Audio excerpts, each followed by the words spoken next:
It's day 3 in the Oslo Esports Cup, and the players, they now seem to get used to all the cameras and all the lights in our esports arena. They are giving us some incredible fighting and entertaining chess. And the player impressing us the most is the 16-year-old Pragnananda. He is in sole lead in the tournament, and today he's going to be sitting in this chair to face Liemle. Can he keep up his incredible performance? Welcome everyone to the Oslo Esports Cup. 8 players gathered in the Oslo arena. He's quite a cool customer still, isn't he? I mean, like, he's not looking that cool, actually, is he? We thought the night was going to go backwards. It's been offered up again. What? Here comes the breakout. Magnus has released the light square bishop. Wow, look at the evaluation bar just shot up in Black's favour. Duda could not stand the tension. He took this pawn. Black, I think, has got a winning attack. And there's a big threat on the board. It's going to be checkmate. He's shaking his head. Oh, look at the bar. 3 seconds. 1 second. Has to make a move. Whoa, okay, crazy tactics. This is just one of the most beautiful games I've ever seen.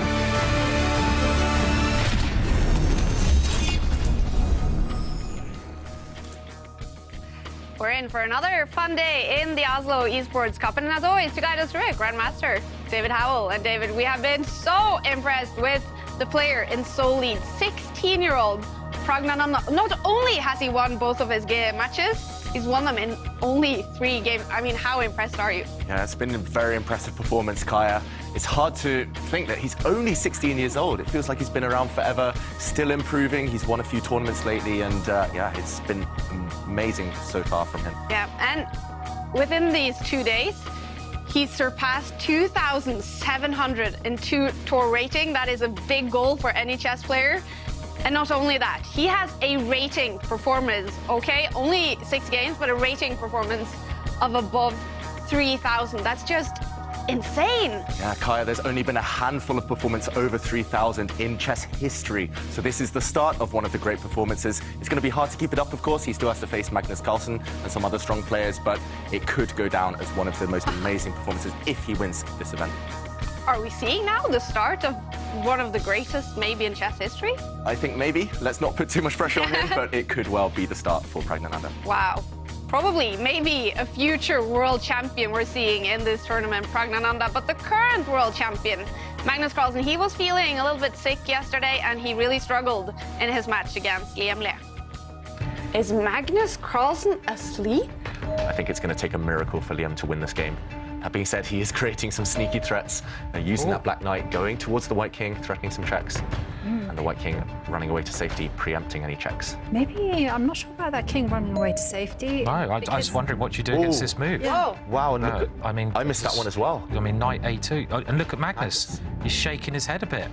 Did he just miss Oh my words, look at it. Look at that And his mouth reaction. slipped. Oh no. And Magnus's mouse slipped. He just gave away his queen. And he's lost. It's just been chaos from start to finish. We see the position now. We have to do a quick count, as we always do when we jump into a new position. Here, Liam is actually up on material, and he's up big time. Ooh, whoa, playing with fire here, So advancing brave. his king. Yeah, I mean, I hate move my king up the board when there's queens in the position, but he wants to defend that pawn in some situations. I With mean, every move, the bar is just having a big reaction. I think it's just because it's looking at the extra material that Liam has. here it comes. The F Wow, it's coming. It's coming. Yes, this pawn 2 squares away from promotion. Also, a square's opened up for the black knight to jump into. Such an exciting position. Just everything is hanging for black. The black bishop is under fire, the black knight is loose, the black rook as well. Very, very vulnerable. And okay, he moves his rook away, but now a rook trade, and black is running out of pieces. Liam Le wins the match against world champion Magnus Carlsen on a bad day for Magnus, but a great day for Liam Le, winning 2 games here. And that means 3 points in that match for Liam Le, 0 points for Magnus Carlsen, losing to Liam Le. Pragnananda, 3 points after only 3 games against Shakhriyar Mamedyarov. Jordan van Foreest, he won his match against Erik Hansen. That was an entertaining match, but all 3 points went to Jordan van Foreest. And Jan-Krzysztof Duda, after blitz tiebreaks, won the match against Anish Giri. That means 1 point for Anish, 2 points for Jan-Krzysztof Duda. And these are the standings after 2 rounds in the Oslo Esports Cup. Pragnananda in sole lead with 6 points. Anish Giri is in second with 4 points. And we do have 4 players, on 3 points. On bottom of the table, Erik Hansen, he's played some good chess, but struggled to gain the points. Could this be the day for Erik Hansen? As always, also in the studio, International Master Jan Houska and Grandmaster Simon Williams. And Simon, have you enjoyed the Oslo Esports Cup so far? Do you think it's been entertaining? I mean, it's been brilliant. Yeah, I mean, it's a new thing, a fresh thing. It's never been done before. Everyone in one room, just through there, listening to our commentary and playing all our suggestions. But no, they can't hear us, of course. But no, it's been great. And the atmosphere, you can't really sort of describe just how nice it is. Everyone's going out in the evening, they're having lots of fun, and they're enjoying it here as well. So fantastic, yeah. Absolutely. And we're going to head out to the lounge. We also have reporter Sverre in the building right now. I think maybe, do you have some of the players who... I have an Anish Giri who very casually just came in, just as he asked for it.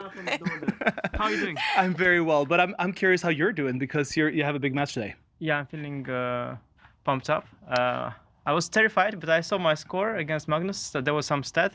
It said that I have equal score against him in the previous season. So I'm completely pumped up now. But you guys have had so many battles, but now we've had Magnus starting the first day playing F3 openings, and then yesterday he was quite sick. Does that change your preparation in any way, or? I think it's a bad sign. Normally, it's like in the casino, yeah, they say that every time it's the same chance, but in reality, if already Magnus stumbled once, the odds that it's going to happen again are much lower. So I'm not that excited, but I am trying to focus on the process, trying to focus on the moves, and hoping for a miracle as always. But you're a chess player. You know that if the roulette falls down on red 30 times, it's still the same chance of falling down on red next time. Yeah, but you know, I also know that it's all about chess, all about what happens on the board.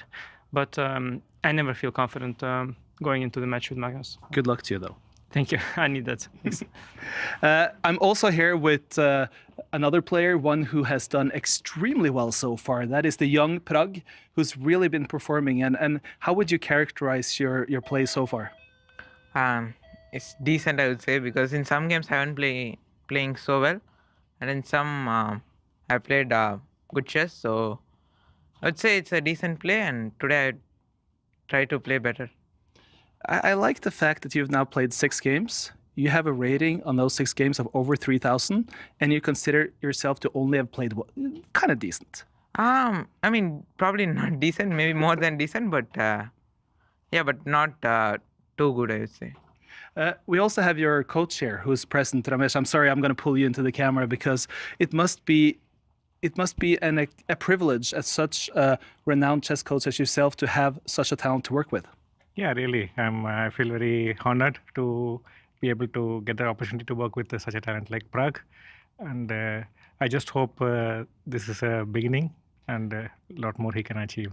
and just your quick take. Has he been playing decent or okay, or has he been playing great so far?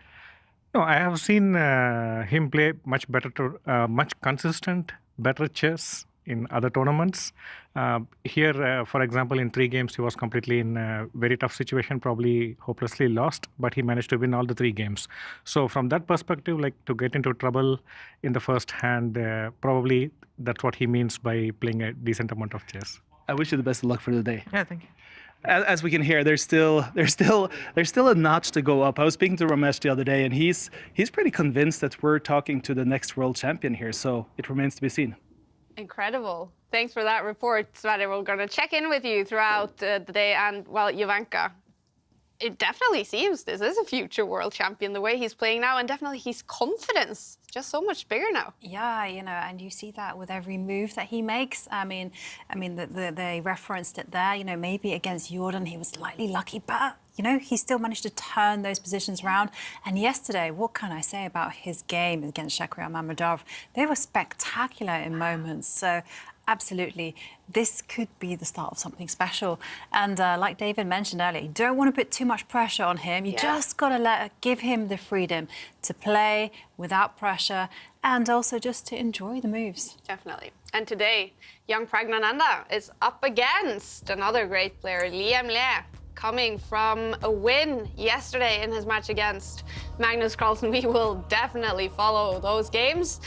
But also, Anish Giri against Magnus Carlsen, a big rivalry. Those two will be up against each other in today's match.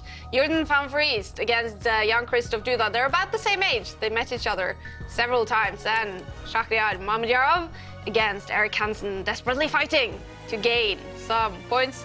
What are you looking forward to here, David? Which one do you expect the most drama in? I think there's going to be drama in a lot of these matches, Kaja. I think we might even see a couple of tie breaks. That's how close they will be today.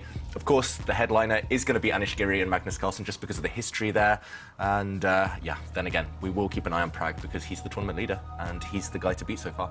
Definitely. And there will be some focus on Magnus Carlsen and Anish Giri. It's been a difficult winter for Anish Giri. There's been some health issues in his family, and also most chess fans will be aware of the Twitter hacking happened a few months ago.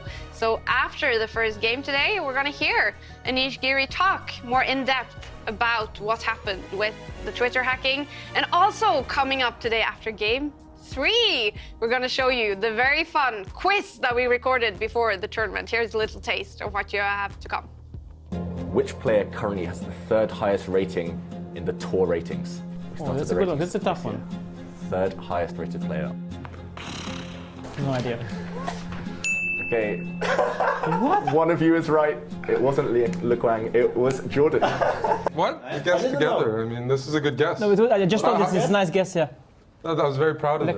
I was also very proud of this one. How do you spell Pragnananda? Oh, fuck. Andaa. Same. Yep. Same? It's correct? Correct. Yes. Oh, so close, Jack. Oh, last one, A and D. I'm way off. That looks more like a cry for help than a name. That is only one out of many fun questions in the quiz. I'm going to put you on the spot, Simon. How do you spell? No. Jan-Krzysztof. Yeah, okay. No, I'm not very good at spelling. That's not fair. I was going to say P-R-A, but that's the wrong name. Yeah. So, you can do Pragnananda. hang on a minute, give me 1 second. Just type it in quickly. No, it's very hard. My spelling is certainly not my top strength, but yeah, I would struggle there, definitely. Yeah. So. Some of the players didn't get it right, but they did struggle in that quiz. Many more fun questions to come after game 3. And here, Magnus Carlsen arriving, still looking a little pale, I have to say, with his hoodie on, but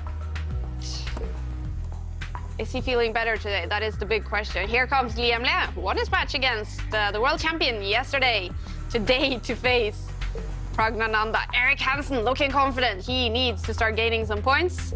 Will he do it today? Magnus Carlsen, he actually did stop by Sverre for a little comment before it all starts today. Feeling quite under the weather yesterday. Do you feel better today? Yeah, slightly better, but it's not going to be easy.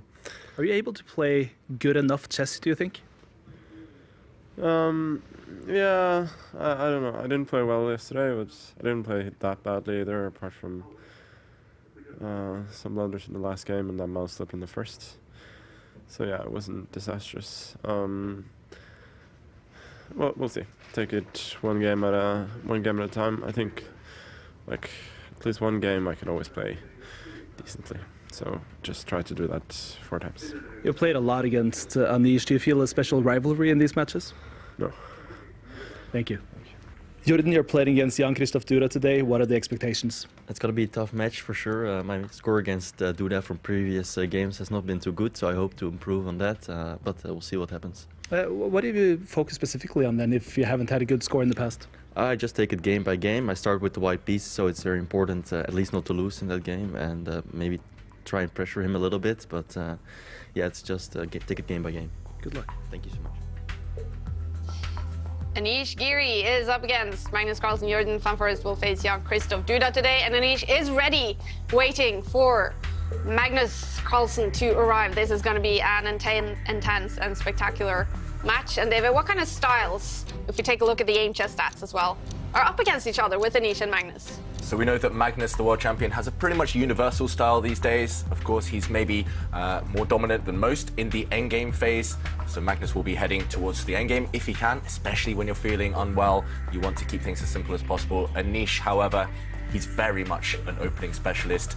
He prefers maybe strategic stuff in the middle game. These days, he's slightly more dynamic than in the past, but either way, 2 very universal players, very hard to pick weaknesses in their game. And it will come down to those small margins, maybe just 1 or 2 moves here and there deciding this battle.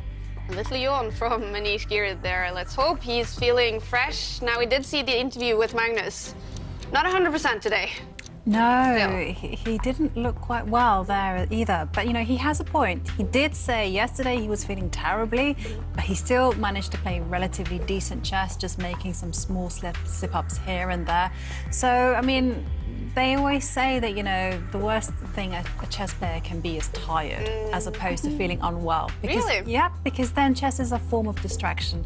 I actually once played the best chess of my life, having an earache. Really? Yeah. It was a nice distraction. Chess is medicine as well. Yeah, it is. It is. You're able to focus on the game, use that concentration. Probably the earbud you had in your... No, I did not have it. Just checking. So, yeah, okay. Ah, that's why. I know you wouldn't do that. I'm joking. Clear. Well, again, we are waiting for Magnus. Here he comes, about to enter the Oslo Esports arena. Anish Giri is ready for him, and Anish will have the white pieces in game 1. It's the black pieces for Magnus Carlsen as he arrives, and it's going to be interesting to see. With the black pieces and not feeling well, David, do you think he's going to aim for just as little punishment as possible and go for those white games? Yeah, I think Magnus would love just a solid, safe game here. Anish, meanwhile, I think he needs to strike.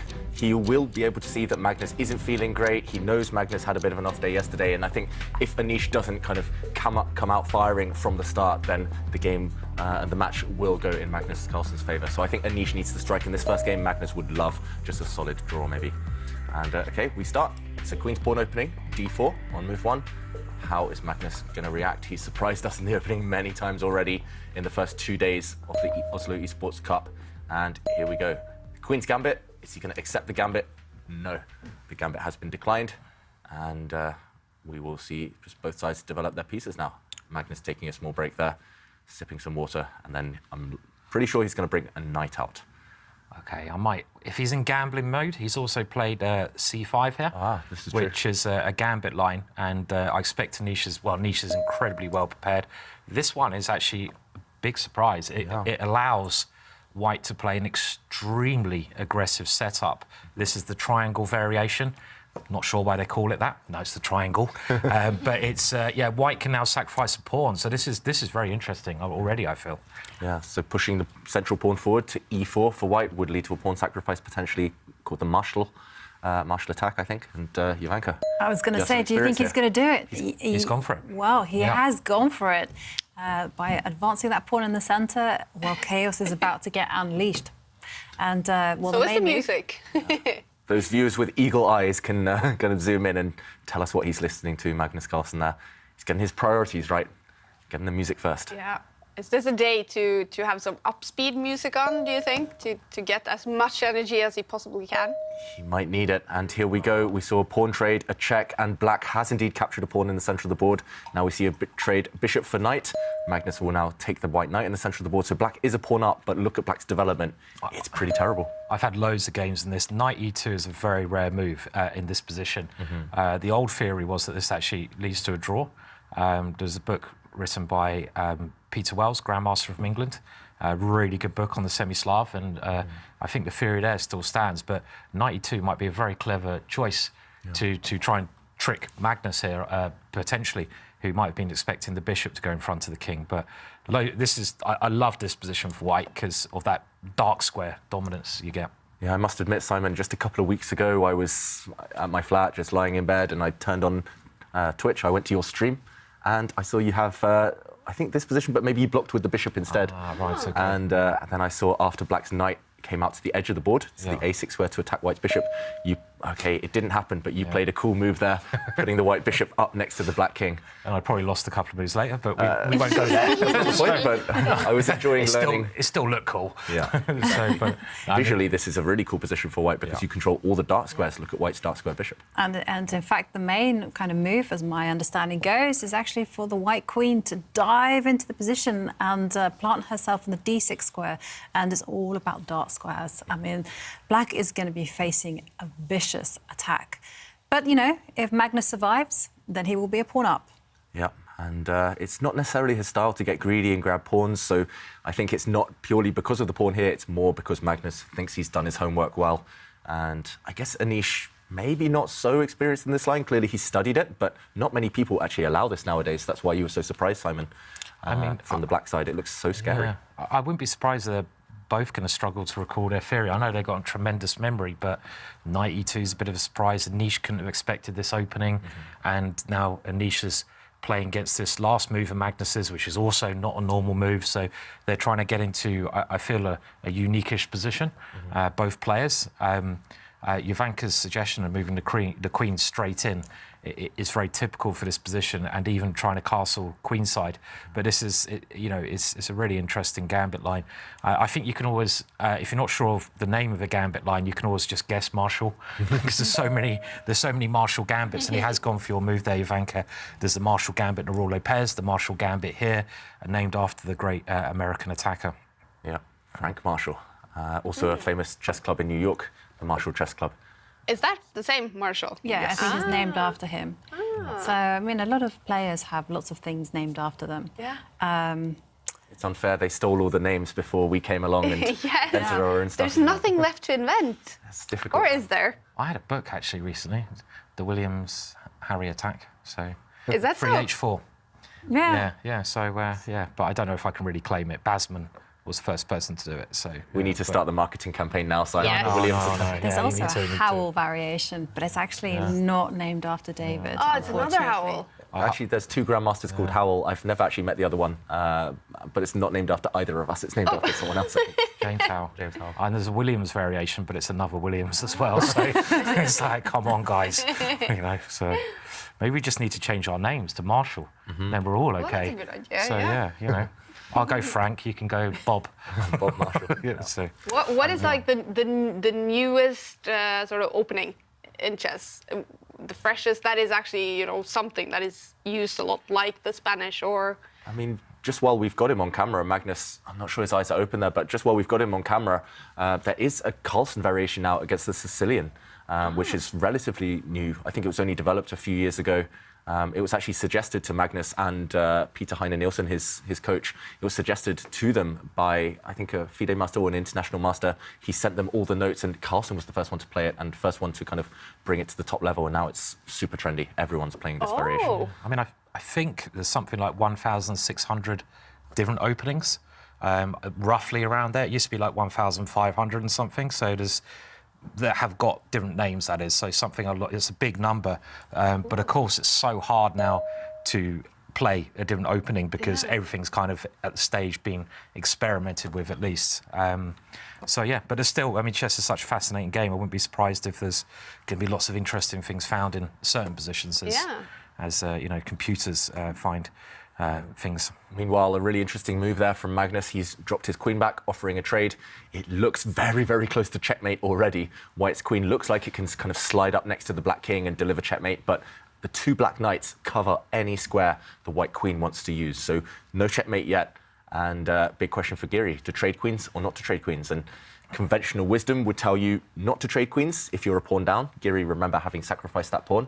So I'm expecting him to just retreat his queen, maybe down to the dark square, to the d2 square, nice and safe, avoid any trades. And as Simon mentioned, white is actually already prepared to castle on this queen side, on the left side. And black, meanwhile, still needs 3 or 4 moves to organize anything like that.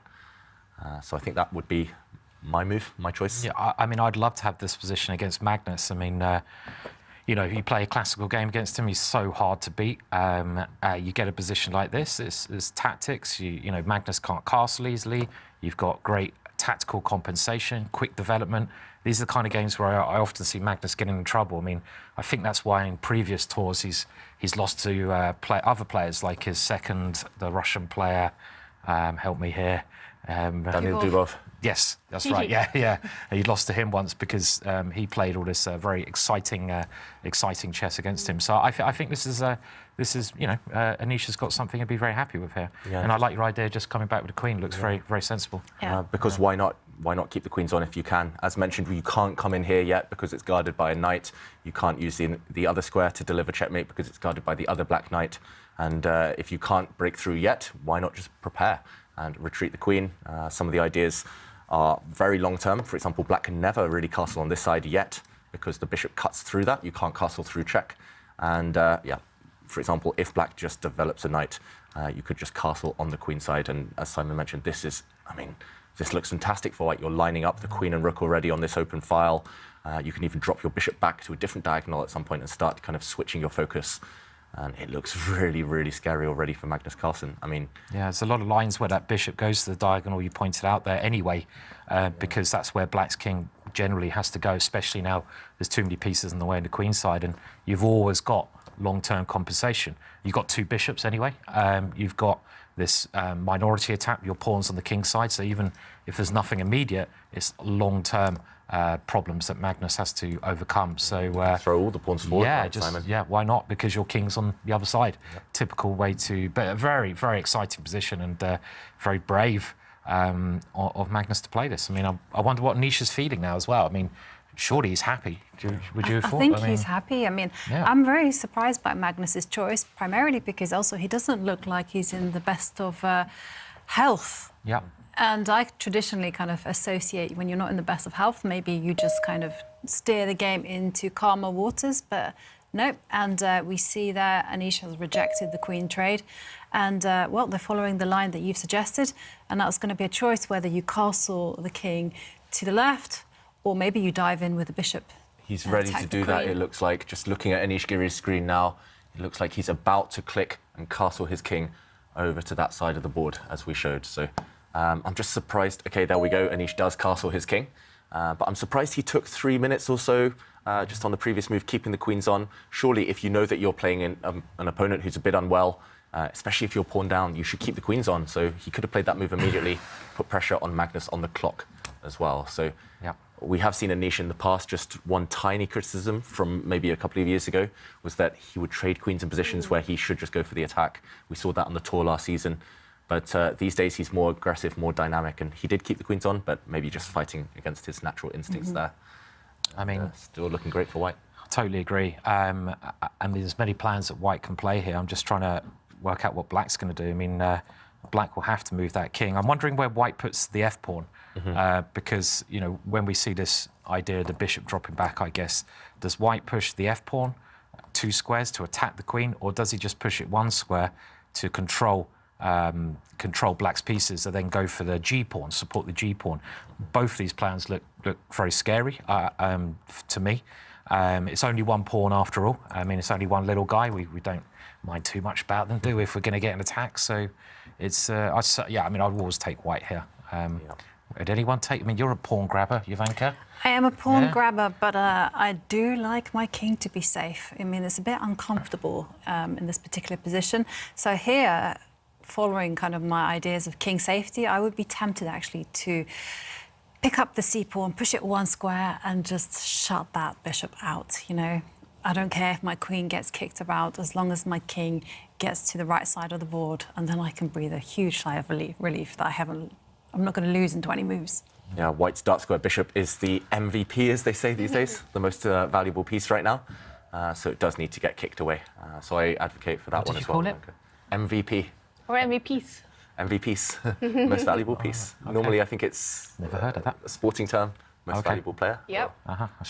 It's Oh. always like at the end of like world championships or some sort of tournaments, they have the MVP. Man of the match. But then we could also Or man of the match, yeah. It's not MVL, Bash the Grub, it's MVP. Okay, yeah, I was getting like, it's always MVL, yeah. So. We could also use VIP, very important piece. Mm-hmm. Yeah, we should make that kind of jump. After every game, we're gonna name the VIP, yeah, the MVP. This is good. What else? In the match report, yeah, the MVP was the bishop. But RSVP won't get you anywhere. Yeah, and whilst Magnus is contemplating how to defend his position, I do want to share with you a selfie from Abhishek. And remember, we love receiving selfies. Remember, take them in landscape mode. And Abhishek is doing coding on Sunday. Wow. IT life. But now, how can I miss chess and the amazing show? Yeah, you can't. You can multitask these days.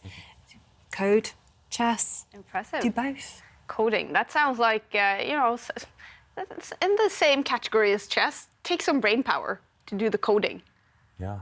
I did an event a while ago where I played a simultaneous event against a bunch of programmers, and they were saying there were so many similarities, lots of problem solving in chess and programming. And I don't know too much about this stuff myself. I'm terrible with tech, but that's what I've heard, some similarities. They originally said like mathematics, or a lot of people thought that, but I don't know if that's true. And then other people think music.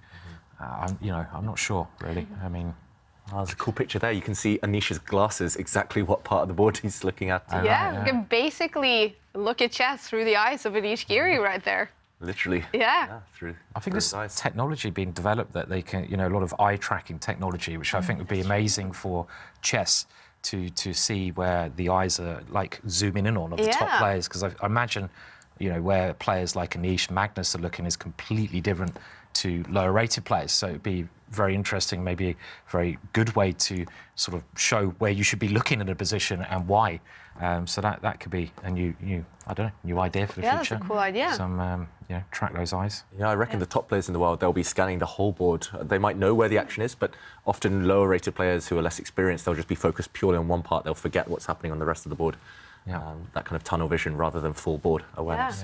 Yeah, I had an interesting thought the other day, which was just like totally random, which was, okay, so Magnus has in fact kicked away the dark square bishop, and it was, do you think if your native language, if the written kind of word is kind of character-based, is it easier to memorize chess chess notation? I've never just had a random thought about it. Character-based language. Like Chinese, it's character-based. Okay. I mean, well, like Arabic and English and the Latin-based languages are alphabet-based. I was just wondering whether there was like some. I was just wondering. No was just input a thought. for me. I'm not. I have no idea. The notations. We need someone who's multilingual, who understands lots of different languages to answer that question for us, I think. Yeah, well this move is key, isn't it? So this is maybe a critical little moment here, isn't it? Because this is Black's idea. Yeah, and I think we have to jump into the board to show this because some chaos is about to happen. Instead of defending his queen, just rewind one move, instead of defending his queen or running away from this attack, Magnus has counterattacked. He's jumped in with his own knight, and actually look at Anish on the camera now. He's just staring straight down. He's not even looking at the screen anymore. Wow. He's trying to calculate, and he's gone into his mind palace to do that. And this is a counterattack, hitting the white queen and hitting the white bishop at the same time.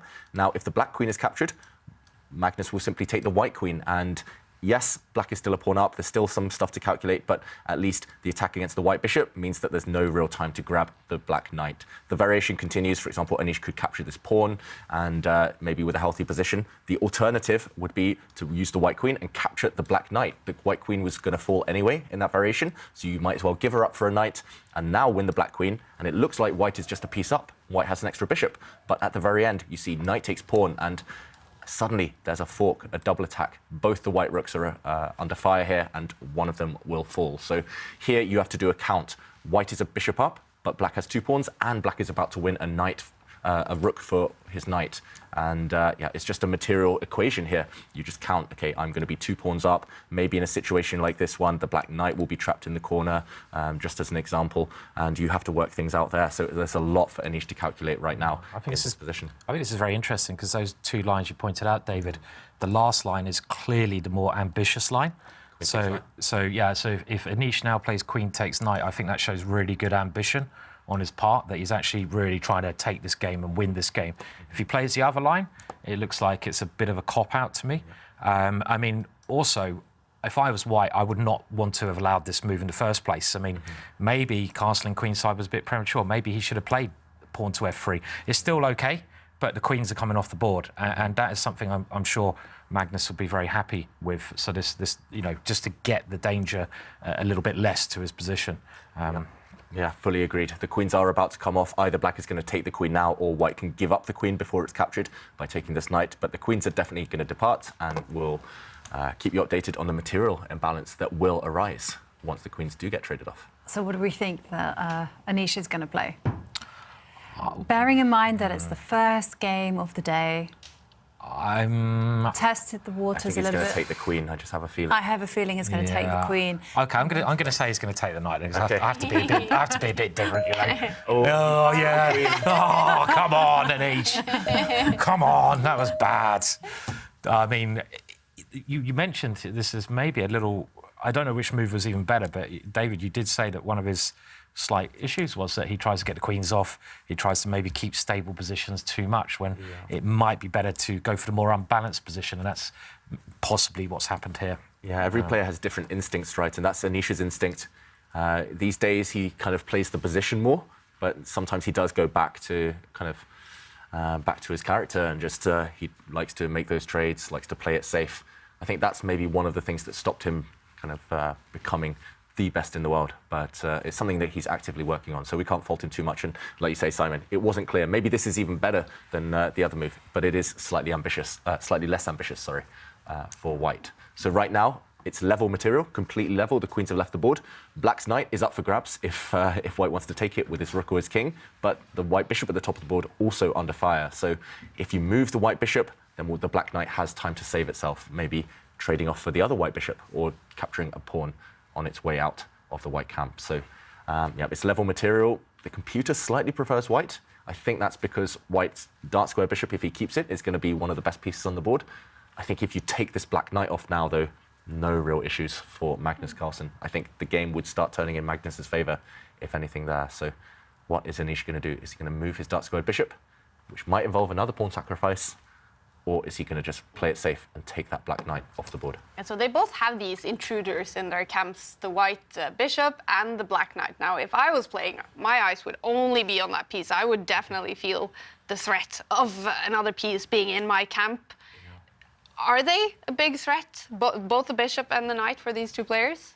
Yes, and you're right, Kaja. Normally, if anything's in your half of the board, you want to kick it out or trade it off or get rid of it. Okay, Anish, his mouse is hovering. Is that over his rook right now? Is he about to capture that black knight? I said that was maybe the least ambitious option again, but it does look like he is focused on taking that black knight off. The problem is, if you move your white bishop out of the way, then the black knight can step back up to the 4th rank and capture a white pawn. Maybe that's the downside. Maybe you can also make an argument for the black knight going and capturing white's light squared bishop. So, would you? I mean, I would have thought that if Anish does just play the simple move, rook takes knight, he does, which he has done. Magnus now has to take the bishop. Let's say he plays g3 or something, that he's still going to be slightly better because his pawn structure. We talked about pawn islands yesterday. He's got 2 pawn islands. Black's got that pawn right on the h file, which is on its own. So is that a good pawn or a bad pawn? It's a bad pawn because you want to have their, like, you know, your pawns are like friends. So when you have them together, they can sort of hold hands and look after each other. Yeah. But that little guy over there, the black pawn right over in the corner. Harry No Mates. He's Harry No Mates, that's right, yeah. He's like, oh, they've left me alone. I'm a bit smelly today. And, you know, we've talked about that before with chess, but... Yeah, we need to give him an Airthings device. Yeah, he definitely does. But so there is that weakness. And also maybe white's minor pieces, like the knight has some nice roots, and the bishop seems fine. So the only thing is, this is very much a Magnus Carlsen type of position. Yeah, so agreed. It's hard to imagine Anish being able to create too much here. He has to take a time out to defend a pawn. The black knight was threatening a pawn over there, and now it might be time for Magnus to develop the black bishop before it gets trapped on that square. Black's bishop and rook in the corner, those are the problem pieces. Yeah. And they need to join the game. And talking about Harry no mates, I mean, the problem is there actually isn't weakness. I mean, as long as it doesn't step forward, at least not yet. And it's going to take a long time before a white rook starts looking at that pawn and eyeballing it. So I mean, I was thinking maybe white could, throw his knight, towards that direction. But I also agree, like going back to the position I was quite excited about, and then this position. Well, I'm not that excited anymore, I'll be honest. But I'm also thinking Magnus is going to be so much more comfortable here because he's got his position, as you said, David. And before, I think he would have been like, he would have been defending some vicious attack, but he's managed to get rid of that attack. So, and that's the thing, exactly, Simon. I mean, this is the type of position that Magnus, even if black is slightly worse, I'm not sure he is, but even if black has a disadvantage, this is the type of position Magnus can defend in his sleep.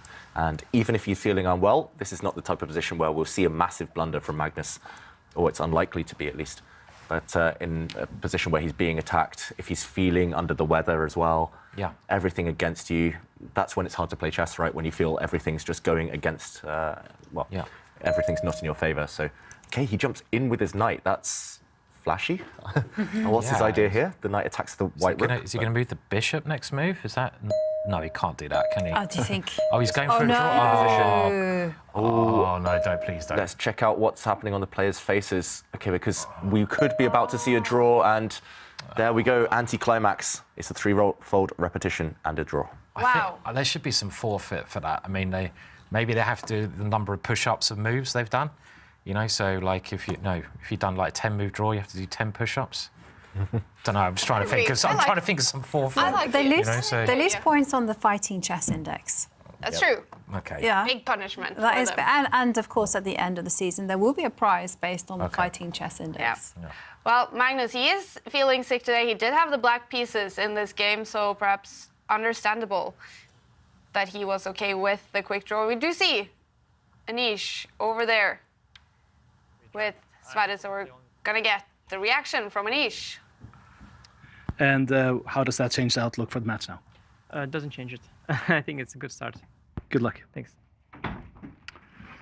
All right, we did get in a little bit late into that interview with Anish, but are you disappointed with Anish, David? Very. I've got to say it. I think Anish, he mentioned there, he thinks it's a good start, but I think that was a terrible start for Anish. He knows Magnus is not feeling well. He had the white pieces, and he just bailed out into a draw. Still plenty of life in that position, even right at the end. And let's get the full reaction now from Anish Giri.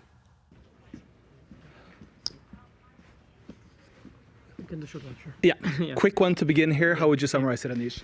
Yeah, game was also quick. No, there were some very interesting possibilities in the opening, but it transitioned into an end game, which I think is pretty dry. I can probably play only with Rook D1 in the end, but I'm not sure there's much point. And how does that change the outlook for the match now? It doesn't change it. I think it's a good start. Good luck. Thanks. All right, it's a quick first game for Anish, and Magnus, a draw. The next one will start at 7 p.m. sharp CET, so they do have now more than 30 minutes to prepare. We're jumping into game one between the tournament leader, Pragnananda, against Lee Emle, who is feeling confident. He did win his match against world champion Magnus Carlsen yesterday. The bar in this one is slightly over to Prag's side. So what do you think, David? Yeah, this one I think we're much happier to see because it's very complicated still. Most of the pieces on the board. And again, white has sacrificed a pawn. That's why the computer slightly prefers black. Black is a pawn up after all, but white has great compensation here. White has centralized rooks. White has two knights in the middle of the board, which kind of have their eyes all over the place. And still some pressure on black. Still some threats potentially for Pragnananda to deal with. So it's not an easy position to handle for either side. Simon, who do you prefer here? Well, I will, for some reason, I always like being a pawn down. It's probably an issue I've got to get over because it's nice having the extra pawn. It's good to not be materialistic. Yeah, I think so. And but I mean, I love this kind of position generally. I sort of strive to have two pawns in the centre like this with some counterplay. And So you can see that White's structure, he has the extra pawn in the middle of the board. White's 2 knights look quite nice. He has some nice lines for his rook. His last move, bringing the rook there, pressurizing Black's position. So this is a personal thing, but I always like having the attacking chances. There might be some chances against Black's king, but it's probably more positional against Black's queen side. So, me, I would say White, just that's me. And I'm sure this is why Liam Lee has gone for this, because he must realise this is going to be the position he's going to get from whatever he's played as White. So he's decided to do this. I don't know. What about you two? I mean, do you have any preference? Or? Yeah, I kind of play this type of position with the black pieces myself, so I have to stay loyal to that. So I'm just going to say black, but I do like what Pragnanda's done. White's knight was going to be very, very dangerous, so I do like this trade. And of course, he's done my favourite thing. He's got the king to safety. And the problem with White's position, in my opinion, is that as soon as he tries to regain the material, well, Black's position suddenly frees up, and he doesn't have any problems anymore. And he does have something amazing, which is that protected pass pawn sitting there on the b4 square. Yeah, so long term, this is going to be a real trump card up his sleeve. Any endgame, Black is going to win because this pawn is just so strong, protected, as Jovanka said, and once the white queen ever moves away, the pawn is simply 3 squares away from promotion. Black is a pawn up after all, and another point you made there, Jovanka, if White regains the pawn, which he can do right now, if Liam decides that being a pawn down is not to his taste and captures here, then at the very minimum, Black can just recapture. Yes, his queen might be attacked, but once he moves the queen, it's opposite colour bishops, which isn't such a bad thing here for Black. And most of all, he has traded off White's very strong knight. And this pawn is actually under fire in the centre of the board, the rook attacking it, the queen attacking it. And when it's defended, Black can start challenging for the open file. And this is the very minimum, I think, for Pragnananda, where it's probably just equal, roughly, because of the opposite colour bishops balancing each other out. But I think maybe Liam just looking for something more ambitious here, rather than taking this pawn. He has taken it, sorry. This one. Yeah. Well, he's taken it a different way, though, David, there, actually. Okay. I was thinking he could have moved. Yeah.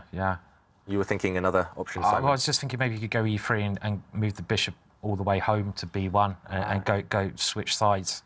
Go for Black's king, which doesn't have much protection around it. So, for example, just slide the bishop back and then kind of line up the queen. Yeah, maybe something like this. Because g6 is not possible. But he has taken on c6, and the question is, can Black now keep his pawn up? Yeah, can he get greedy as well? Can he take the pawn with his rook? That's the question, yeah. Really interesting move. It looks like Black's queen is overloaded, but in this position, yes, you lose your bishop, but you do gain the white knight in the process. And yeah, still a pawn up, still with this protected pass pawn. I'm not liking White's position as much now, I have to be honest, and I'm starting to prefer Black. So could this be another? I mean, another great start for Prag. Someone's got to take him down, surely. I mean, he can't just go through the tournament crushing everyone. I mean, he's still a kid. It's not fair. So, but I don't Still know. a lot of calculation to be done. For example, here, I'm just wondering what happens if White jumps in with the knight, attacking the black queen, attacking the black rook over here as well, a double attack. Still very complicated, right? Very complicated. For example, after a rook trade, White can keep an eye on this bishop, keep defending it by retreating his queen and recapturing instead. Still attacking the queen and rook, as mentioned. Maybe rook d8 there. I mean, it's getting crazy, isn't it? So, I mean, really complicated, as you say. A lot of calculation needed in this position. We could see a crazy situation with all the pieces coming off, and then suddenly White is actually up on material, a rook for a bishop, but Black's bishops together are super strong. And remember this pawn, any endgame Black is likely to win. So this one unclear, but this is the type of thing going through Prag's mind right now. Can he get greedy and go for the win by taking this pawn? He's a very ambitious player, all youngsters are, but if he takes this pawn, which he doesn't, I was going to say that one would be all-out aggression for the win. Instead, he brings his bishop to put pressure on White's knight. Also looks very, very sensible. Yeah, it's a nice move by Pragnanda. A very sensible move, yeah. And that's one thing I noticed, though, David, that something you said there, that all young players nowadays, they're incredibly ambitious. So if they see an opportunity to grab a pawn, even if it looks really scary, they will generally trust themselves and grab that pawn. And that seems to be like a really good way to, a good bit of advice for anyone out there. If you're starting off in chess, try to play the most ambitious way you can, because you want to, try to play the best moves, right? So that is, at least is testing you to do that. I think that actually might be an indicator kind of his age, because he's so young. He doesn't get into his own head and start overthinking things.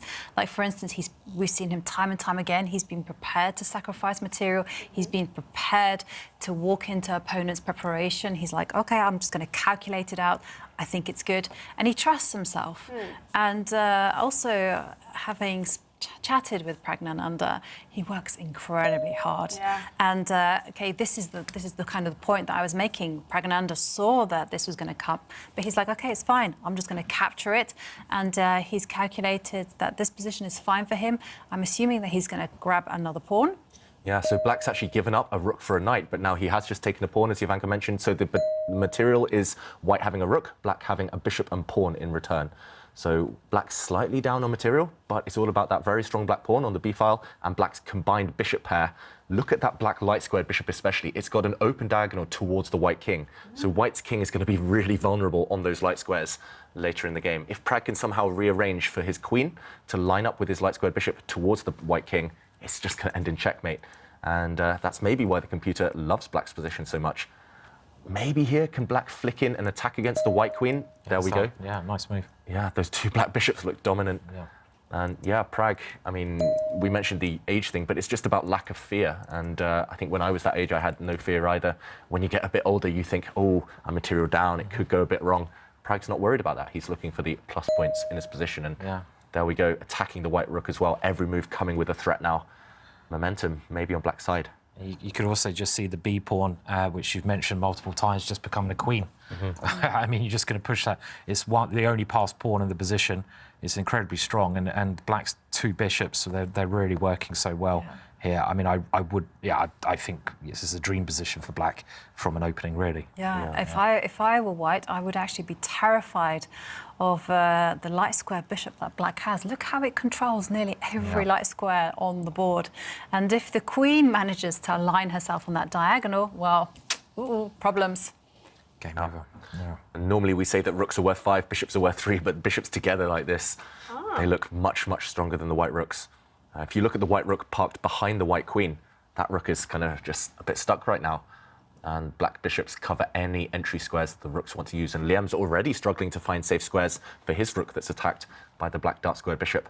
I'm expecting him to slide it across one square, or maybe slide it up the board one square, but either way, Prag, I mean, it's so easy to play this position as Black. You just push pawns, park your bishops on good squares, and for White, it's not clear. Okay, he does attack this Black bishop. The Black bishop is likely to retreat now. There we go. And is he going to continue starting to kick away those Black bishops?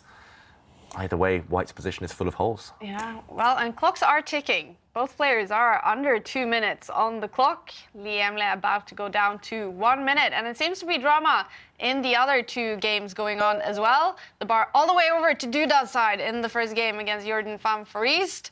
Duda, is he on fire? He won tie breaks against Anish Giri yesterday. Jordan van Foreest fighting for his life in this game. Mamdiarov Hansen, the bar has been over to Eric Hansen's side with the Black pieces. But right now, it is roughly to the middle. So who knows what's going to happen in that game. Eric Hansen fighting for some points and a bunch of moves now in this game. Yeah, a bunch of moves, and Prag just arranged his queen and light squared bishop, as mentioned earlier, on this nice long diagonal. And the light squares look under Black's control, the dark squares look under Black's control. Meanwhile, Liam there just lining his rook up on an open file. Is it time to start pushing this pawn? Is it time to maybe use that Black light square bishop and attack her rook? Maybe do everything, right? Push the pawn first and then... Yeah, I mean, I was wondering if you can go bishop h1, which just looks ridiculous, but I guess White has queen f1. But it's kind of one of those stupid moves that you just kind of want to play, and it threatens checkmate, which is always fun, but I don't think it achieves much here. Maybe you shouldn't go for that in this position, but... I have a feeling he might now after you've said that. That's how it works. As commentators, we say one thing, the players always do the opposite. It's kind of a cool move to play. I think it was David Smurden, who's an Australian grandmaster. He said the rarest move in a game of chess is moving a bishop to the corner, because there's so many... I mean, what point is there of ever putting a bishop in the corner of the board? It never achieves anything. So there's kind of, some beauty in playing a very rare move. But this is very logical, right? Push the pawn, tie down White's rooks, and aim for a queen. Very, very normal way to play. Yeah, looks very, very natural. And the only possible downside is that white can push a pawn in the center of the board now and hit black's bishop in the middle. He has to try this, I think. Yeah. And now what is Prag's idea? Is he going to take this pawn, but at the cost of his own very far advanced pawn there? Black's b pawn will drop if he captures this central pawn right now. But if black pushes his pawn down to attack the white rook, I think Liam's just going to leave his rook. The bishops are more important there. So Prag actually goes for the more ambitious option. But now bishop h1 is really looking, and he's played it. Your move, He's got a bishop in. Oh, wow. Checkmate threatened. Black queen wants to come. Ooh, wow, that's really that's brave. a runner, isn't it? He's running. He's Maybe trying he to had get out. play this. Yeah. And now this is not quite checkmate anymore because the white king is running to the center of the board. Look at this. But the white king is running into danger. Yeah. And Prag finds a couple of checks. Okay, they're playing so. Are they? Okay. So he's kind of like saying draw here. Liam is offering. No, but isn't it possible to do something with the bishop? Get her out of... Yeah, the black bishop in the corner now could retreat with a check, maybe. It can retreat 2 squares if it wants to. It's up to Prag. Prag with 40 seconds now. He can take a draw if he wants by continuing to check with the black queen, kind of yo-yoing back and forth. But is he going to go for the win? Big question now for the youngster. We said he had no fear. This looks like the type of position where he wants to play for a win, but only 25 seconds now for Prag. Liam looking very zen. I think as the clock ticks down, I'm guessing he's going to take the draw. Maybe this pawn push that I was quite excited about was just a bit premature, and Liam Lee did this very clever move in the middle. It looks like he's got to really practically take the draw now, I think, hasn't he, with so little time, surely? Yeah. Yeah, and now the 24 bishop seconds. is caged in. He has to give a check. It's the second time we've seen that position, second time we've seen this position as well. If white's king goes back, now if Prag gives a check with his queen, it's a draw immediately. So, moment of truth. Maybe we can see Prag. Is he nervous? Yeah. Is he shaking? He's only got 20 seconds. He's thinking about it. But, draw or no draw? Is he going to play on? If he wants to play on, he'll remove his bishop from the corner of the board, maybe re-centralize it or give a check. Prag head in his hands, though. Body language shows 10 seconds. he's going to take the draw. Yeah. There it is. It's the draw, the first game between Liam Le and Pragnananda with the black pieces for Prag.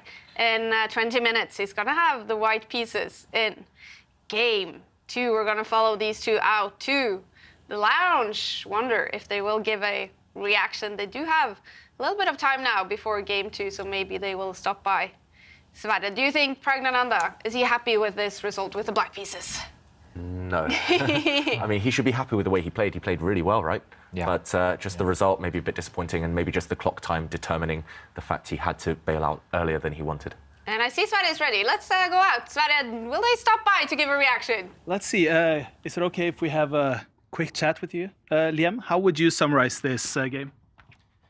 Yeah, it was a very interesting game. I think I was under some pressure in the middle game, and it was worse. But after I found this e4, I think I equalized. But before that, he maybe could have played something else, like instead of b3, he can play maybe rook d8 or bishop f3. Does it give you confidence to get out of trouble, or do you wish, or does it make you feel like it's an uphill battle because you got in a poor position? No, for now I'm pretty happy that I saved the draw. I was worried that I may lose this game, so I think this is a good result. So it seems like Liam Le is considering confidence building to actually get out of this position, and that builds well for the future of those games. Absolutely. We are looking forward to the future of the match between Liam and Prag. But we're jumping into game 1 between Jordan and Jan-Krzysztof. The bar heavily over to Jan-Krzysztof Duda's side. Is he winning? It does look like black is in charge here. If we do a quick count, black has an extra bishop. And that bishop, it's not a great piece right now, but it should kind of decide this game. And white has a couple of pawns for now in return for that bishop. Jordan now trying to bring his rook up to the 7th rank, maybe to target that bishop, target the black king. But as long as black defends calmly here, it feels like it shouldn't be enough. Some tricks to avoid, but it should be a win for Duda. He's got enough time as well. 3.5 minutes, plays Jordan's 40 seconds. Yeah, I agree with you there, David. As long as Duda suddenly becomes in defensive mode and starts considering all the threats of his opponent, and he's played the move that I was thinking about, so that White's plan was actually to plonk a rook on the 7th row, but after this queen capture, it's not going to be possible because the queen is going to give a check and trade herself off. Yeah, white's rook at the bottom of the board comes up to the 7th rank. Yep, queen to d1, swap the queens. And if the queens disappear, extra bishop will count. He could be resignable, this, I feel. I mean, it's a whole piece. We know that Jordan doesn't like resigning. He likes playing on till the end, which is fine. But it is a whole piece against a pretty decent player. So, OK, so he's trying to do something.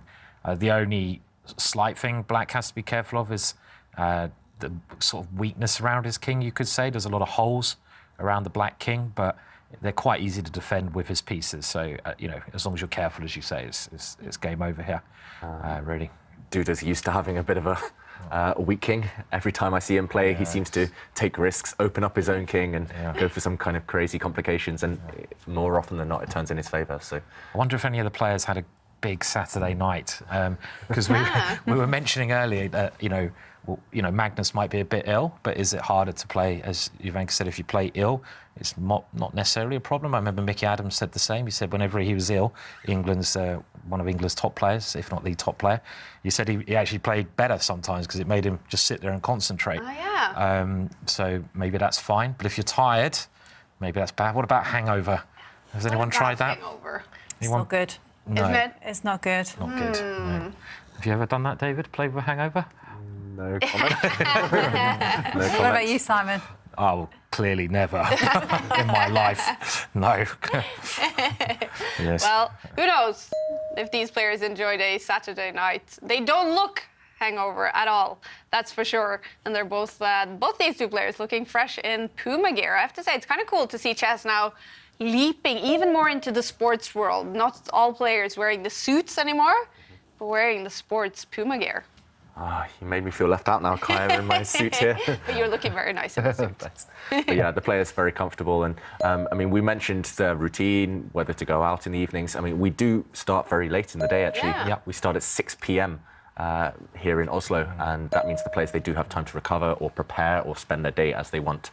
So different players have different strategies there. Yeah. And I think, I mean, it's different for different players, you say, David, but when you've played such a hard day of mind sports, which it really is. It's like doing an exam for 4 or 5 hours. They finished, right, OK, so that is the end, yeah. That is the end. Yeah. A win for Jan-Krzysztof Duda in the first game here.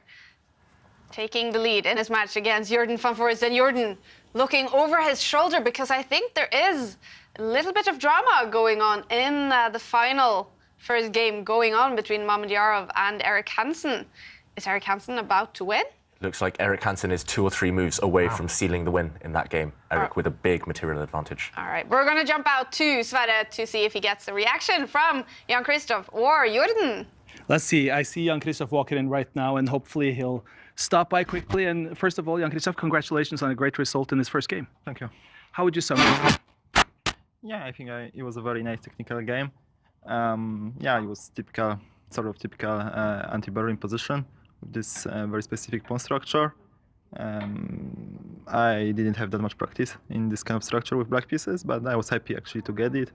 Yeah, the position was tense, probably around being level most of the time. I honestly don't know when my opponent made a mistake, like a very serious one. Yeah, but I just think that basically I was very solid with 2 bishops and I had only 6, so yeah, I mean, just somehow won the game with black. You've had a very upward trajectory in this tournament. Do you feel physically like things are going better as well? Yeah, I mean, it's only the beginning of the match, so I can only tell once it finishes, but yeah, so far I'm happy. But the turning point was the blitz game against Anand, right? Yeah. It's an upbeat, it's a positive Jan-Krzysztof Duda here, and I look forward to seeing the end of that Hansen game because that has been pretty crazy as well. Yeah, you said it, Sverre. Let's jump into that. The bar now, all the way over to Erik's side. He hasn't won a match so far. He is on 0 points. Could be about to get a great start to day 3. Yeah, and it looks like he's moments away from winning this game. A really nice move there, bring the rook across. The rook wants to actually aim down to the first rank to pin the white queen to the white king with a deadly attack. And a quick count, the black rook for the white knight. The black rook clearly the better piece. The only thing black has to be careful of is his king. Don't let the white queen check your king. But Erik has this one in the bag. And under 1 minute, but that should be enough time to win this game. If he can just attack this white knight, it's going to be game over. He looks so focused. I'm wondering if he's even breathing here, Erik Hansen. Super tense, fighting for a win here. And I wonder if we will see a celebration for him if he wins. That's going to be a great result against the great Shakhriyar Mamedyarov. It's been up and down for Mamedyarov so far in the Oslo Esports Cup. But he is a player that can fight back if this is a loss. Yeah, with Shakhriyar, white, black, it doesn't really matter so much. Losing with the white pieces for some is disastrous, but Shak has the kind of style where he will fight with either colour. And okay, just to check, he's trying to fight. He's maybe creating a ghost of a threat against the Black King, but maybe it's not quite enough. Erik now, is he going to go on the attack himself, or is he just going to defend? Is he going to, for example, push a pawn, create another escape square for his king? Lots of choice here for Erik, but 30 seconds. He just has to fight against those nerves. Yeah, I agree. He can't get flustered. And yeah, he does make an escape route for the king. Good strategy. Yeah, especially when your opponent's attacking only on light squares. If you can create a dark square for your king to hide on, it should be pretty safe. So Mamedyarov also at 30 seconds. Can he fight back? I think he's probably going to try to introduce the bishop into the mix, throw it towards the white king. Sorry, not white king, black king. And okay, he pushes a pawn. Harry the H pawn for both sides there, both marching forward. Okay, the moment of truth. Can Erik continue kind of re-centralizing his queen, maybe bringing it to a square? He needs to keep an eye on all of his pawns, not allow any checks. But he can bring it towards the white king potentially. Is he going to move his rook? 20 seconds. 20 seconds. He's about to push a pawn, it looks like, on his screen. He's going to push the black central pawn forwards. Which looks okay. I mean, he's probably got a number of ways to win this. Okay, so I like this move as well. It's very calm, it has a threat. And Shak immediately defending that pawn. He's got to watch his clock, 15 seconds. He's getting nervous. Getting nervous, I think, here. That's the only thing that can beat Erik now, himself and the clock. Yeah. As long as he doesn't get nervous, he's winning this game. And okay, the white king marches forward. Yeah. Shak trying to confuse Erik, maybe trying to release the white knight on the next move. I think this is one of those cases where if you're in Shak's position, you've got to move instantaneous. It's the only way to try and confuse things. And sorry, Simon, the evaluation bar jumped up to plus 100. That means it's a forced checkmate on the board. But okay, is Erik going to find it? He didn't have much time there. Okay, we saw a trade of pawns. And there's the a big white king's threat. Really open. There's a big threat of the black queen sliding one square to the right, giving a check, and that would trade off queens, which would be an immediate loss for Shakhriyar. Yeah, and the thing is, white's going to run out of checks here, which Erik has very, very cleverly worked out. He can put his king on the dark square, and he can block with his bishop on a dark square against another check. We'll see it happen. And that will be the end, I think. The white king is too weak, so yeah, very likely to be over. What a great win for Erik, though. Black pieces against Mamedyarov. Hope I don't, because I better wait another minute before saying that. But this would be a fantastic result for him because, of course, he hasn't won any money and he's got to pay for all his nights out in Norway somehow. So so he needs this win. It's expensive here. He's going for that win. He's relocated his rook. I think that's a really nice move. He's about to win this game now. This is just one check, as you mentioned there, Simon. The bishop blocks safely, black's king, safe as houses, and now the black rook is about to swing over and hit the white king. No way to stop it. The white knight, white bishop helpless against the black rook. It's going to be checkmate in a few moves, and therefore Mamedyarov resigns. It's over. Both of them taking their headsets off. We don't see a celebration from Erik Hansen yet, but maybe as he walks into the hallway, will he give us a little bit of a smile, at least. It's a great, great start to day 3 for the Canadian, winning against the great Shakhriyar Mamedyarov. And here he comes. We're going to head out to Sverre again. I bet Erik is going to be a very happy man now, Sverre. And I'm happy that we get to talk to a happy Erik as well, because he has been here a few times and he's been very willing to talk to us. But now we get to talk to Erik after a very entertaining win. How did you experience it? Thought I was gonna find a way to lose at the end. It was a pretty exciting game. Shak we had a very interesting position, lots of chances for both sides, which is pretty usual for our matches. And I was up 4 or 5 minutes, had a great position, and then I started getting nervous and making a few mistakes. But overall, I'm pretty happy. First day to start off with a win, so I can't really complain with this. What does that do to build the confidence? It goes a long way. I've only won 1 game so far, and I'm in clear last place, so I'll take that point for sure. And now the main job for me, got to calm my nerves. I was serious time trouble for like 5-10 minutes, so just try to relax before the next game. You still had a handy extra minute there when things were getting really complicated compared to your opponent, but congratulations on this game and good luck on the remaining match. Thank you. So we can hear a much happier Erik Hansen, who's been very willing to come and talk to us regardless of the results, but the nerves seems to be the main problem for Erik right now.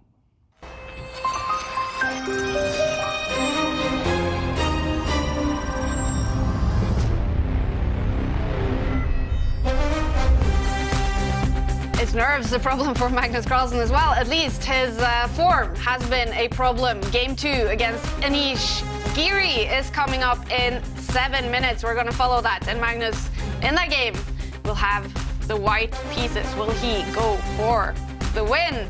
Still 3 games to go in all of the matches today, and we also have some cool content coming up for you. After game 3, we're going to show you the quiz, the big quiz with David Howell testing out a couple of our players. And after the next game, we're going to show you the Champions Challenge with Anish Giri. Look at the focus on Anish's face as well. Look at that focus. What's going through your head now, Anish? Don't talk to me. Okay, just moving his king, not castling. Anish is moving in for the kill here. Okay, and then it starts playing well. It's always the same. Ooh, nice tactic there from Anish. So he's won 2 pieces for just a rook. Okay, still looking decent for Anish, especially after that move, winning a pawn. But a lot of work to do. Rook endgame's notoriously difficult.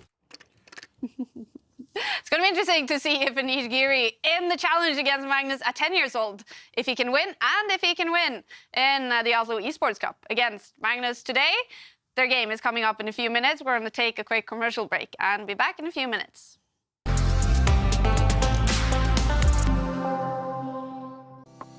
Welcome to the new Chess24 playing experience.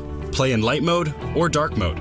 Choose from a range of time controls or create a custom game and get paired with players from around the world fast. Enjoy a polished playing experience while making moves on a fresh, responsive board to claim your victories. Train and improve with over 80,000 puzzles. And that's not all. Download now and discover what more you can enjoy in our brand new app. Hello everyone and welcome to this short introduction to the Roy Lopez. So the Roy Lopez is a chess opening that appears after the move e4, like replies e5, you play knight f3, like replies knight c6, and now bishop to b5. This is the Roy Lopez. We intend to castle next, and we are building some initiative in the center later on by playing the move c3 and hopefully d4. It's a very solid and reliable opening. It has been played by basically all the world champions throughout the history of chess. It has been around for hundreds of years, and it can definitely last you a lifetime once you learn it. So I really recommend you all to try out the Roy Lopez.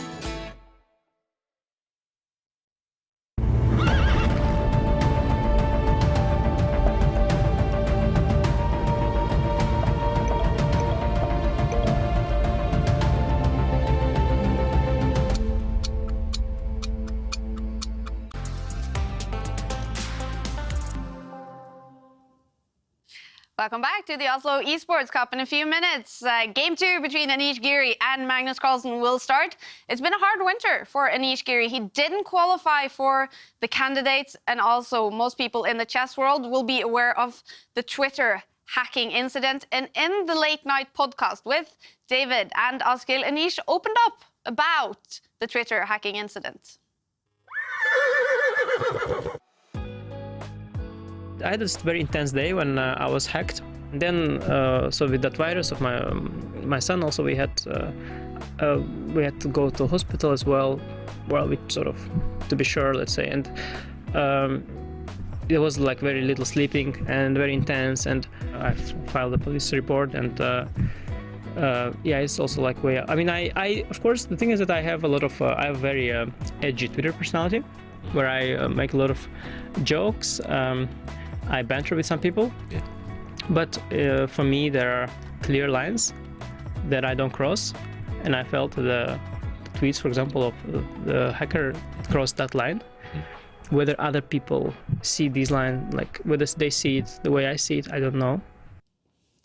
The late night podcast with Anish Giri will be released tomorrow, a special video edition for all Chess24 premium users. And it must have been interesting to be able to sit down and talk to Anish about the drama of the Twitter hacking. Yeah, and I mean, it was fascinating. A lot of people had kind of their own thoughts on that, and Anish touched on lots of subjects, how it was for him, how it was for his family, and kind of the fallout from that. And yeah, actually, we sat down with Anish. We thought we'd be chatting for maybe 1 hour. We ended up talking for 2 hours because we talked about so many topics in the chess world. I mean, the Twitter hack just being one of them. Definitely. And that podcast is released tomorrow. And the next round of games is coming up. These are the results from round 1 today. A draw between Anish and Magnus. A win for Erik Hansen against Shakhriyar Mamedyarov. Also a win for Duda against Van Foreest. And Pragnananda and Liam Led, they played a draw. We're gonna head out to Sverre in the lounge. I guess the players are about to get ready in the arena, or is there anyone else hanging out with you? I actually missed a whole bunch going through here, but it was interesting because the guys who looked the most upbeat right now were actually some of the guys who had been losing. Shakhriyar, he looked like he was ready for this new task. You had also the other guys who really seemed, especially the Pragnananda was walking by looking happy. The one who looked the most taken aback right now, or the most serious in his approach, that was Anish Giri. He looks like he has his game mode on. He's been walking around in the lobby, and I think that even though they're saying that this rivalry doesn't mean as more than the others, I think that they're finding it a little more exciting right now than maybe on any given Champions Chess Tour day. I agree with you, Sverre. We do know there is a rivalry between Anish Giri and Magnus Carlsen. How did Magnus look walking back, Sverre? Is he still definitely feeling sick? He looks determined. He's not stopping to do any interviews right now. The only one who's in the lobby right now is Erik Hansen, who's making some coffee. He looks quite relaxed at the moment. He's right behind here and trying to prepare in a bit of a different way than some of the other guys. And as you can see, when you win, you smile. Isn't that correct, Erik? Yeah, I'm smiling because I won and the Calgary Flames won last night. We were talking about some hockey earlier. So in case you guys are wondering what's happening here, I'm taking the one Canadian I can find to also promote my own passions, NHL hockey, and it's almost playoff time, right? It is, in a week. So it should be fun. I'm glad this tournament doesn't run at the same time as playoffs, because then I'd be up until 7 a.m., which maybe I was already, but anyways, that's another interview. As you can see, some of the players spend all their time in between preparing for the next game. Some of them look at the NHL stats from last night. And enjoy their time at the Good Night Maybe. It's so entertaining to have Erik Hansen in the building, getting ready with a cup of coffee, and Magnus Carlsen is back at his computer, ready for game 2 against Anish Giri with the white pieces, and here we go.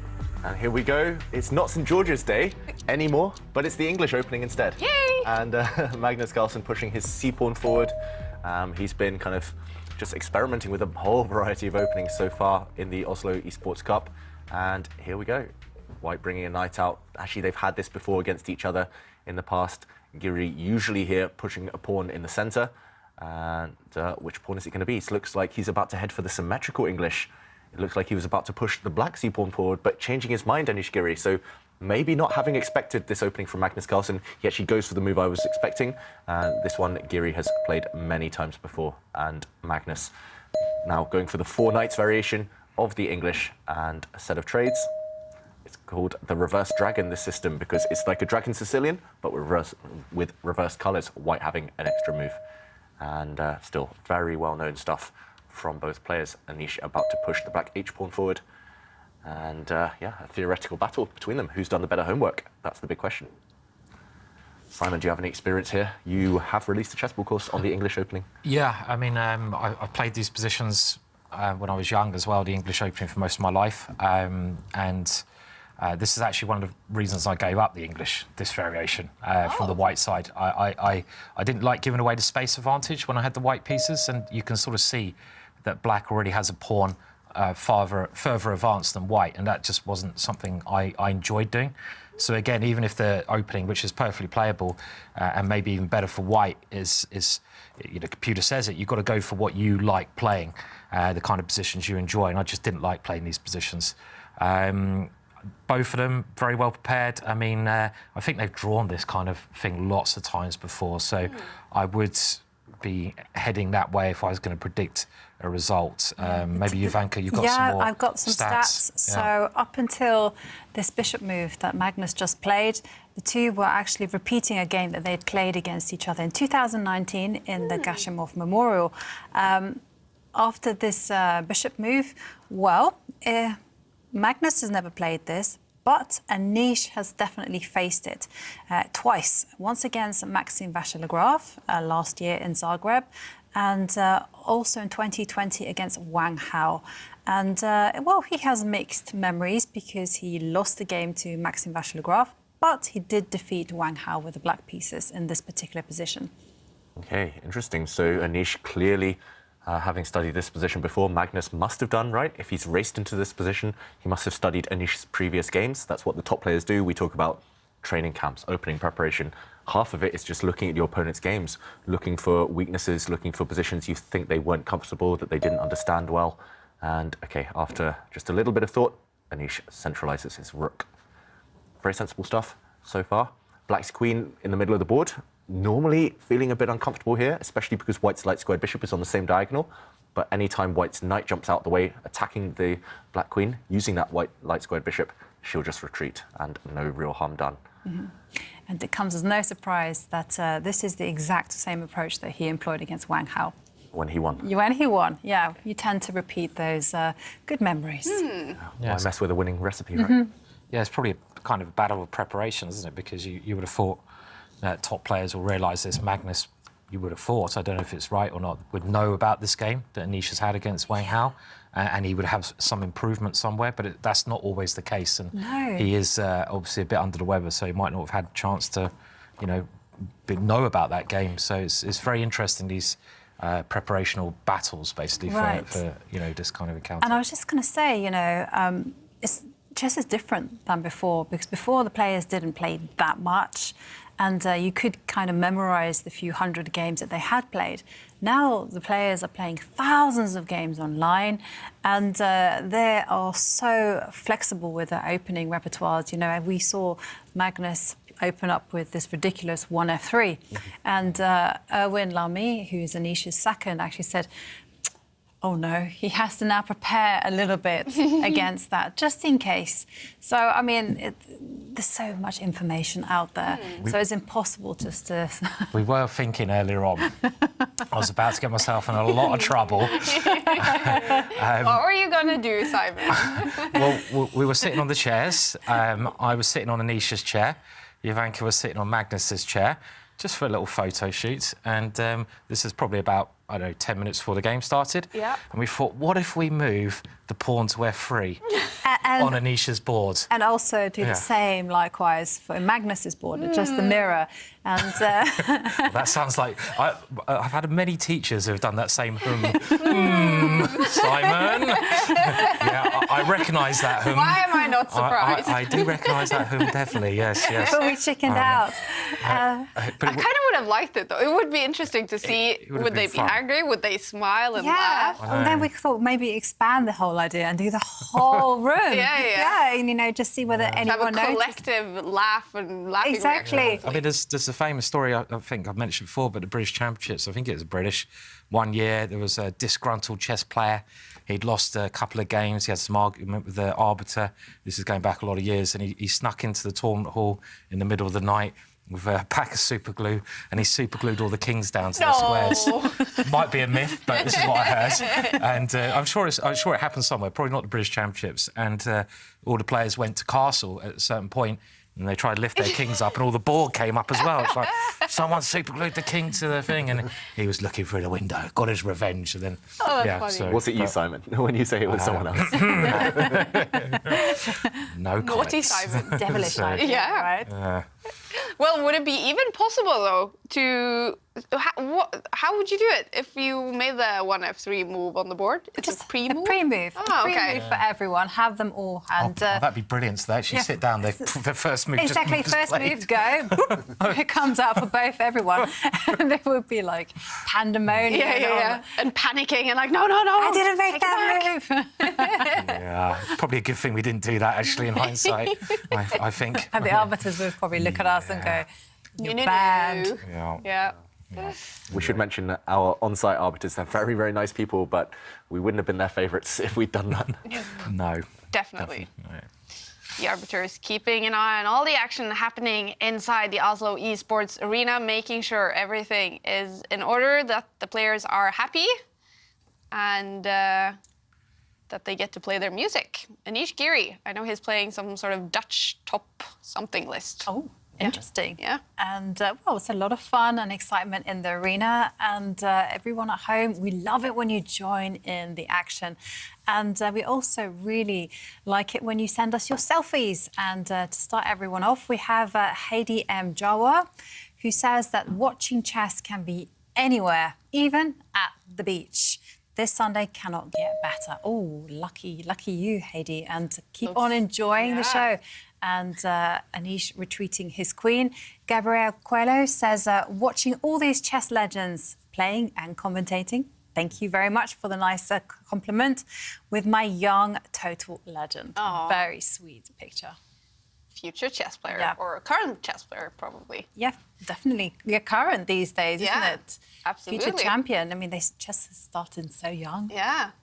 But talking about questions, there's also a question for you, Kaja. Ooh. Coach Casey asks, what is your favourite opening? Didn't I have a favourite opening? I don't remember what it was anymore. The Dutch. The English. What was it? Najdorf. The Sicilian Najdorf. Thank you. Yes, I was going to say that. I'm not at that level, actually. Even if I follow chess now every day. Which pawn do you pick up? Do you pick king's pawn, yes, queen's pawn? usually maybe the king's pawn. No. Do you just like switch? Yeah. It's always one of the two pawns. I never do anything crazy stuff with the knights or anything. It's one of those two central pawns I will push. No pawn to f3. No pawn to f3, never, ever, ever. That's no. good. Because I would fall into the fool's mate. That's my problem. Yeah, no, I'm not at that level. Might surprise you, even because I do listen to the best chess players every day talk about chess. But I'm having a hard time memorizing those openings. Super hard. Chessable. Got to get on Chessable. I know, yes. That's why it's there. Yeah. Right. And check out you have a couple courses on Chessable, right, Simon? I got a fair few on Chessable, and the last one that came out was The Life and Times of Mikhail Tal. So it was actually he wrote this one, and he's one of the most interesting chess players, my favourite chess player of all time. Yeah. But I done 15 hours of videos on his game, so it's there's a lot of videos, and he was a great player, but he's also a very interesting character. He had, very funny guy and had some great stories. So we try to talk a bit about that and what he did to become so great. So but there's many courses on Chessable, something for everyone, really. So, absolutely, yeah. No doubt about it. We do have a few moves on the board. Is it still? It's the calm before the storm. Yeah, okay. Both players just kind of marking out their territory. We haven't talked so much about the last few moves because both players were just kind of improving their pieces slowly. If you look at White's army here, it's all kind of camped out on the first 3 ranks, not really kind of pushing forward yet, not really initiating that kind of action between the two sets of forces. Black, meanwhile, spent a lot of moves with the queen. That's why we normally say don't bring your queen out too early, because Black had to use a couple moves to retreat her to a safe square, just to make sure she wouldn't get hit by a set of bishops, maybe hit by some pawns. And now Magnus, with this last pawn push, just getting ready to expand and push White's pawns forward on this left flank. We would call that a minority attack if White's pawns, the 2 pawns there, the A and B pawns, do start to push forward. There are targets as well. Black's knight, not ideally placed. Looks like it's controlling the center, but maybe a white pawn can kick it away later. And the black dark square bishop, again, looks good, but could be a target. Meanwhile, Anish Giri needs to develop his light squared bishop to a good square, maybe bring that rook out from the corner. Lots of choice for him. This pawn structure comes from the Sicilian defense, and it's really hard to handle for both sides. White has an extra central pawn, 2 versus 1, but Black has very active pieces. I have a question for you, David, because White has kind of signalled his intention, just like you say, he's going to expand on the left side. Time to prevent it or focus Good question. on development? I know that if Magnus Carlsen were Black here, he wouldn't hesitate, right? He would pick up Black's A pawn and push it 2 squares because he loves gaining space on all sides of the board, every flank. I would probably do the same, but maybe Anish is looking for something a bit more direct. Black, for example, does have the option of planting the knight into the center of the board, offering up some trades there. Usually that's quite a kind of safe approach for Black if he can go for it, but Anish, I think he's debating, whether to pick up Black's A pawn, push it 2 squares, gain space, maybe bring out the Black light square bishop, or plant the Black knight in the middle. I think a very normal idea here is to put that light square bishop on where it points at the knight, because one thing that often happens, the Black knight certainly wants to come into the centre of the board. White will probably have to take that knight off, and Black will take with the pawn. I don't know if we can show that, and you get this kind of pawn structure, right, where now Black has an open file, and you've got to try to utilise that open file and bringing a bishop out where it's kind of pointing at that weakness is also a good idea. And I think there's a strategy, actually, that in the Sicilian you see this against the dragon, which is a reversed version of this, a tempo down, which David mentioned, and it was called the Karpov variation. This is something that I think Karpov played quite often, and I know that because my friend Adam Hunt beat me with this idea once, and he told me it was the Karpov variation, but he could have been fibbing. He just beat me and pretended he was Karpov, and I was like, yeah, I believe you. But similar kind of thing happening anyway, David, here in the game. So basically the same pawn structure we just demonstrated right there, but instead of taking with his bishop, White traded the knights off, so now it's purely bishops on, so no more tricky knight hops, no more knight forks later to worry about, but it's all about the diagonals, and White's bishops do look very good on these 2 diagonals right now. The Black queen was attacked, so Anish has found a safe square for her in the middle of the board. And she's pretty safe here right now because White really doesn't want to push pawns forward to attack the queen. This would just give away weak squares. And okay, interesting position. It's just about whether White can utilize his bishops. Right now, Black has got everything defended.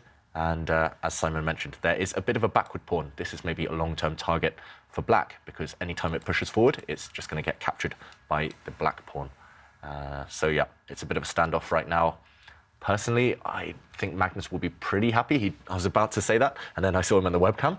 But normally, Magnus would be pretty happy with this type of position because it's quite stabilized. There's not too much drama going on. The White king very, very safe. And Magnus at some point will start pushing this pawn forward, maybe moving his bishop out the way and then pushing the other pawn as well. But Anish, he for sure has analysed this type of pawn structure, as Simon mentioned, from a different opening maybe.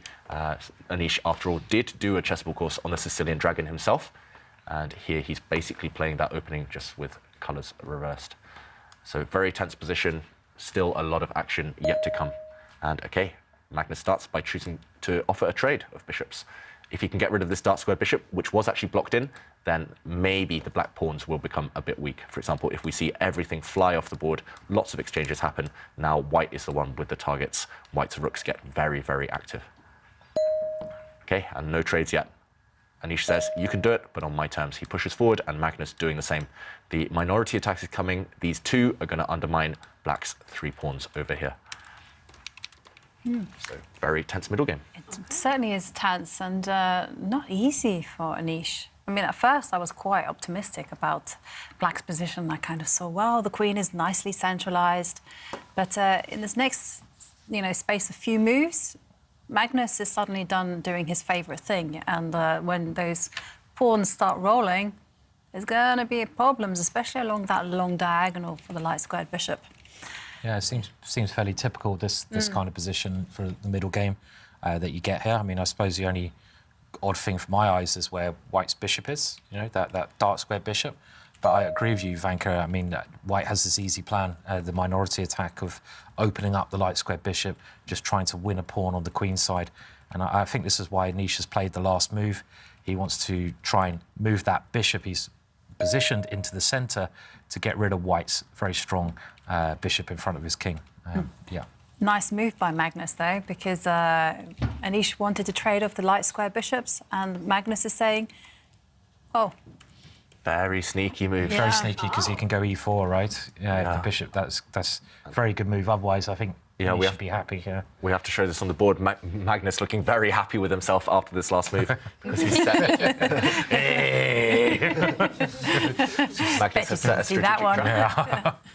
Is that one of those satisfying moves to make, basically? Yes, and we got to show why he's so happy with himself, Magnus, there, because this is Black's plan after all, revealed by Black's last move, putting the bishop on the square. As you guys mentioned, White's light squared bishop is one of the key pieces, both from a defensive point of view, but also long-term on this diagonal. So if Black can trade these pieces off, Black is doing very, very well. But Magnus now, he'll push his pawn 2 squares forward, and en passant is possible, it's legal, but it would be a big blunder here. So normally this pawn push would be met by Black capturing, as if the pawn moved just 1 square, but now suddenly loose pieces drop off and the Black queen would fall on this diagonal. So a really interesting move there from Magnus. Do you think they should make en passant as a rule? You have to capture it, just to mix up a little bit of chess. So if en passant is available, you have to play it. Oh, that's nice. That could be, because they had this, idea of trying to sort of make chess a little bit different, and that'd be quite a subtle way of making chess a little bit different, I think. That means Magnus would win by force if it were this position. If Magnus could push his pawn forward, if Anish had to take it as if it moved 1 square, Anish would lose his queen by force. That's a threat. E4 is actually a threat to win the queen. A winning threat. So it'd be... As if chess is not difficult enough. Yeah, just make it a bit more difficult, shall we? Yeah. I like the fact there are no forced moves like that in chess. It's like fair enough, chess is like warfare after all, and I don't know. Yeah. It's nice to have options. And okay, with that in mind, the tension between the queens being a bit too much in that variation that we just showed, Black parked the queen on a different square, and he's now maybe trying to trade off the bishops on this diagonal. Magnus meeting that by attacking the Black queen. Interesting. So he's attacking the Black queen, and if we see Black block with the bishops, how is Magnus going to keep the bishops on the board now? Maybe he won't. I'm just trying to work out his plan here. I think Anish is still doing a very good job here. If he can get rid of the light square bishops, and then the dark square bishops will probably come off. I don't see why he should be worse. I mean, he's got the open e-file. He's keeping the balance, I think. I think we might be... I was going to say we might be about to see a repetition of moves, but no, Magnus trades things off, and okay, he's lured the Black queen to this square because he wants to create a pin on the 4th rank. Another example where en passant would be a force win if you had to take it. So yeah. Again, if Black were just to make a move, for example, pushing Harry down the board, very logical. As you mentioned, Simon, pushing this pawn forward. Wins. If en passant was forced, of course, Black doesn't have to capture this pawn, but if he did capture it as if it moved 1 square, then whoops, the queen falls off to the white rook. And this is actually quite a common motif in lots of endgames, when to push en passant, when to kind of prepare it. You often want to trick your opponent. Often it looks like this type of pawn move is just not sensible because your opponent can take it, but you can set it up so that your opponent really can't take the bait. So interesting position. I like what Magnus has done with this idea of a pin on the 4th rank. Anish's queen may be feeling a bit uncomfortable now, stared down by the white rook. I really struggled with the en passant rule when I was a kid, actually. When I first started learning chess, I was really confused by it. So I still struggle with it. Yeah, it's quite a strange one because it's not normal that you can capture on an empty square. That kind of feels like strange. I mean, I think it's capturing passing is what it means, but it's still a bit strange. And it happens quite rarely, so it's hard to sort of get used to it, I think. Yeah, especially it's one of the things beginners struggle with, definitely. En passant, just learning it. I also have to say castling also doesn't make that much sense either. The king suddenly moves 2 squares, rook jumps over it, like, hello? Yeah. Why are you moving 2 pieces? And also, I saw a great tweet the other day. It was before the tournament where someone goes, well, chess players get really annoyed when people call rooks castles. Oh. But then we castle, Yeah. What's the logic in that? I did this pod thing with Dom Jolly, who's quite a famous comedian, and he was saying all chess players are snobs. They should just call it what they want. Why do they call it rooks? Why can't they call it castles? It's because you're snobs. That's what it was. It's like, okay, we'll call it. I don't mind what we can call it. So why the knight, not the horsey? The horsey, yeah, exactly. Yeah, I like the British version. Just like, and the pawn is the prawn. Well,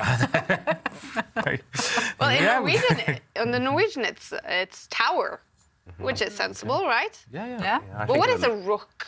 What is the it comes not from in the chess? Persian word for, I think, tower, I think. Oh, okay. So I'm not quite sure. So if anyone tower. does know the answer, then please tweet us using the hashtag ChessChamps. confusing because in English a rook could also mean like a crow-like bird, which makes no sense. In terms of chess, at least. But okay, meanwhile, a couple of moves. The black queen we mentioned was uncomfortable on that 4th rank, so she's gone back to reposition herself, and not too much else has changed. So now I'm expecting Magnus to start pushing pawns on this left flank because he's a bit stuck otherwise. Offering up this en passant thing, it's going to remain in the position for a long time, but I don't think now. Still interesting, isn't it? It's still very interesting, actually. I mean, it's a theme that's coming up, David, isn't it? And now, yeah, you could think about it. Yeah, maybe White could push a pawn forward 2 squares in the centre, hoping for en passant, but it's not forced. So, interesting moment. But that would probably help White's position if you can move that backwards pawn, which we've noted is a weakness because it's on that open file. And he's played it. He's done it. He's done it. So it wasn't irrelevant, all the stuff we were talking about there. En passant is in the position. Yeah. So Black can actually capture this pawn as if it just moved 1 square. And to take or not to take, that is the question. It looks on Anish's screen like he is about to go for it. There we go. En passant did happen. Queen trade very quickly, and White recaptured the pawn. So still level material, but Black has a set of double pawns now on the F file. Black's weaknesses in front of his king now. Maybe hard to attack, but they are there for sure.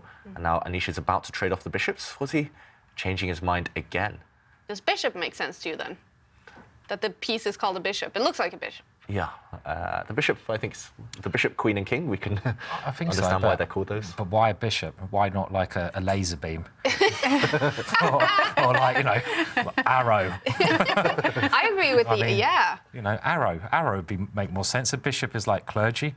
I think that's where it comes from. So why are we moving clergymen around? And would the bishop be a part of the war in ancient times? Well, I think before in ancient times, the bishop was an advisor to the king. So, the bishop sits next to the king. Okay, so that makes sense. That's why that. But also the knight jumping over things doesn't make too much logical sense. Well, the horse would jump. A horse would jump over things, maybe. Yeah, but no other piece does it. Yeah. Special powers. Yeah. Send in your suggestions on Twitter. You guys are very critical of the game of chess today, I have to say. All of you making a living and being just amazing chess players. You've got to ask. Be nice to the game. You've got to ask those questions, though, haven't you? A bit of philosophy about life. You've got to be curious, right? You've got to be, definitely. It's good to be curious. Yeah. So you wouldn't actually say that chess is perfect? Nothing's perfect, Claire. I kind of think the game chess is a perfect board game. It's the perfect game, if you ask me. I don't think we'd change anything if you asked us truthfully. I don't think we would change anything because we love it so much. But it's interesting to think of these things, and I'd love to hear the viewers' thoughts on what we should rename the pieces or what rule changes you would suggest. Yeah, good. It would be, I think it would be kind of cool if the pawns would be a little bit different. So if the pawns could have a little bit of personality. So the A pawn has a little bit of a thing, and the B pawn, something that differs from the A pawn. But then when they capture and go onto a new file, do they kind of change personalities? There's actually a chess variant where they change value according to what line they're on. Oh. But I have to say, I really liked it when Pontus Carlsen was here, and he said that in Africa, that they often teach the kids, not necessarily with pawns. Well, they do, but they kind of don't. The value that they ascribe is in terms of animals. Oh, that's true. So the rooks were the rhinos. Yeah. I mean, how cool is that? Very cool. I think if you bring them to life, it's much easier for kids to learn about them. So that's the point. If you actually give them names, one of the points is you make them something, and kids can say, "Oh, it's I recognise that pawn. It's got a name." So it's sort of it's quite a good tool for to remember stuff, right? So can you imagine a world championship with a chess set full of animal figurines? Yeah, I mean, that'd be weird, wouldn't it? So, sorry, carry on, Simon. I mean, I was just going to say about the position. I mean, I think this is pretty horrible for Anish. I mean, just at first glance. I mean, just because we're talking about the pawn structure, and we know that having 2 pawns doubled, I mean, it is nasty, and also it's a Magnus position, right? Magnus loves playing against small strategic problems, which Anish has. I mean, I guess we go for a nice position for White. It's all Magnus right now, and also look at the clock times. Magnus at 11 minutes, Anish down to 2 minutes. So a 9-minute advantage for the world champion, and we know he's not feeling well, Magnus Carlsen, but this is the type of position, this is his bread and butter. This is what he's specialised in since he was young, and Anish has just got his strategy all wrong. Okay, he pushes a pawn forward now, just stopping any kind of rook checks maybe. The white rook on the 4th rank was about to swing over, but now there is a target for the white rook, and Anish, it's really hanging by a thread for him already. Trades one set of rooks, but that only improves white's pawn structure. And yeah, if black's pawns on the f-file weren't doubled, if you could put one of them back on the g-file, black is completely fine, but it's just the fact that there are clear weaknesses, and Anish has gone into his opponent's home territory.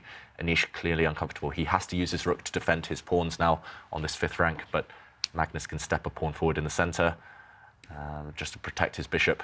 It's looks horrible for black. Really bad. Really bad. Often, I mean, I've seen openings where you give up a pawn in order to lumber your opponent with this terrible pawn structure that black has on the right side. I mean, it's so weak. Every single one of those pawns doesn't have a friend. And the rook attacks it, but also you can visualise that the king could also be an attacker there as well. So you've got Harry no mates and Freddie no mates as well. So yeah. Double Freddie. Double Freddie no mates. So, right, yeah, those 2 f pawns would give Beth Harmon nightmares. And okay, Magnus brings his rook across, defends his bishop. Look how flexible white's pawn structure is as well. White can push pretty much any pawn if he wants to. Black's pawns are all pretty much fixed. That's quite a clever move, because I mean, I was with you, David, that you should, push that pawn to guard the bishop, but this way, concrete. Yeah, and the white king might better go where the rook was just placed, I guess, is the idea. Giri is just completely stuck, actually. He doesn't really want to trade bishops yet, because in a pure rook endgame, his pawns would be even weaker. Black's rook is stuck on the 5th rank, just doing a defensive job, so he has to play with his king alone. And as Simon mentioned, it's very easy for white to actually improve the king as well. First, he's going to push pawns. He's going to try and kind of force Giri to trade off these bishops. I mean, Magnus, he's barely thinking. This is the type of position he can just play purely on instinct. There's zero calculation involved. It's just, okay, where do I want my pawns? Where do I want my pieces? And even if you're really unwell, you can play a position like this. Even if you're really tired, you can play a position like this. Giri, meanwhile, clearly uncomfortable with 2 minutes left. Oh, wow. And, I mean, it's purely defensive. He's trying to kind of fight for the draw from move 1 now in Giri in this game, but it's backfired. And Magnus, look at the evaluation bar. Big advantage for him. Okay, interesting. Will Magnus Carlsen win game 2 here? He has a lot of time on the clock. In the other 3 matches, the bar actually is very much to the middle in all our matches. So will we have a little bit of a drawish round? It's going to be interesting to see. So far in the tournament, a lot of decided games, so that is super fun and entertaining. And Magnus fighting for a win in this one. Yeah, I'm going to say now, I'll be shocked if Magnus doesn't win this. I know he's not feeling 100%, but just look at his last few moves. He pushed a pawn forward in the centre, solidifying everything, and now the white king kind of making its way towards those isolated, weak, doubled black pawns. At his choosing, he can push a pawn on the other side to kick black's bishop away, force it to trade itself off for white's bishop. The black bishop can never run away from that trade because white's bishop would just go and grab a pawn. Giri's just completely stuck. He just has to wait and do nothing and hope that there's no breakthrough. But the hardest thing in chess is to do nothing, right? Exactly. I mean, this is what is well known. Especially when you're in a worse position, it's much more natural to try and do something. So yeah, I think this is another problem that Anish is going to have here, right? With the clock situation, I mean, the temptation, the human instinct, right, is to lash out at some point and calculate your way out of danger, do something, but he can't. Yeah. And especially if Magnus is sneaky and gives him a chance to break out, but it was a false promise. Okay, so the bishops have been traded. We did speak about that, that there is the urge to do something. The bishops are off.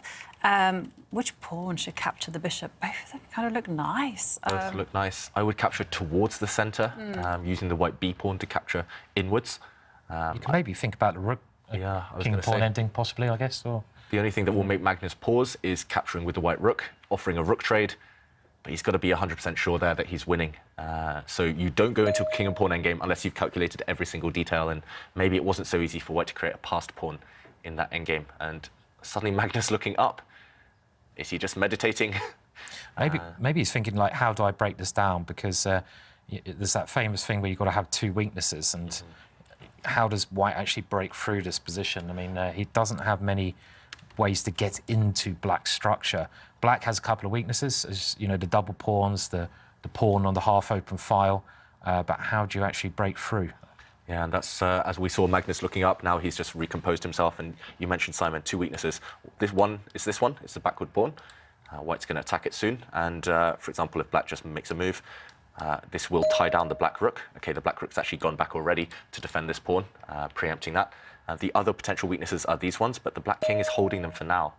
So really interesting. Okay, Magnus, okay, we are actually heading towards this position. Magnus, he does have that question. Is he going to, for example, reroute his king around this way to attack this pawn on the edge of the board, which is isolated? Is he going to maybe maneuver his king around the other way and then free up his rook? For example, in a situation like this, if Black just waits, maybe bring his rook back, swing this rook across this way, and kind of overload the Black army. Anish, meanwhile, just has to move back and forth. Yeah, sitting on his hands. He's doing that, but 30 seconds, maybe 10 minutes. Maybe there's an a6 break. Black can play a6 first. Yeah. Course, but yeah. I think that's a nice waiting move to have that in advance, just in case Black also was tempted to push the pawn to a6. One idea that I had was to kind of, first of all, just do some magic with your rook. Just reroute it to the F line as David showed. Oh, I didn't expect the pawn to be pushed. Well, I think he had to play, otherwise White was going to play a6. Yeah, I wasn't expecting White to do that. I thought White might have it in reserve. Yeah. And now Black is actually completely stuck. Black's king is tied down, defending this pawn. It can't move. Black just has to move his rook back and forth on this 7th rank. It's just going to use these squares and wait. And, okay, Magnus, he's going the other way around now. What is his plan? He's forced Black to kind of fix his pawns on these squares. But what's next for Magnus? That's the big question. We know that Magnus doesn't believe in fortresses, but Anish Giri has tried to set up a fortress. He's hoping that White can't break through. And, okay, White is just waiting. Anish is just going to rotate with his rooks back and forth, as we mentioned. So fortress or no fortress? That is the question. I don't think it's a fortress. I think, I know. I think White should better break through here, because White's still got some pawn breaks. I mean, White has these 2 pawns in the centre, which can potentially move, especially the D pawn, and he's just maybe at the right moment going to play this. And I like the idea you showed earlier, David, bringing the White rook to the F file, hitting those double pawns, and then maybe you transfer the king the other way. Yeah. Still got to be one, but it's certainly not a fortress yet. Also, your idea of actually breaking in the centre looks also quite dangerous as well. Do them all. Yeah, just time them well, I think. And look at the time advantage. Well, Anisha's down to 40 seconds now, which is pretty pretty bad. Yeah, so these are long-term plans Magnus has to formulate over the next 5-6 moves. But yeah, it's going to be hard for Anish. Every move, Magnus is going to start creating tiny little mini threats, and Anish is going to have to burn his time trying to counter them. Yeah. Is this a situation as well where it's easy to make inaccuracies that can just ruin the whole thing for Anish? Maybe not this exact moment, but maybe in 5 or 6 moves' time, once Magnus has started to create those threats. First, Magnus is just improving his king. Then he'll improve his rook. And then the threats might start to come, or the pawn breaks at least, as you guys mentioned. So it's looking super dangerous for Anish Giri. Clock ticking down to 20 seconds in game 2 against Magnus Carlsen. The first game was a draw. Okay. Yeah, look at what Anish is doing. Just king up, king back, king up, king back. It's horrible playing that, isn't it? When you know just waiting for your own doom in some respects, especially when you're playing Magnus. It's like, oh dear. But on the other hand, there's some kind of joy in the fact that you don't have to think too much. You just shuffle the king backwards and forwards. So you don't want to think too much. You should probably be playing drafts and not chess, shouldn't you? Oh, Simon, your move is on the board. The breakthrough has happened. Is it the right moment? That's the big question. And Giri clearly surprised by that, because it looks like White's giving up a pawn. And, okay, he's not going to take this pawn off the board. Oh, he is. That pawn was just too strong. You couldn't let it march forward. But now this is the point. The White king has entered the game. And Magnus has timed it pretty well, I think, because the Black king is offside. Black's king is kind of on the wrong part of the board right now. And, Giri, look at that. He clicked on his rook, clicked on his king. Under 10 seconds, he's not sure what to do. Oh, he took a passive decision as well. Ooh. The White rook is in now. The White rook is in the Black camp. And White can actually think about advancing the c-pawn 1 square forward. I don't like that move. I thought the Black king had to come back towards, but... I think White might even offer a rook trade if he wants. Yeah, and just nice. Win Black's pawn in the centre. Black is temporarily a pawn up, but look how many weaknesses Black has. Okay, he does go for this pawn push. Magnus is rushing slightly. I'm slightly concerned about that for him, but he's created a pass pawn. White's A pawn now is a runner. And, okay, Black trying to get active with his rook. Yeah, I have to say, Magnus did rush it, because now this is a nice move by Anish, because he's getting ready to check the king on the e4 square and then get the rook behind the pawn. And there you see, he really made a very fast move, pre-move. Yep, so Black's rook giving check, and Magnus, wow, rushing towards his pawn. So it's now a race. It's about whether White's pawn is quick enough to run up the board. Black's rook might have to give itself up for that, but it's just about whether the Black king can start doing its own damage. Magnus decided not to go and grab pawns himself. He's banking on this one guy, Alice the A pawn, running up the board, and Magnus's king is now going to go and support this pawn. I'm very surprised Magnus is playing so quickly, because there's so much to calculate here. It's pretty much a race, any race, pawn races especially. It's all about, I do this, you do that, I do this, you do that. And this type of position, you can calculate 10 moves in advance, because every move is pretty much forced. But Magnus is just clearly playing by instinct. And he seems to be making the right moves. The bar is liking it. He is sick. How impressive is it that he's able to play like this? I don't know. This is bad strategy, actually. We tell our students off for playing like this, because he's not using the clock. And now you can see a pawn race. I mean, it might work because Anish only has just under a minute on the clock, but... Is he going to bring his rook back and challenge the Black rook? Yeah, he is. That's a nice tactic. It's going to get really complicated. But yeah, okay, there we go. This rook offers itself up, but it's purely to distract Black's rook away from defending the White A pawn, promoting. So if the White rook is captured, White will make a new queen. It's still complicated there, but... I think Anish might have, that might have been a mistake as last move, because he doesn't really want to lose this pawn. It's such a trump. I mean... And you saw Anish put his head in his hands, as you say that, Simon. Yeah, and to be honest, I think we're saying maybe Magnus is rushing, but he's the best endgame player of all time. He knows exactly what positions to aim for. And he's probably just playing a winning plan, and he realises that A pawn is so strong. I don't know, maybe he could have calmed down a little bit. But he was only just in time, Magnus, by one move. Yeah. 5 seconds for Anish. Okay, 5 seconds, and he takes the White rook. White makes a new queen, and it's queen versus rook. Black's pawns are all a bit loose as well, so no fortress in this game. It's just about whether Black's far advanced pawn can promote later.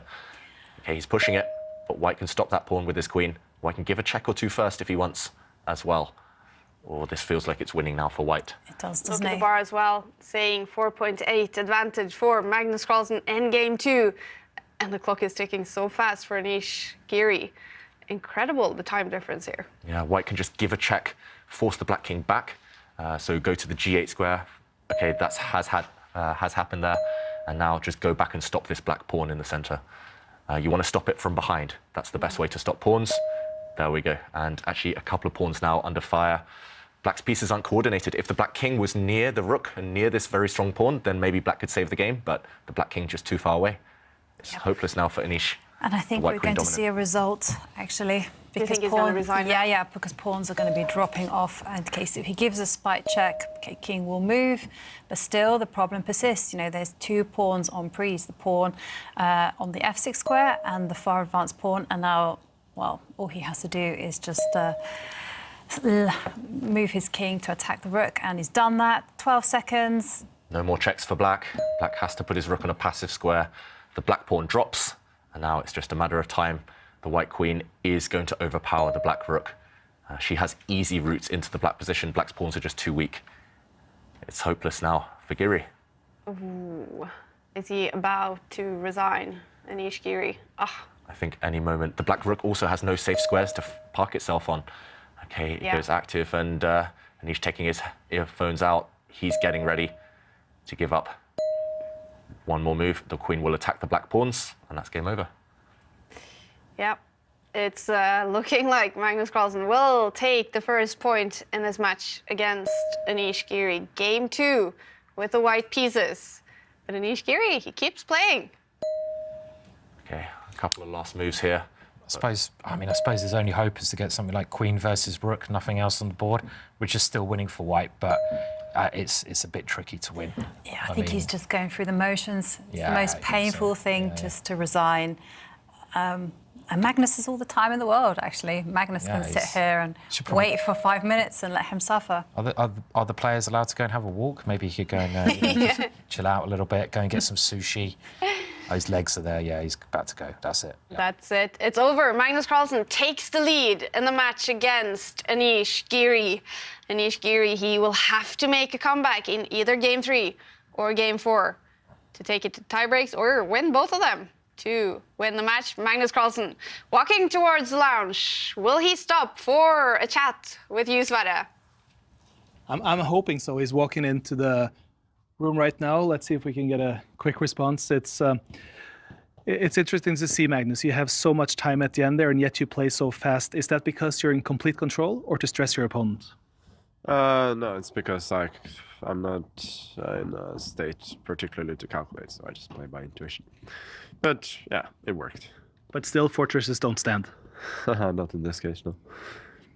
Thank you, Magnus, and good luck. I'm actually thinking there's still one game being played here with Pragnananda, and if you guys want to join me, we could actually take a walk to what is the rooms where all the players now take their breaks in between games. We can see Johan Sebastian here, the second for Jordan van Forest, who was on my side right now. But we're walking into the corner room. The corner room is where our young gun, Pragnananda, is currently sitting. And I'm going to have a quick chat here with Ramesh, if that's okay by you. Yes, please. It seems like the game right now is tilting Prague's way. How would you summarize it? Yeah, it looks like the final position from what we have seen after Queen G4, which looks like a big blunder from Li Kuang. It looks like Prague is winning after Queen C5. The black king seems really unsafe, and white pieces are coordinating really well. And so we can say that once again, he's performing well in these situations, at least score-wise. I mean, yes. It must be fun to join as a coach when things are flowing smoothly like this. Yeah, but the thing is, like, I've been with Prague for almost like 8 years now. So we have seen many ups and downs in our times together. So it's really nice to see Prague is doing extremely well at such a big platform. And this will give him a world of confidence. Is it important also for Prague, you think, to now be physically present with the other players, because it gives a bit of a different dynamic than sitting home in front of your computer? Yeah, definitely. Prague has always preferred to play over the board with human opponents, to say. But since the lockdown for the last 1.5 years or so, the over-the-board tournaments have not been happening. So he has been shifting his focus on two things. One, to learn new openings, improving his general strength, and also to keep the motivation going by playing online tournaments. But playing online tournaments, there are pros and cons as well. But he really wants to be the world champion in the standard time control over the board play. So it's really nice to see him getting such a big platform. You're here then, both as his coach, but also as his second, I would think. But would you say that the match today has gone according to plan? Yeah, Li Kuang, he generally has a broad repertoire, but the thing is, like, he's also more predictable, you could say, both ways, because he plays 3 or 4 openings, but we can, to some extent, predict the openings. And he fell into Prague's preparation, I would say, in the first round with the black pieces. Prague got close to winning position, but due to time shortage, he let him off hook and settled for a draw. So I think that game was a really nice one, the previous one. And even in this game, like, more or less, we were expecting these lines. And Prague got decent position, slight advantage right from the opening, and kept the pressure on. And really, I like the way, like, he went for knight g5, h4, very risky ideas with just hardly a minute left on the clock. So that just shows that he believes in himself. That's really a good sign. A good sign to believe in yourself at the end there, and it seems like Prague has a really good position now to win this game number 2. Absolutely, Sverre. It's looking very good on the bar, looking very good in his lounge as well. Amazing to hear from his coach, Ramesh. Is Prague about to take the lead in this match as well? It's looking very, very good for him. Liam is a great defender, so we can't write him off, but in the current position, white has a queen and rook against a queen and knight, and with so many open files, the rook should be the key piece here. So a queen trade should be winning for white, still some work there, but more importantly, I think Prague is going to go for the black king. The black king won't have too many safe places to hide long term. Drawing chances here, do you think, guys, or minimal? No. Minimal. Okay, Liam trying to seek safety in a queenless endgame, but even that one shouldn't be enough to hold. Wow.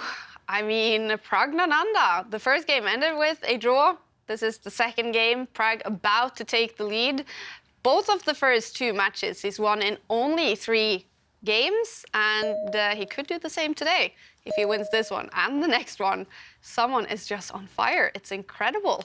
Yeah, I mean, he's so mature as a person, but also as a chess player. I mean, just some of the decisions he's been taking, transforming his advantages into kind of these safer positions. And, OK, the queens do come off.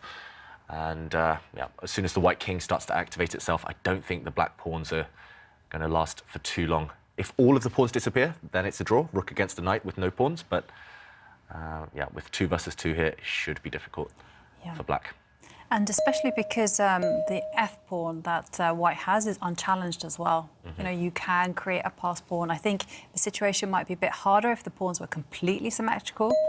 Then it would be a very long game. But here, great chances. Yeah, and the good thing for Prague now, after the queens have come off, is he can just make kind of 10, 20 random moves with his rook, gain some time on the clock, gaining 10 seconds after each move, and then he can start pushing a pawn. There's no need to rush to push the king forward and win this game. I mean, most likely he will bring the king forward now. There we go. But at some point, if he needs, if he's nervous about the clock situation, he can just make a few quick moves. Just don't put your king and rook too near each other. That's the other kind of bad thing that could happen for Prague here as white. You don't want to walk into any nasty knight forks. But he's got enough time, 35 seconds, in a relatively simple position. And the good thing here is, as well, at the right moment, he can kind of offer to sacrifice his rook for the black knight, and as long as he can get the white king in.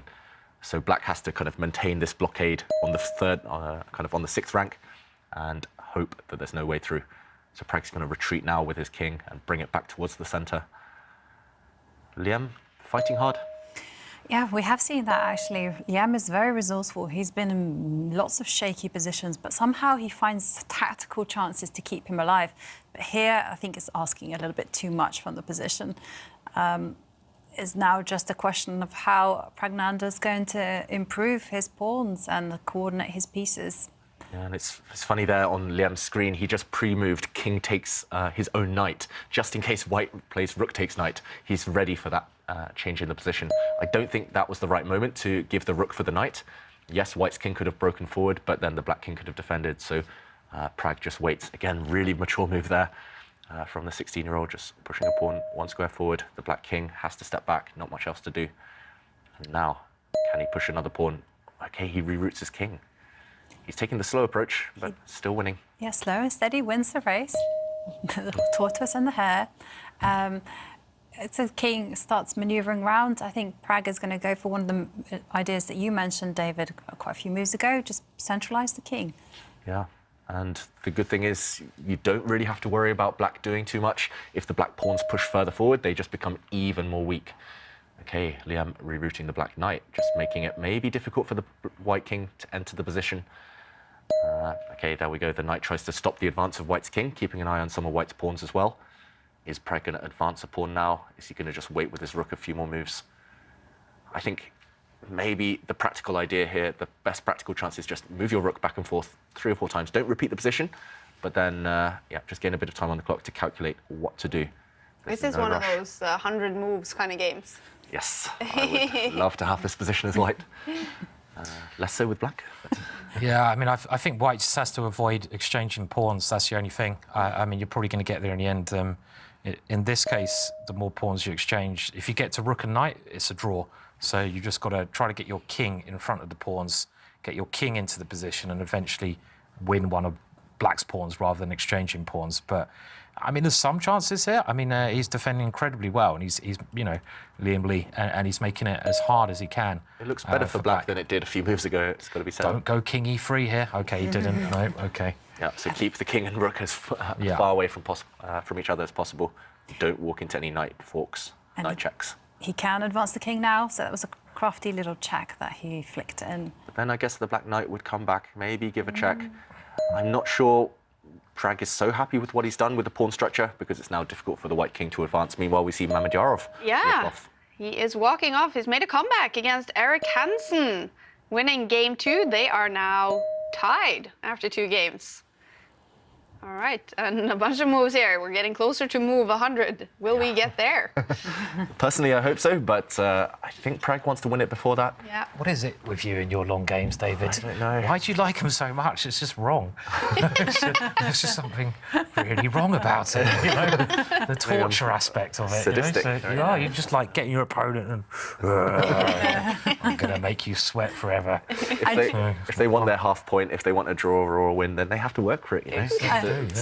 Sweat, blood and tears. I did love it in the England against Sweden match when David played Niels, where poor Askild was commentating on this game. And there were quite a few long games.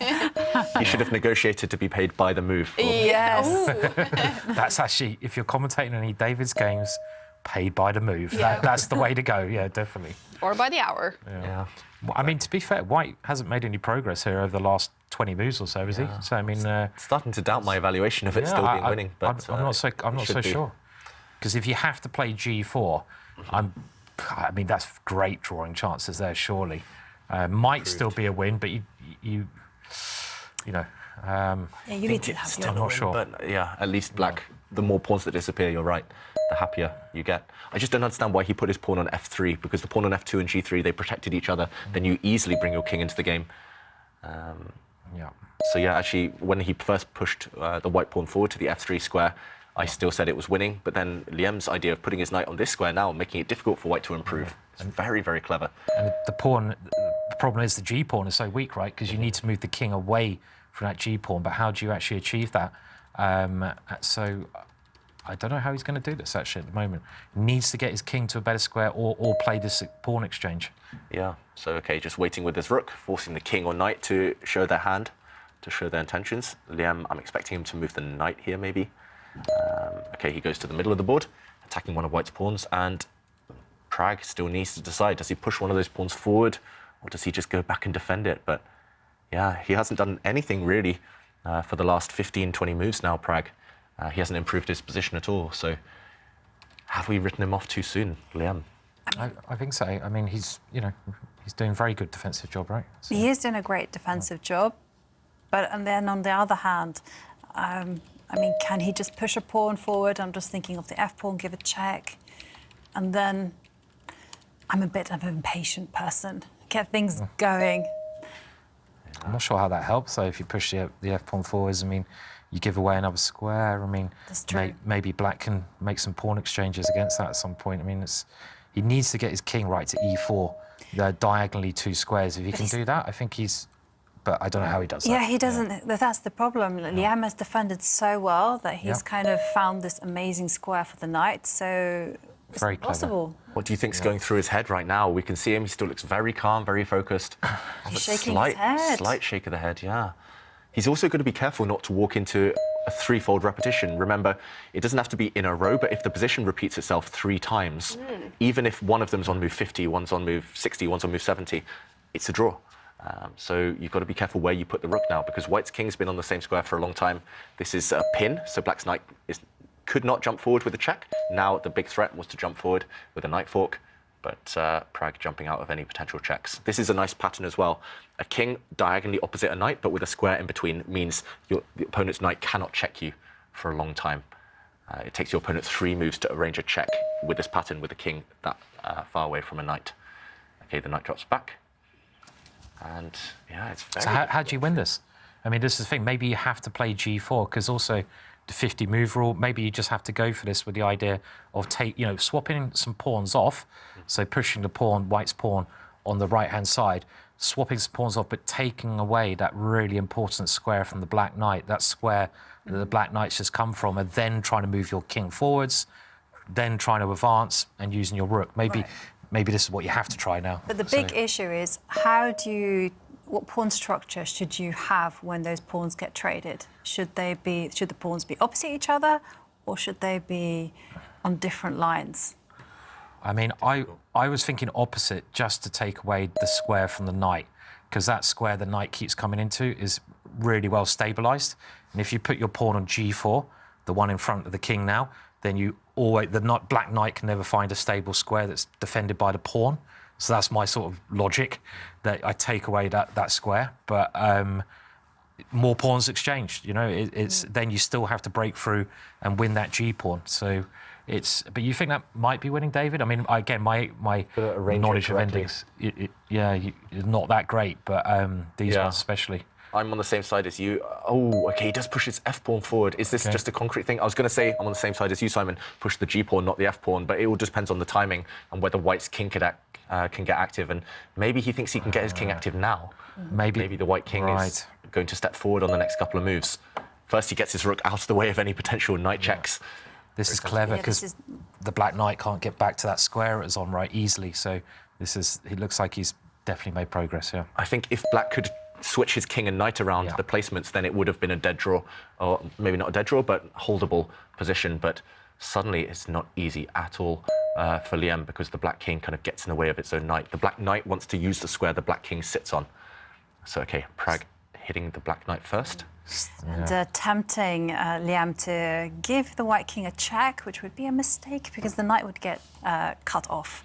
Yeah, you have to keep your king and knight within touching distance. Yeah. Close to each other, definitely. And the reason he hit the Black Knight is because he wants to give a check, but he doesn't want to allow the Black King to retreat and replace the king with the knight. So, okay, how to make progress now?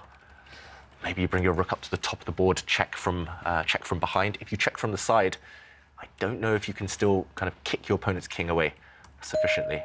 Okay, he does check from the side. Oh, still hard to win.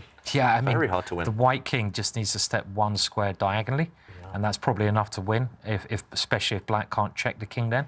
But the White king at the moment can't step diagonally because of the Black king. And you can see Black's king is just keeping that square under control. So I think David's plan's right. You know, try to get that rook behind is the way to go about it. Also, I was thinking maybe just do what Pragg is doing right now, just maneuver the king. Because the king right now is on the same, or is on the colour that's on the square, sorry, that the knight wants to be, and Liam playing a very crafty chess. I mean, the knights are crafty. Yeah, they are, and it's still hard to win. Yeah. We're going to get to move 100, aren't we? David, you must be ecstatic. We're 86 at the minute, and there has been a pawn move. And look at Anish Giri in the background. I think that's Anish just watching Pragg's screen from behind. He's probably waiting to start his next game, I'd imagine, because we're getting to when they normally start the next round. So I don't know what the rules are here. Well, the others will start at the top of the hour in 1 minute. We're going to see players coming in here. Is it Anish in the background lurking? And Pragg and Liam, they will have a 10-minute break after this game before they start game 3.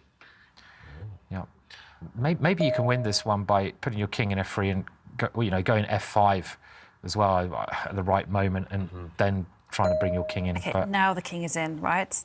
Yeah, now you still have to calculate a little bit, but it does look like you can run in. I think Black's just going to dodge with his king, though, and as soon as you march forward with the king, you get checked away, get checked back. But the evaluation bar, for the first time in a long time, has reacted. It's gone more in White's favour. So Black's king does dodge. So if you go in with your king right now, you get checked. But this is the key. Knights are really bad at losing time, and you saw Pragg kind of make a motion there. I think it's because he's excited. I think he's found the winning plan. Black's knight, if it does step back, then I think Jovanka's plan of pushing this pawn forward, or Simon's plan, sorry, pushing one pawn forward might be winning now. Do you push your f-pawn, destabilize the Black structure, trade one set? Yeah, there we go. Trade one set of pawns, but Black's remaining pawn is going to be extremely weak there. So he's playing this very maturely, isn't he, for a 16-year-old as well? I mean, he only pushed that pawn when he had to. He's playing around, he didn't rush, and he's found the winning plan. Yeah. So, quite incredible, actually. And this reminds me of Magnus Carlsen, actually. This is what Magnus was doing when he was 16, being very mature, winning these hard endings as well.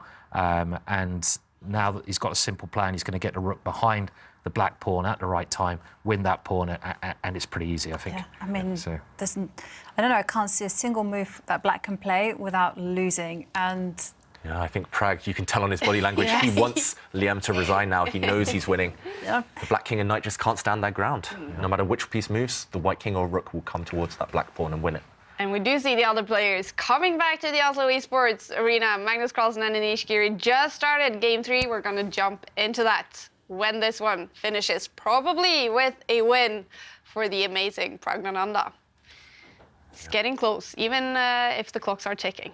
Yeah, Liam there just taking a sip of his water. You can tell on Liam's body language as well. He knows it's over. He knows it's hopeless for Black. He defended like a lion there, but not quite enough.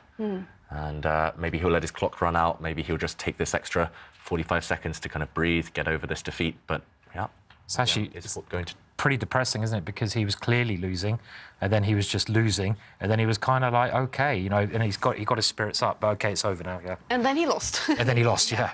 So. It's a win for Pragnananda. He takes the lead in the match against Liam Le. And if he wins the next one as well, game 3, then he will again win a match in only 3 games. The amazing Pragnananda.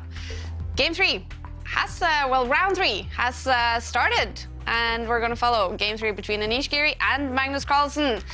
Magnus is in the lead. He won game 2, and Anish with the white pieces will be looking for a comeback. Yeah, and look at the bar, Kaja, because White already, according to the computer, has a big advantage. That's not necessarily saying that White's winning. He's definitely not. But it's a dodgy opening from Magnus, to say the least. And I'm not even sure the name of this specific type of opening. It might later go into what we call the modern Benoni. But yeah, either way. Benoni. Yeah, means son of sorrow. Oh. Yeah. Son of sorrow. That's how bad the opening is. No, but the Benoni, it's at the top level, it's regarded as very dodgy for Black, and computers don't like it. But yeah, it is playable. There are some ideas, and Magnus also used something very similar against Liam yesterday in his defeat. So, yep, this Benoni opening, Magnus can't have great memories of it, having lost that game yesterday to Liam. But maybe he's improved. Maybe he's got a different setup in mind. And okay, Black does develop the bishop to the long diagonal. This is the idea. Black's bishop now putting some pressure on some squares. And the reason this is good for White, according to computers at least, is because White has a very strong pawn in the center of the board. White's pawn structure is superior. It's an interesting, I've actually never seen this position before with Black delaying the development of the knight. Usually you kind of make a very quick choice, you know, you move it and okay, it's now we're back into mainstream territory. And the Benoni is over. Yeah, the Benoni is over, and sounds like baloney. Well, no, it is still the Benoni, and the whole point is that White is going to be sitting on the extra space.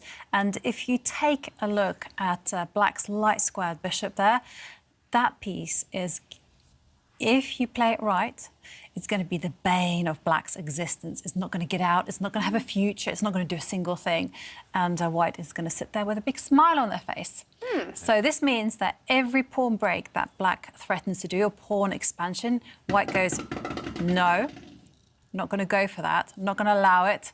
So if Black picks up the A pawn and pushes it 1 square, White goes, no, no, no, you want to push your B pawn forward, not going to happen. Yeah, and maybe we can show some of the ideas there, Jovanka.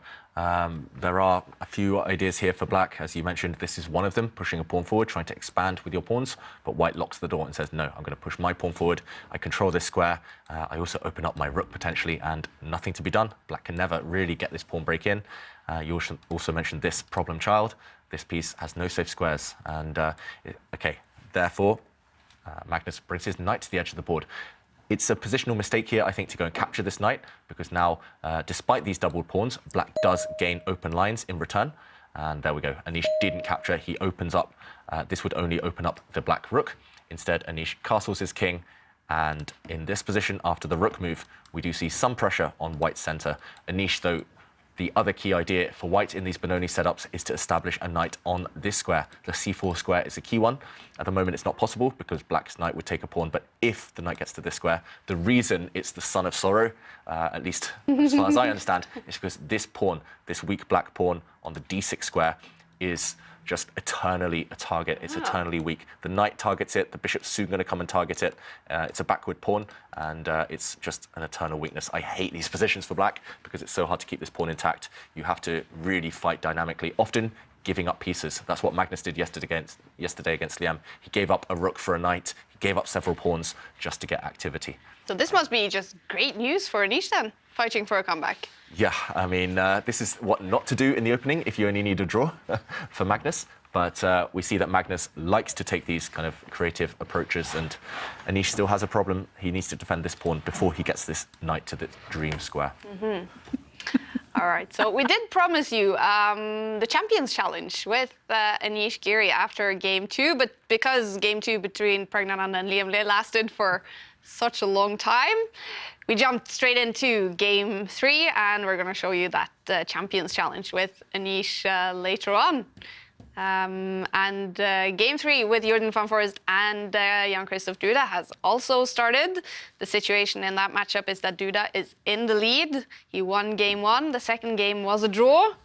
And Jordan van Forest with the white pieces in game 3 is definitely fighting for a comeback. Erik Hansen, he won game 1 against Shakhriyar Mamedyarov, but Mamedyarov, he did make a comeback in game 2. So they are tied now playing game 3, and it is Mamedyarov with the white pieces in this game. Magnus Carlsen, if he wins game 3 now against Anish Giri, he will be the winner of that match. But so far, I understand it's looking good for Anish. Yeah, there are some ideas behind Black's position, of course. The Benoni exists as an opening for a reason, but yeah, it's not a solid one for Black. And there we go, Anish playing that idea we mentioned, pushing his A pawn forward. Also, look how White's pawn structure, you'll love this one, Kaja, with the pawn structures. White's structure on the light squares, that pawn chain is so hard to break down. Often Black might need to even sacrifice a piece to break open the position later. And White's knight has found its dream square, and the Black bishop now going to try and exchange it. And I like what Magnus has done over the last couple of moves. Computer still loving White, but normally in the Benoni, if you can trade off one set of minor pieces, whether it's bishop for knight or one set of knights, usually that helps Black a lot. And there we go, the evaluation bar actually reacting. I think Magnus should just trade off his light squared bishop for the white knight as soon as he can. Do it now, and then think later. There we go. And one set of trades means that Black's position is far less cramped. I mean, few weaknesses now. Even I can see that all the white pieces look super good. Yeah, they do. And Black has to hope that he can slowly start to kick them back. I'm not sure I'm a massive fan of what Anish has done, to be honest, but OK, he still has full control. I'm expecting the white queen maybe to step up the board now. And still Magnus struggling for the pawn breaks. It seems like a pretty typical Benoni position, though, to be fair. Yeah. I mean, it might just be bad, but it's. I mean, if you're going to play this opening as Black, you're a bit worse. You have to expect to get this kind of position, right? So, so Magnus can't be that surprised to be in this. I mean, again, mentioning Mikhail Tau, just looking at his games, he played this knight maneuver on the queen side where Black's put his knight in many times and many games, and it can really come to life if you can, after Magnus's last move, get the B pawn going at the right moment. If you can just push that pawn at the right moment, the position can really explode into action. And with the black queen maybe coming forwards to support that, the black rook going over one square to support that, I don't know if it's that bad at all for Black, really. I mean, I would play this as Black. Yeah. I mean, lots of players would love this position as Black. Anyone who's played the Benoni in their lives, I'm pretty sure they would take this. There are worse Benonis out there, but then again, still takes a while to support that pawn push, as you mentioned. That's the battle. If Black can push the pawn to the b5 square, then he's doing well. If not, then he might struggle. Anish, meanwhile, taking a bit of a timeout again. To me, it just feels like something's up with Anish. His first game, he took a draw as White very quickly when he didn't really need to. Second game, he played for a draw with Black. Just very passive, never got any chances, didn't work out, and he lost. Now he's playing very slowly again, losing a few moves here and there with his king now. I thought it was maybe time. You mentioned, Simon, Black wants to push on the queen side, on the left side. Maybe White should try and push in the centre as quickly as possible. Yeah, because Anish just hesitating. Yeah, at least prepare it. Move the queen, connect the rooks. Definitely try to make Black struggle with his space deficit. But yeah, King moving to the corner, very safety first. Feels like he's a bit not scared, but I don't know. He's just not trusting himself right now, not calculating at all. Yeah, I mean, it's kind of scared move kind of makes some sense. It's like, okay, I'm going to play this piece super safe, but I'm not actually trying to do anything. I mean, White's still doing absolutely fine, but it's these pawn pushes here which are going to be key. Black's one on the queen side, and White's got to try and get this one in the middle. I mean, another plan Black has in these positions is to move the h-pawn and then retreat the knight to kick the bishop away. I mean, there's a lot of ideas here as well. So, but I mean, this is still a fairly typical middle game position, though, for the Benoni if you're going to play this. Maybe I'm just being too harsh about this king move. It's the type of move I would play as well, but I'd hate myself for doing it just because it's maybe not the kind of most aggressive move out there. Yeah. So. Okay, still a lot of play left in this one. Well, sorry. Yeah. Go ahead. No, okay. I was just going to say I was going to share some selfies. Ooh, yay! Yeah. So whilst the players are waiting, well, thinking rather, not waiting. Well, we have a few selfies. Richard Harding says it's a lovely evening in Germany as watching great chess with his buddy Chicky Mickey. Chicky Mickey. Chicky Mickey, yeah. That's cool. It is a very cool. And we will soon bring up the selfie when we get the time. And there we see the pawn attacks the bishop. Now, the bishop will step back. Anish, he's ready for that, of course. He's going to keep it on the diagonal, pinning the black knight, still eyeing up the black queen indirectly. And yeah, nothing much changing with that last move. And while we are waiting for the selfie, Sverre is ready actually with the coach, the partner in crime for Anish Giri, Erwin Lamy, who's also here on site in Oslo. Anish is currently playing his last white game of the day, and how are you prepared to get back into this match? Well, with Magnus, you never know what to expect. So it was actually Magnus who sprung the first surprise. It was clear that Anish had to get a game going, but Magnus seemed to have done that for him, playing a very sharp opening. So I kind of like that, because I think that's what Anish needs to get back in the match. Perhaps Magnus is looking to maybe even try to decide it in this game already, but in general, I'm looking at the position behind us there now. And yeah, it looks like a sharp opening. Looks exactly like what we'll be aiming for.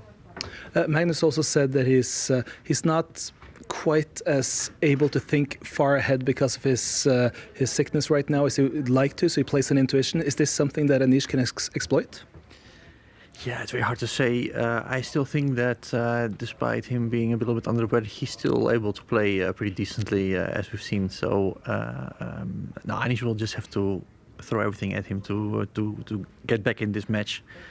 And yeah, I have to say, Magnus is still playing pretty well despite this. I mean, the way he converted the endgame in the previous game was quite impressive, I thought, and also how fast he did that without much thinking. But yeah, and he's still in it, so I'm still optimistic actually. Thank you for taking the time, Erwin. Sure. Erwin Lamy, he's feeling optimistic, knowing Anish Giri has to make a comeback at some point. And do you think he's going to do that in that game? I think it'll all depend, as Owen said there, on whether he can throw everything at Magnus. So far, he hasn't had the opportunity, really, but he would love to. And I think he needs to start attacking at some point in the near future before Magnus gets that key break that Simon was talking about, the black pawns marching forward on that left flank. So, yeah, critical moments will come soon. Anish needs to speed up as well. He's been behind on time in both of the games so far.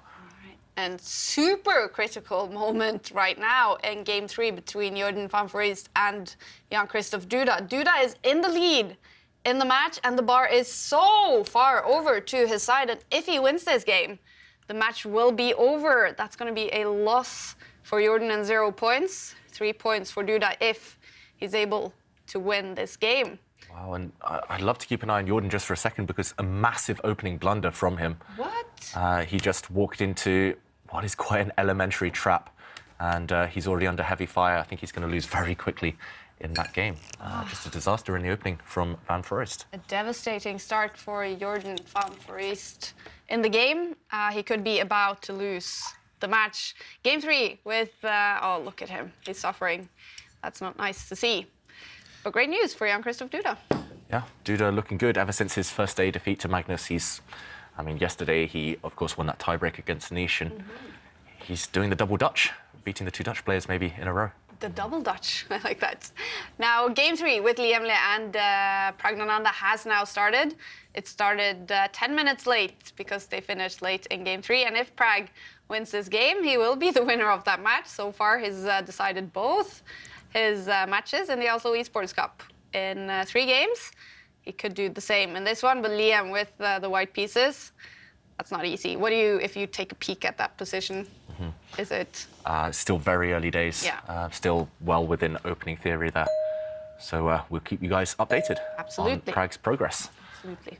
And meanwhile, a couple of moves. The White Queen stepping forward. We advocated for this a few moves ago, and now Magnus has planted his knight on the edge of the board. He also went for something similar against Liam yesterday. But the knight does have intentions to jump towards the White Queen, create some nuisance there. Yeah, here it's quite thematic, actually, because the white bishop that's sitting on h4 feels a little bit misplaced. You know, the move that white would really love to do is actually deprive the knight of jumping into that square. But, you know, that comes with a lot of risk.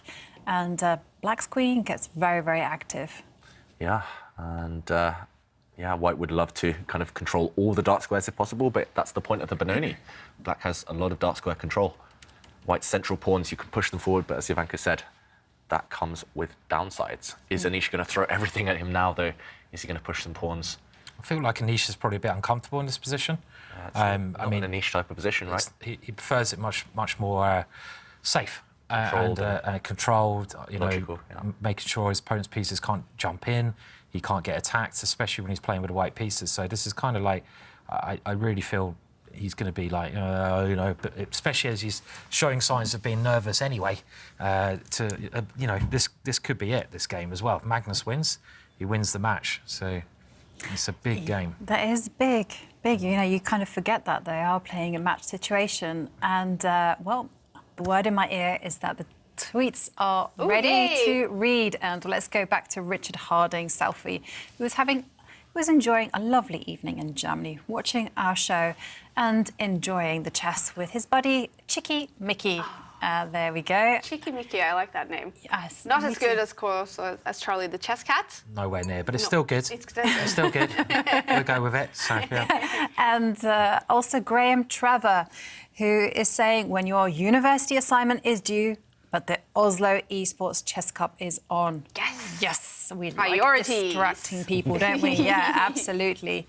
And Richard Harding also clarifies an issue for us. He says that rook, which we were discussing earlier, actually comes from the Persian term ruch, meaning chariot. So it wasn't tower like I thought it was, chariot.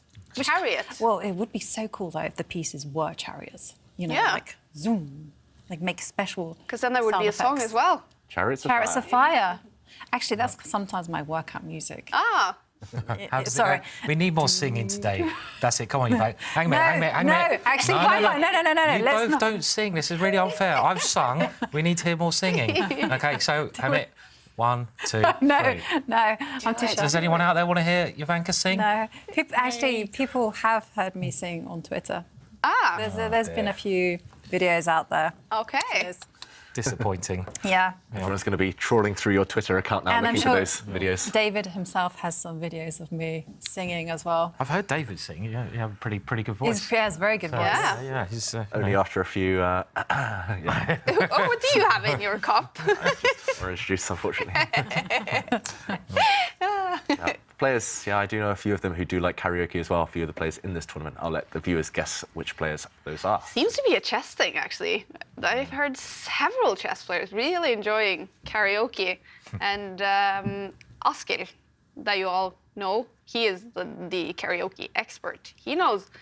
There's no song he doesn't know. Yeah, Askill singing. Yeah. He's very good at rapping as well. Oh, yes. Gangster's Paradise. We should get Askill in here for a live show of The Gangster's Paradise. Joined with David. David also knows the lyrics off by heart. Let's hear David. Nope. But I'm not sure which player here is walking through the Valley of the Shadow of Death. Taking a look at his life, realising it best now. I don't know any more of the lyrics, but it's a really good song. Yeah. Meanwhile, Magnus having his first real think of the game. Look at the clock times as well. Anish down to 6 minutes. Magnus just under 11. I'm starting to feel like this is a dream position for Black. The computer always hates the Benoni. But the fact that the computer's in the middle means that this is one of the best Benonis you'll ever see. I think black's ready to break everywhere. I mean, that's a good thing about the All sides of Benoni. the board. Yeah, you can break on the king side, the knight can jump in, the pawns can come in the centre, on the queen side, and you can combine it all at the right time, and suddenly everything comes forwards. I'm not even sure what. Nisha's moved his rook, but how is that really helping? Yeah, how is it helping? As you mentioned, Simon, black can play on both sides of the board. Black can prepare this pawn push. You can't really play it right now. Maybe you could consider it, but this square is covered sufficiently by white. It's covered once, twice, 3 times, and black's only defending that square twice after the pawn recapture. Pawn takes pawn, knight takes, and white wins a pawn, temporarily at least. But you can combine threats of this one, maybe with threats of pushing the f-pawn forward, very thematic. You could maybe push this pawn forward to control even more dark squares. Another move I would be looking at is something like dropping the bishop into the middle of the board, because now you do create a threat maybe of hitting this white bishop, which lacks escape squares. But yeah, Simon, as you mentioned, black doesn't even need to rush. Black can just prepare these pawn breaks. You can even make an argument for bringing the rook across, pushing this pawn forward. You would love to play this move, I guess, to prepare the pawn push b5, but the only question is whether white can get greedy and grab a pawn. And okay, Magnus goes for something similar, but he plants his bishop in the center instead. Interesting, controlling some dark squares, controlling this diagonal. And Anish, very quickly, I was going to say he needs to drop his bishop back because he needs to slowly take control of the dark squares by pushing this pawn forward and pushing the other pawn next. Now, I mean, I guess it still is in the balance, David, I would say, but I mean, it seems like black's just more comfortable at the moment over the last series of moves. Black's more flexible than white, I guess. As well. Yeah, but I have to say, my experience is, even though sometimes black gets everything that they want from the Benoni, they still have to tread with caution. They still have to play very actively, because take a look at black's pawn on a d6, the one in front of the queen. That's so weak. And if you don't handle the position carefully, that is going to be the target for the rest of the game. Yeah, if all the pieces disappear, this is still a target. It's hard to get at right now for white, but yeah, I just remember the words of English Grandmaster Nigel Short when I once played a Benoni type of structure with the white pieces, and I had basically similar to this, but an accelerated version, an even better version, and he said, even the worst Benoni is still a Benoni. So it's... no, even the best Benoni is still a Benoni, sorry. So yeah, Magnus, despite having everything he could want from a Benoni, still the computer hates his position. So it looks like he's preparing this move, but it's not clear whether it's a threat right now. For example, if white just makes a move, then pushing the pawn forward would result in a lot of trades. Rook takes rook, and white would still win a pawn temporarily at the end. I'm not sure this guy is so important.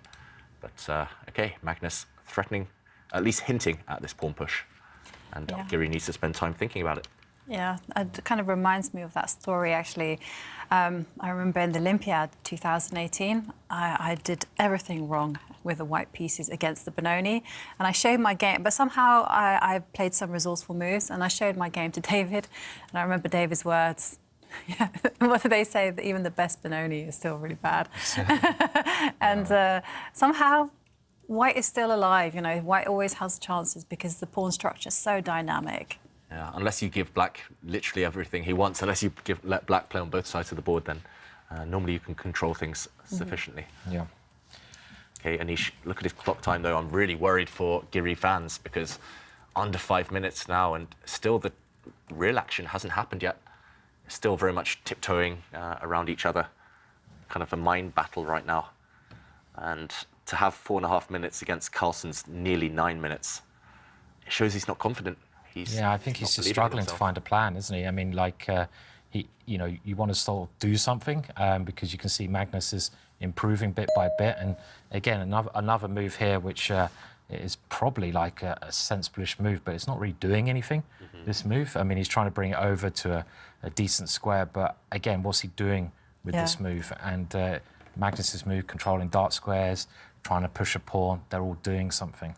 Yeah, I have to say, I often use this particular rook maneuver if black has played a very committal move on the right side of the board, you know, pushed his g-pawn 2 squares forward.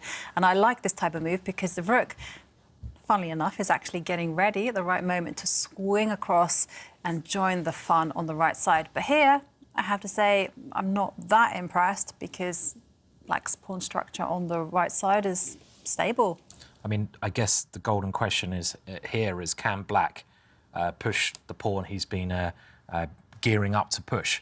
If he can push that, then he's going to be doing very well, because it will win a piece even so. But can he go b5? I mean, that's critical here, right? Yeah, that's critical. But Magnus, rather than think about whether he can push, he first got his Spotify in order.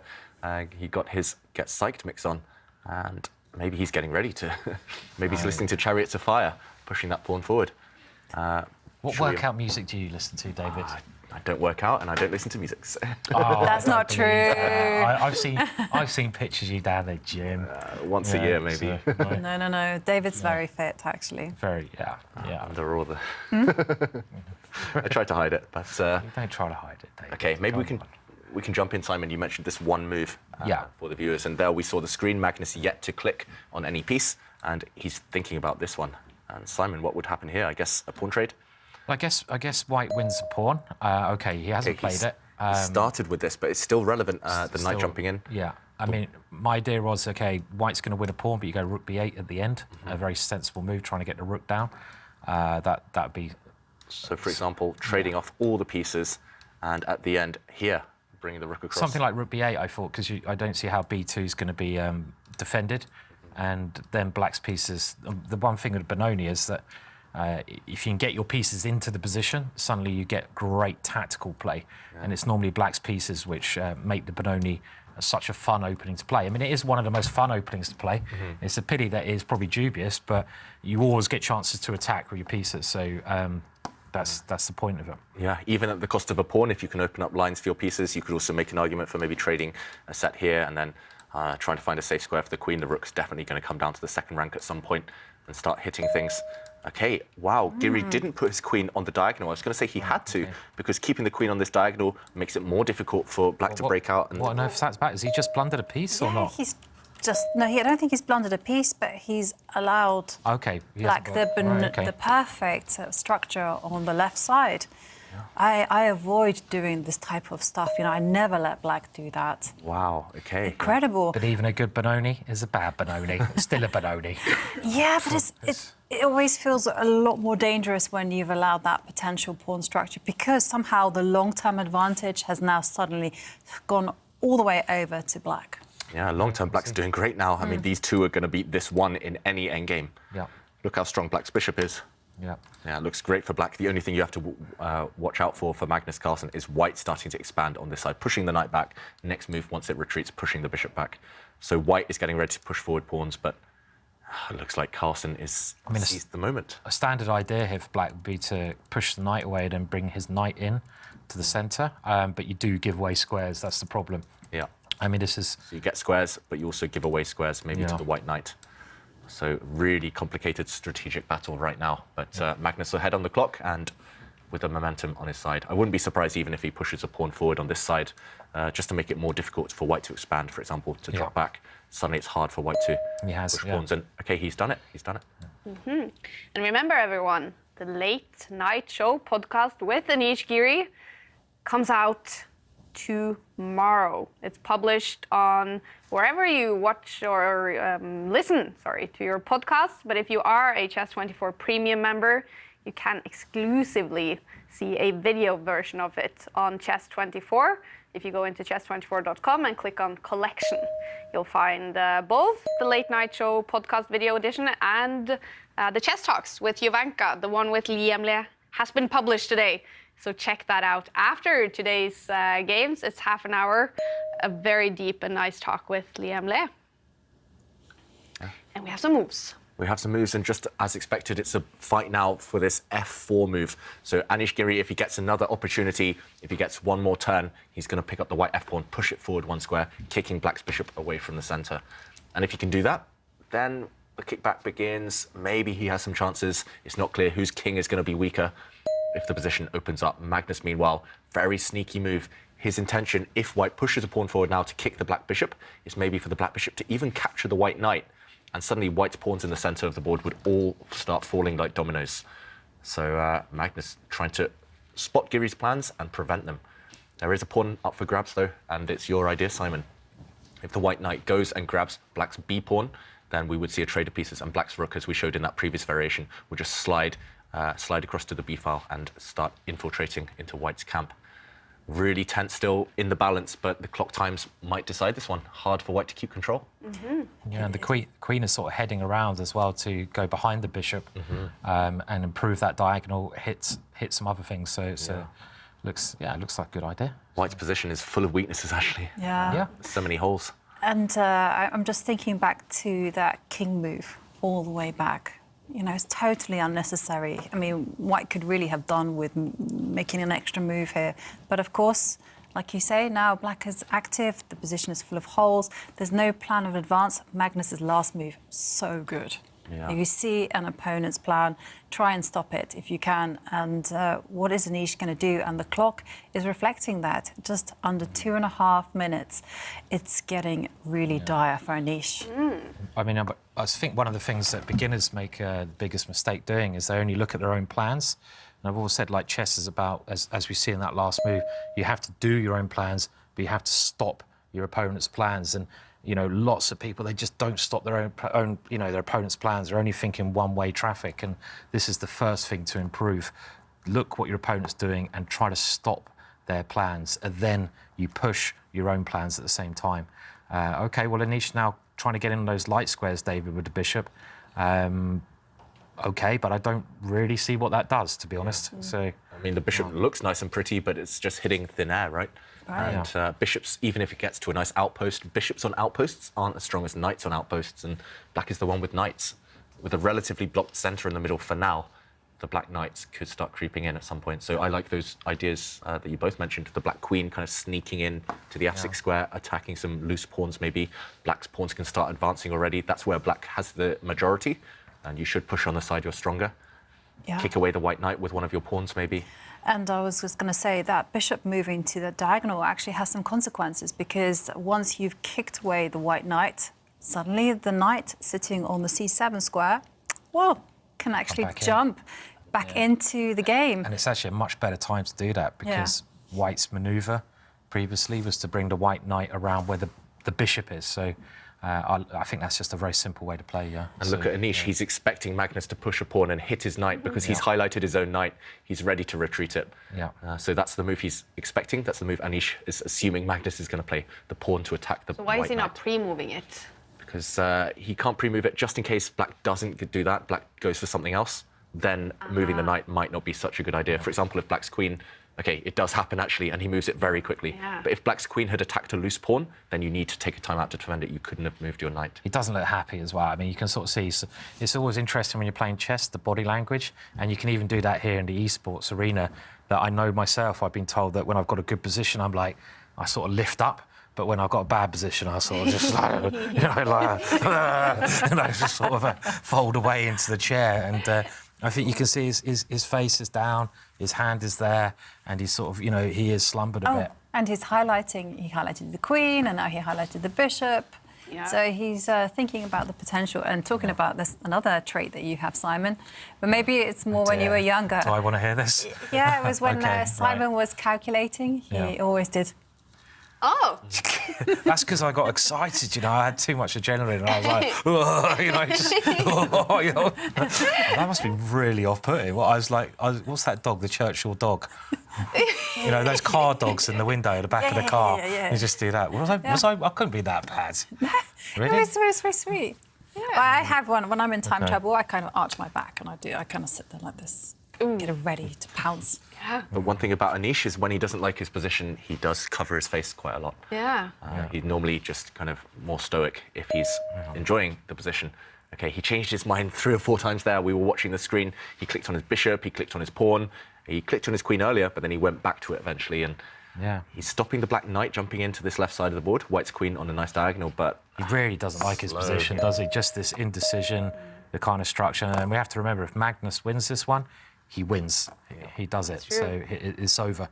And one match is actually over. Jan-Krzysztof Duda winning game 3 against Jordan van Voorst has decided that match is over. It's 3 points for Duda, 0 points for Jordan in that matchup. Mamadjarov and Hansen have also finished game 3 with a draw, so they are still tied after 3 games. And Liemle and Pragnananda, they started 10 minutes late, and the bar is it roughly to the middle in that one. Remember, if Pragnananda wins this game 3, he will be the winner of the match. It's almost a must-win situation for Liemle. He needs a draw, and he has to win game 4 if it is a draw. Yeah, and meanwhile, a really cool move from Magnus Carlsen there, sacrificing a knight temporarily. And just before we switched away, we saw Anish Giri shake his head because he missed this move, and suddenly it's all about black. That knight was black's worst piece, and now it's jumped in. And we have to show why this knight can't be taken. It looks like a beginner blunder, but there's a sneaky idea behind Magnus's move there. If the queen takes this black knight, which was just up for grabs for free, then not taking this pawn, queen takes pawn would be a mistake because white could block and attack the queen. But first, before that move, taking the white knight off the board, removing a defender, and actually putting white's rook on a loose square. It's all about loose pieces, and after queen takes pawn, check, you hit the rook, you hit the bishop, you hit everything, and you win. Next move, you just take the rook, and black's position is winning. So Anish Giri, instead of taking this knight after it jumped forward, he had to take a timeout to defend this pawn first. But still, maybe no threat of capturing this knight, because if it gets captured, then the black rook will still take white's knight. I'm expecting Magnus at some point to start jumping in with this piece. You can make an argument for this square, both look good. This is disgusting for Anish. I mean, you know, everything's just going the wrong way. He's trying to crowd his king with all his pieces when he had this big space advantage that you mentioned earlier, this nice way of going forwards. It's gone the opposite way for him, and this is the thing with the opening. I mean, you know, we're saying, you know, white is better. The computer hates black's opening, but when black comes to life, it's like a jack in the box. When it comes to life, it is really, really dangerous with those pieces. They're just so well positioned, every single one, and I expect Magnus just to move the knight in somewhere now, jump that knight in and just play, and he has done, I think. He's moved the knight into the middle of the board. Fantastic knight. And you don't want to trade it off, because then black is completely dominant on all the dark squares. Look at this bishop controlling everything, caging in this white knight. The Knight's Stable, right, Simon? This Knight's Stable, that famous book. That, you Chess know, and Fishing. Chess and Just Fishing. in case you forgot. Just in case anyone forgot, go and you might not be able to Google it because it's so rare. And it's incredibly rare, but yeah, I mean, that incredible domination of the knight. And meanwhile, let's go back to the players, because Magnus was making some facial expressions there, widening his eyes, maybe not so sure about things. Maybe he had a plan and he realized it wasn't so effective. I mean, he could maybe go after this pawn at some point. He could maybe try to start pushing Harry the h-pawn when in doubt. That's often a good idea. What is Magnus going to go for? It looks very good for black, but maybe too much choice. And now Magnus, for the first time in the game, under 3 minutes, he needs to speed up. The bar is loving it, though, for the world champion. Do you think he's winning this game, or what do you think, David? Yeah, I mean, it's just the trend is all in his favor. The last 10, 15 moves, Magnus is improving every move. Anish looked a bit, not clueless, but unsure of a plan. So it's definitely in black's favor, but you still need to be quite careful. You still need to find a plan, and okay, he does push Simon. You must be happy to see this move, because yeah, it's very logical, isn't it? I mean, I mean, Magnus is now controlling the board, and he's just trying to make more weaknesses with this move, more both flanks. Yeah, both everywhere, to the centre as well, dominating everywhere. And there's no way that white can initiate any form of chaos by pushing any pawns, because it's just not possible. It's just giving away material. And you mentioned the toy Jack in the Box. Hated that one. It's creepy, creepy It was very creepy, yeah. There were some creepy little toys, weren't there, as a kid? I mean, Jack in the Box jumping out. I think that was the point. It was creepy, yeah. So yeah. And music boxes, I never got them as well, you know. Yeah. They're really creepy. Meanwhile, a really desperate move. Not quite a creepy move, but a desperate one by Anish Giri. And after this trade of bishop for knight, white's pawns are just weak and dropping off. Can you get a creepy move? Do you think there's such a thing as creepy, like crawly yeah, move where you can creep forward. But can you get a creepy, like scary, you know, creepy move? Scary for your opponent. Maybe, yeah. And it's very scary for Anish Giri right now. 30 seconds and in a hopeless position. Look at the white pawns. White has double pawns on the F-file. One of them's about to drop. White's pawns on the left half of the board as well. Isolated and weak. Oh, he's weakening his position even more now just to keep his pawns alive. Pawn takes pawn, though, and after The pawn black takes queen's pawn... going to switch over, change her attention, her focus over towards the white king. And also White. Yeah, sorry. Yeah, sorry, go, Ivanka. The rook can also step backwards onto the second row. The queen, can come across like you mentioned. I mean, it's a beautiful game, isn't it? For Yeah, Magnus? really well instructive, played. actually. Yeah. And also a lesson, actually, and a warning to the white players on the side of Benoni. Don't be complacent. Don't waste time. Don't just trust the computer. You have to look for plans instead. I mean, this is something that people do far too much nowadays. They look at a computer assessment and they say, I can't play the Benoni because the computer says it's bad. But the Benoni's been around longer than, it's been around for, I don't know how many years, but hundreds of years probably. So you've got to make your own judgments. Yeah, and look at this. White has been forced to retreat because there was a checkmate threat on the board. The black queen and the black bishop combining to attack the pawn in front of White's king. So the bishop now, a sad piece, retreating. And this is complete domination. Look at White's pieces. Apart from the queen, they are all on the back rank. They're all pinned down, tied down, defending things. And Magnus can just win at leisure here. He can just move the black king. He can just move the black queen. There we go, attacking a pawn. White's queen stretched to the limit now. Anish about to slide her across to defend some pawns, but the white queen is having to defend 2 or 3 pawns. It's not an ideal situation. And okay, changing his mind again. Anish under 30 seconds. Magnus is on the brink of winning this match. Yeah.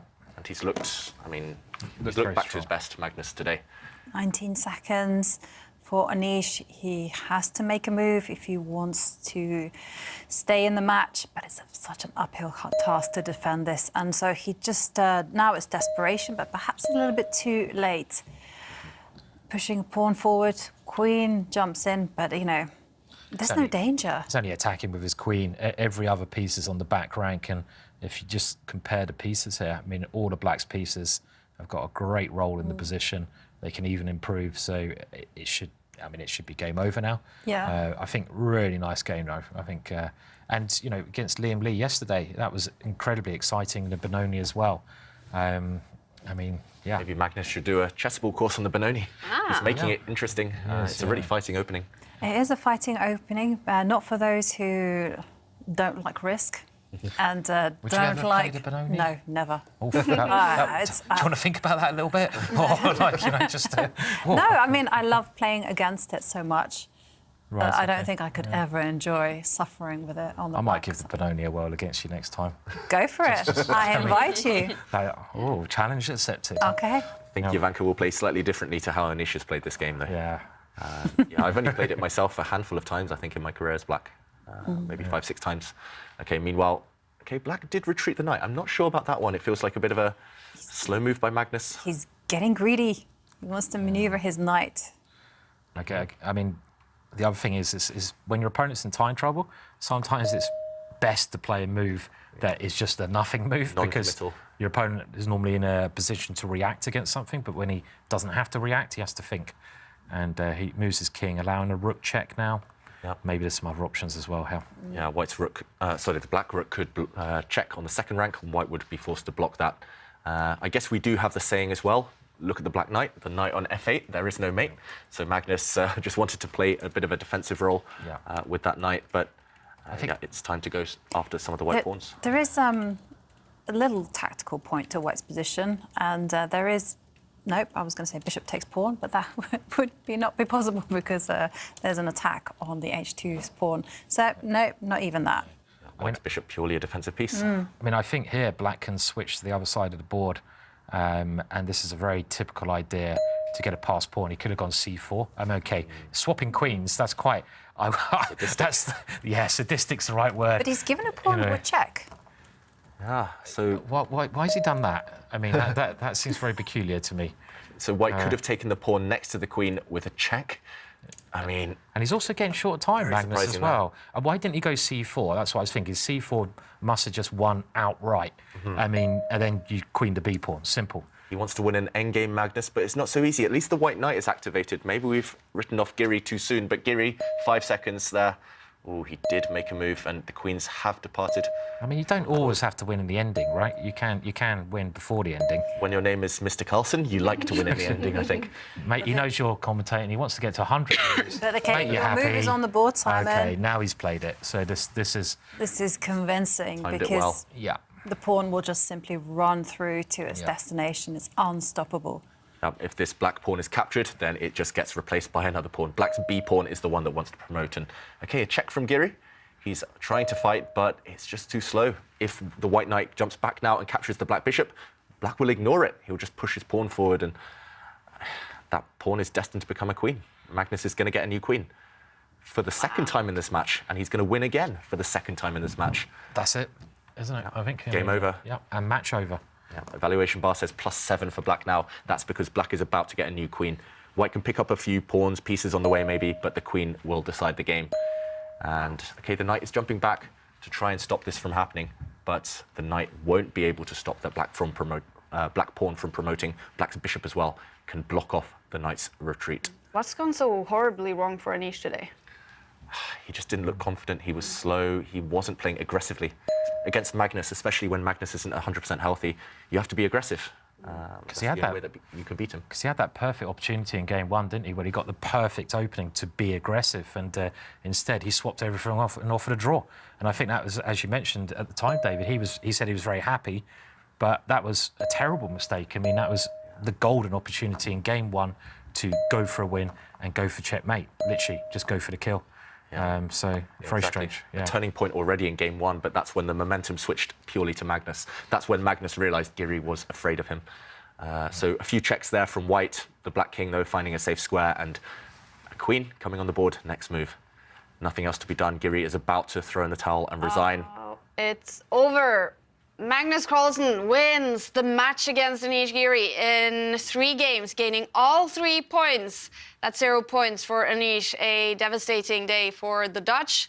A great day for Magnus, who has been feeling sick, but playing some great chess today, gaining all 3 points. He's going to be happy that it also wasn't the longest day today, Magnus. And we're obviously going to go straight out to the lounge, to Sverre, and maybe a happy Magnus after winning today's match. He's coming in right now, so we'll have a chance to talk to him. But he definitely should be. I saw Anish passing by me right now, but now we have also Magnus coming in. And Magnus Carlsen, that was quite a devastating display of chess today. Yeah, I don't know about that, but I mean, the last game I should have probably won a lot cleaner. I just couldn't really calculate, but yeah, obviously it was good. Do you get confidence that your instincts are on? Yeah, it's okay. My instincts are usually good, but it's fine. Just happy to survive this day as well. And is that what it's about right now, surviving the days? Yeah, I mean, yesterday was unfortunate, of course, but yeah, I mean, today getting a win, and hopefully I'll feel a little bit better day by day. So yeah, it's pretty good. Good luck, Magnus. Thank you. So definitely a Magnus who wants to take this day by day. He's hoping that he's going to feel a little bit better for tomorrow, and quite upbeat. Yeah. And 3 points for Magnus. Thank you, Sverre. And I bet Anish is feeling a little bit down after losing in 3 games to Magnus Carlsen. 1 game is still going on in this round 3. Pragnananda against Liam Laird. David just told me that's probably going to be a draw. So, yeah. It's looking good for Lei. Pragnananda is fighting for the draw. Okay. And that means they will play a game 4. So, that's why we're now going to show you something very cool. So Anish Giri, he might have lost to Magnus Carlsen today in the Oslo Esports Cup, but let's see how he does in our Champions Challenge.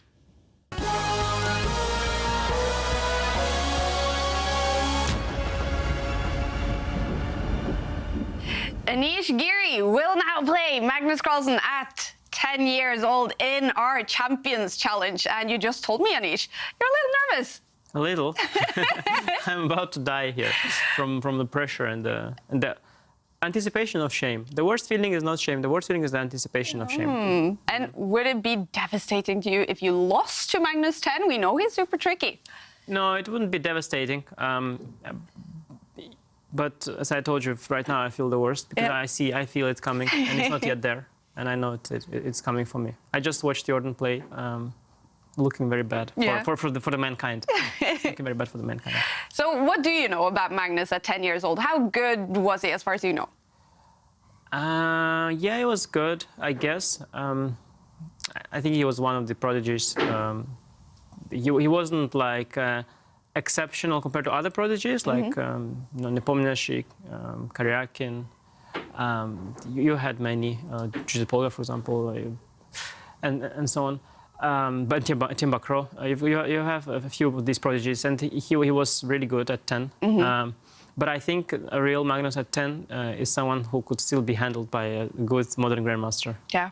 And you're a few years younger than Magnus, born 4 years later than him. How old were you the first time you played Magnus? It's a good question. The first time I played him, actually, it was the only game so far that I've beaten him in classical chess. Really? Yeah, I was 16 in Vaikanzé tournament in January. And yeah, that was our first very memorable encounter. Very cool. Now, at 10 years old, who were you? What did you like to do at 10 years old? Actually, 10 was quite a complicated period in terms of my chess, because I spent some time in Japan between the age of 8 and 12. And when I was in Japan, it was very different because there was very little practice. And there were periods where I almost forgot about chess. There were periods where I played online a lot. I think when I was 10, probably I was already back into chess heavily. And I played a lot online, really. That really kept me going. And I was really into this online chess. So was chess at that point, already at 10, sort of your main occupation, or did you have other interests and other things? I had a lot of other interests, for sure, in Japan. I mean, I had a good friend, and we played a lot of sports, and we studied, and I had to also I had to study a lot because I had to study the Japanese stuff, but also try to keep up with my Russian studies because I was going back to Russia as well at the time. And yeah, it was a very different period in my life because now I live in Holland, and it's a different story altogether. But yeah, at the time, yeah, it was just a different life, and there was a lot of chess though. So at 10 years old, how many languages were you able to speak actually? Well, at the time, I didn't speak Dutch, obviously. That came later. My English was very weak. Okay. I don't think I could really speak English. It must have been Russian and Japanese, and I think I had already forgotten Nepali by that point.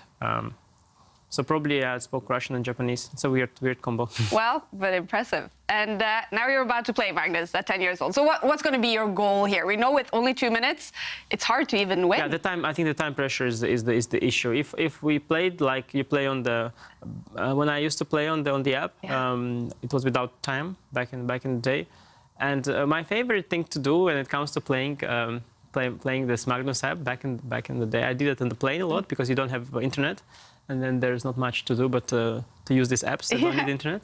And so my favorite thing to do was to find like a very young age that would be like, that I could beat very nicely, you know? So I would put like Magnus 8 and then go for some weird attacks like go b3, bishop b2, then go somewhere g4, like Simon Williams, but then make it work. And you know, sometimes I would get so carried away that even like age 9 would still, 8 would be a problem because I was like throwing to, and I was trying to find that ideal age, which is not too easy. Creative ideas. Yeah, exactly, which is not too easy, you know, which resists a bit, but like all his resistance is hopeless. So I was trying that age, and 10 is definitely not that. 10 is definitely too strong. So will you go for something crazy, creative, weird now? No. You have to kill the creativity at its core when you have just 2 minutes. So I'll try to play a scheme, sort of a setup that I can play quickly at first, and hopefully he will make some strategic mistakes, and maybe I will be able. All right. Well, are you feeling ready? Yeah. All right. So Anish, he's going to have 2 minutes on the clock. The goal is for our grandmasters to win against Magnus 10 in as few moves as possible. If they lose, the goal is to last as many moves as possible. And we're now ready to see Anish kill creativity. So go ahead, Anish, make your first move. And here we go. The Champions Challenge. And Anish goes for the London system. So really employing a system where the pieces just have very natural squares. And, well, knight in the centre of the board. That's always a good idea. Yeah, you recommended this to him earlier, Ivanka, so the blame's definitely on you if this one goes wrong. But it's looking good for Anish so far. Very natural moves. Magnus doesn't really have a plan. Magnus being really slow so far. Yeah, he's wasting time with his queen, you know, moving it in front of the king, moving it to the side, and look at the focus on Anish's face as well. Look at that focus. What's going through your head now, Anish? Don't talk to me. This is how much it means to him, right? Yeah, this is prestigious, no doubt. Good strategy so far, you know, advancing Harry the H-pawn as far up the board as possible. We like. Okay, and all the pawns on dark squares. Anish now, okay, just moving his king, not castling. Oh, why didn't you castle, Anish? Talk to me. Okay, black castling now. It's really tense though. It's a bit blocked up the position, but anything can still happen. And ooh, what is that from Magnus? What kind of world championship move is that with the rook? And okay, Anish getting his king to safety. And now Magnus doing some very strange things, tucking his queen to the edge of the board. Yeah, and wasting a lot of time with his queen. Anish is moving in for the kill here. Okay, and then starts playing well. It's always the same. Okay, the queens are off. You got this, Anish. And 1 minute and 30 seconds left on the clock. Is it possible, Anish, to checkmate Magnus in that time? Six, kind of a tactic. Ooh, nice tactic there from Anish. So he's won 2 pieces for just a rook. Oh, nice. Still super tricky though. Do you think Anish can win this in 1 minute and 25 seconds? Okay, come on. Well, so annoying. If you asked me 2 moves ago, Kaja, I would have said yes. Now it's going to be very tricky. Hey. Okay, still looking decent for Anish, especially after that move, winning a pawn. But a lot of work to do. Rook endgame's notoriously difficult. And how strong is Magnus 10 in this game? He's playing very, very well here. You know, he's doing all the right things, and now he's going to go for the H-pawn, and the rook just moves. Yeah, and now that white's H-pawn has dropped, 3 pawns versus 3 pawns should be a draw. Anish. He's trying, he's advancing his king. After all, teamwork makes the dream work. Whatever. And now Magnus just giving a few checks before he captures the pawn. Nope, he's going to go for a draw. Looks like we might head for a draw. Okay, Anish doesn't want the draw. The more moves, the better. And Doesn't still, repeat moves. more than 50 seconds left on the clock. Can you keep it going all the way until... Until I lose on time. Yeah. No pressure, Anish. How's your endgame technique? Okay, pawn up. Still a dead draw. White's pawn not going anywhere, but some hope. Yeah, it's actually the worst type of pawn to have in this particular endgame, because you can't really go wrong. Easy to blockade. Yep.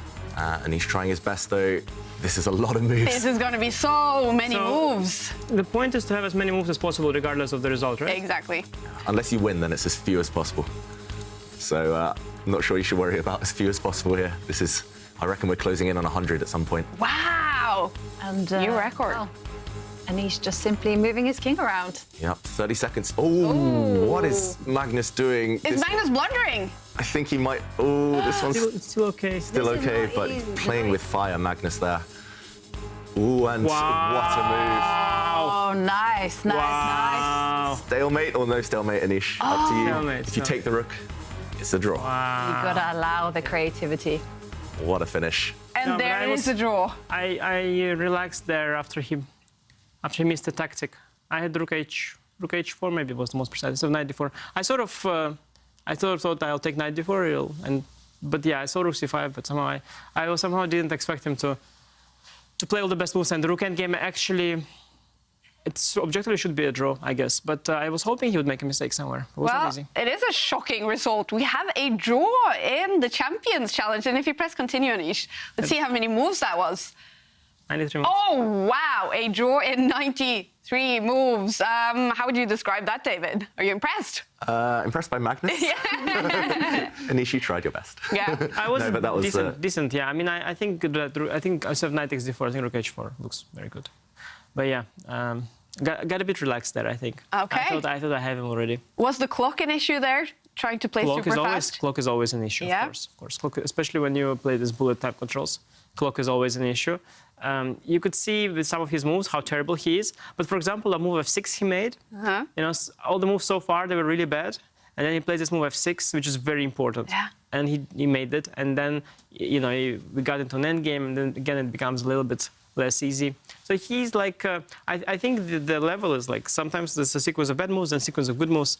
And yeah, this is, you know, how the 10-year-olds are. Exactly. Now, you were super focused during the game, a little bit nervous before it started. A draw in 93 moves. How do you feel about it?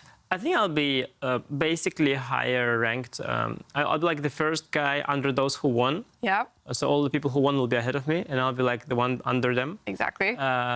But there are, as I saw already, some who lost. I heard David also, you know. Oh, yes. David is not without his own flaws. I got crushed, I admit David is it. not without his flaws. And yeah, okay, I guess it is fun to have a different result. I guess it's unlikely to have a draw with a Magnus 10. Yeah. But, you know, if anybody would do it, I'd probably have to be me. And it's, of course, the most important is to beat Magnus in the Oslo Esports Cup. And that's still possible. Absolutely. Yeah.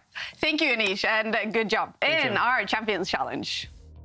Live quite soon. A draw in 93 moves for Anish Giri, and it's not possible anymore for him to win in the Oslo Esports Cup against Magnus because he just lost that match in 3 games. And we just had some drama happening. It was looking like Pragnananda and Liam Liam would play a draw in game 3, but something dramatic happened.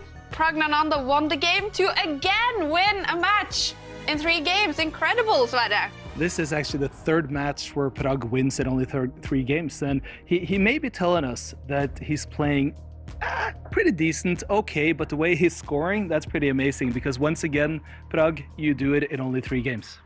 Yeah, today it was difficult as the last 2 days, and first game I was winning, and then I played B3 quite quickly, and then he got this counterplay. In the second game, it was very complicated, and yeah, in time trouble, I don't know what was happening, but then somehow I won up on B5, then I won an exchange, and yeah, it was a long game, and I didn't have any time to. It was a long game, yeah, and so there was only 10 minutes, and then I looked at what he played in the first game, but he deviated with 1c4, and then okay, probably I was better out of the opening, but yeah, and then I probably misplayed somewhere. Well, besides misplaying somewhere, it seems like your misplays are working out for the better. Is it so that when you're playing well, you have also more luck with what your opponents do? I don't know. In the last game, definitely, I think I didn't play so well, but probably in time trouble he made some mistakes. Otherwise, I think the game was quite balanced, and I'm not really sure about the assessment, but I think it shouldn't be so bad for Black. When you're scoring like this, and when you're gaining confidence against these great players by winning, are you having fun when you're playing now? Yeah, as I said before, yeah, when you win, of course, you have a lot of fun. But in general, I am having a lot of fun playing these players. It's always a very good experience and fun experience as well. Rapid is always fun. So yeah, it's just an enjoyable experience. And when you're here in Oslo, do you have time to do other things than chess? Do you get to see the city and extra experience anything? No, we haven't. The first day we went for a boat trip, but nothing after that. Just preparing in the morning and then coming to the game. And that's what life is like, is it? A lot of chess preparing and trying to focus on chess now and maybe do the fun things later. Is that a plan? That's what I usually do. Sometimes it works out, sometimes it doesn't. And how much does this tournament and these results mean for your evolvement as a chess player to the goals that you're looking to reach? It definitely gives me confidence, and I think that's a very important thing. And yeah, I think that's the important thing. And also I can learn a lot from these games, what mistakes I'm making. And yeah, I think, as I said, it's just a great experience for me. And you also have a lot of time now with only winning in 3 games to taste the sushi after you're done, right? Yeah, I can probably. Probably I will do it. Yeah, tomorrow is going to be a tough match, so I'm just probably going to prepare. Good luck to you, Prag. Yeah, thank you. So as we can hear, it's Prag who's gaining confidence now, and he's pretty much playing everyone else off the board. It's only 9 games to win 3 matches. That is as good as it gets. Simple as that.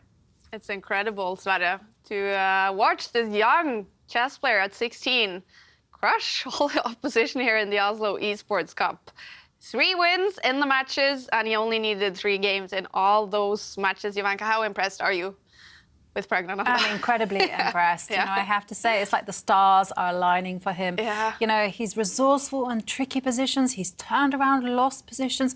He's come incredibly well prepared. And to beat 3 people in just 3 games per match, I mean, it's just sensational. Yeah. I mean, what a star. What will his rating performance be right now? It's going to be even higher. It's going to be way over 3,000 performance rating right now, and the tour ratings, he's going to be skyrocketing. I mean, 2,800 maybe next. Who knows? But most of all, I mean, for us, the best part is he faces Magnus Carlsen tomorrow. Oh, that's true. And yeah, that's going to be fireworks, no matter what happens there. Imagine if he beats Magnus. That would be the biggest sensation we've ever seen on the tour. Wow. Yeah, just got to get ready for that match tomorrow. But first of all, we did miss the action of that Game 3 with Liam Le, because it was looking like a draw, but something dramatic must have happened because suddenly Prague won it. Yeah, that final game, it was looking balanced for a long, long time. Then suddenly Liam was actually winning just near the end. And just to show you guys the last few moves of this game, here Liam as white actually has a winning advantage against Pragnananda, who had black. But he was too slow. In a pawn race, you have to accelerate. And Liam could have actually won the game by pushing his pawn forward. And actually, white is winning this race. White is only 3 squares away from promoting. The key point is that if black pushes his pawn, you still continue pushing. And yes, black can even take this pawn off, but then black loses the knight. So Liam was actually within touching distance of winning. But he was too slow. He moved his rook across, losing 1 valuable move. And just to show you guys what happened, if we quickly fast forward towards the end, it was this position that Liam lost control. The black knight suddenly came back, and the king lacking defenders. That was the key point. After 1 check, now Liam finally pushed this pawn, but it was too late. Suddenly, this move, queen to d2, was the winner, threatening checkmate by taking this bishop, joining up, teaming up with the knight. But after rook takes pawn, this was the key second blow. You can't take this bishop anymore because the rook actually defends. Prague, meanwhile, master tactician already at 16. He played knight takes pawn, and this forced Liam to resign. This is a check after all, and you discover an attack against the white queen. And if white tries to defend both of those at the same time, running out of the check, defending the queen, then 1 more killer blow. Knight to this square with another double attack. A fork hitting the king, hitting the queen, and for example, this would have ended the game in checkmate. Liam resigned just before this, but what a win by Pragnananda. Checkmate was about to be on the board. And I think we have the reactions from the 2 players as it is finished. Game 3, Pragnananda winning, shaking his head. And Liam Le, of course, disappointed. He won his match yesterday against Magnus, but today a loss against the impossible Pragnananda. And 3 matches, you guys, have finished. Let's take a look at the results. So many decided games. Magnus Carlsen, after 3 games, won his match against Anish Giri, winning 2 games there, the world champion. Jan-Krzysztof Duda winning 2 games also against Jordan van Forest to take all 3 points in that match, and Pragnananda all 3 points in his match against Liam Le. But Shakhriyar and Mamdiyar and Erik Hansen, they are still playing. They won 1 game each, a draw. That means they are tied. So if game 4 has a winner, that player will be the winner of the match. If it is a draw, then they will head to tie breaks. And before we head into game 4 between those 2, let's hear from someone who won their match today, Jan-Krzysztof Duda. Jan-Krzysztof Duda, congratulations on what was a knockout punch today. Thank you. Yeah, I was just lucky, of course, in this 3rd game. He just blundered terribly. That was extremely lucky because basically it was the only move in the position that could lose so fast. Yeah, sometimes we're just lucky. I mean, in games like I was. But do you get more lucky when you're playing good chess than when you're playing bad chess? Yeah, good chess helps in general because it also kind of puts pressure on your opponent, a part of being good in itself. But okay, this time, I mean, yeah, it was a terrible blunder, of course, by him. You seemed a little frustrated after the first day of play here. Now you look very excited to continue this tournament. Does your playing style also reflect that?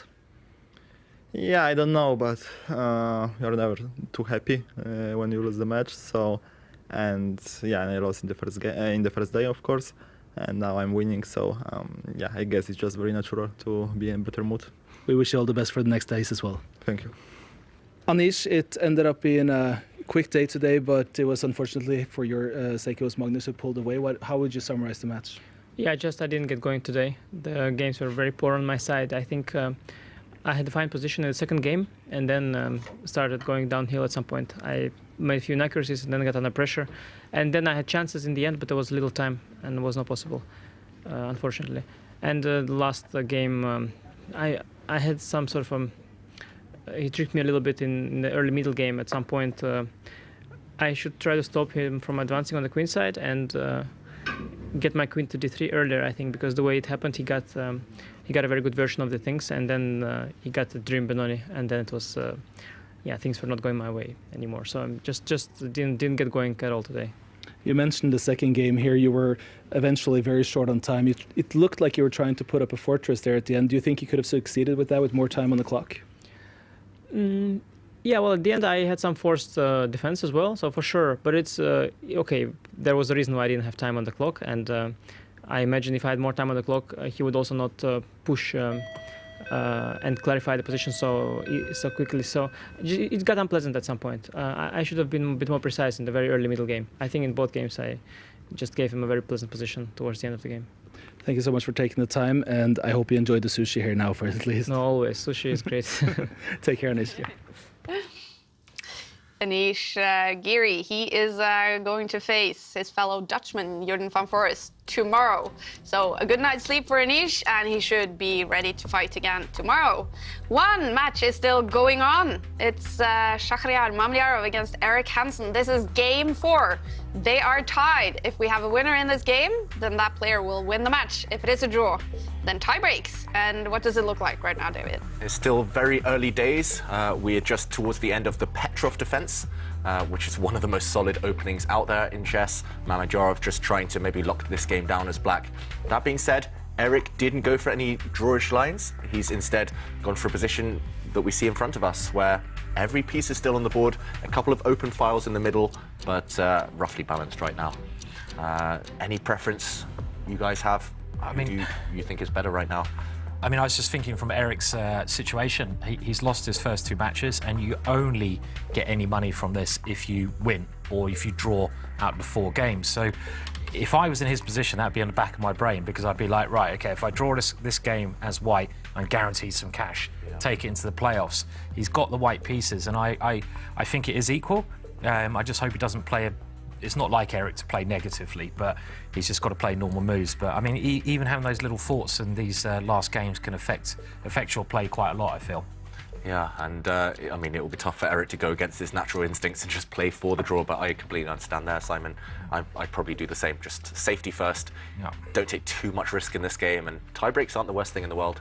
I think actually it'll be quite close in the blitz tie breaks, because Erik is really good at that time format. So yeah, we'll see how this game progresses. I was going to say, Erik is well known for his speed prowess, whilst Shahryar Mamliarov, you know, he himself told me that up until recently he wasn't playing online chess, and now he's playing catch-up. So, I mean, but both these players, I mean, they're incredible tacticians. So, yeah, it would be an exciting I'm definitely hoping for tie breaks. That would be super fun. Yeah, I remember when COVID first came and it was locked down everywhere, and I played quite a lot online myself, and I faced Shak quite a few times, Mamliarov, and I could tell he was a bit rusty. He was a bit slower than most of the top grandmasters. The moves were still, of course, really good, but the speed wasn't there in the blitz. But now, of course, he's probably has caught up, and that would be so dramatic. I mean, we never hope for draws, right? But this would be a fun tiebreak to watch between these two. And meanwhile, it looks like Erik's about to retreat his bishop. Yeah, I mean, very sensible play at the moment. It's a symmetrical kind of position. Both pieces are quite logical. I mean, I want to play rook takes bishop here, of course, but I probably shouldn't. So, you know, I have that a lot in life. Why should you not take the bishop? Well, I mean, basically rooks are better than bishops, but you know, but I want to try to get it on the light squares, because in these kind of openings, especially when you play e4, white's light square bishop is such a tremendous piece, and by taking the bishop, I would open up the light squares, but it's not ready, I feel, for that quite yet. I'd also like to say, just Prag, I mean, I was just working out that he's unbelievable, isn't it? I mean, he's playing Magnus tomorrow, start of the week on a Monday. That is going to be such a great match, because Magnus is going to try to show him who's boss.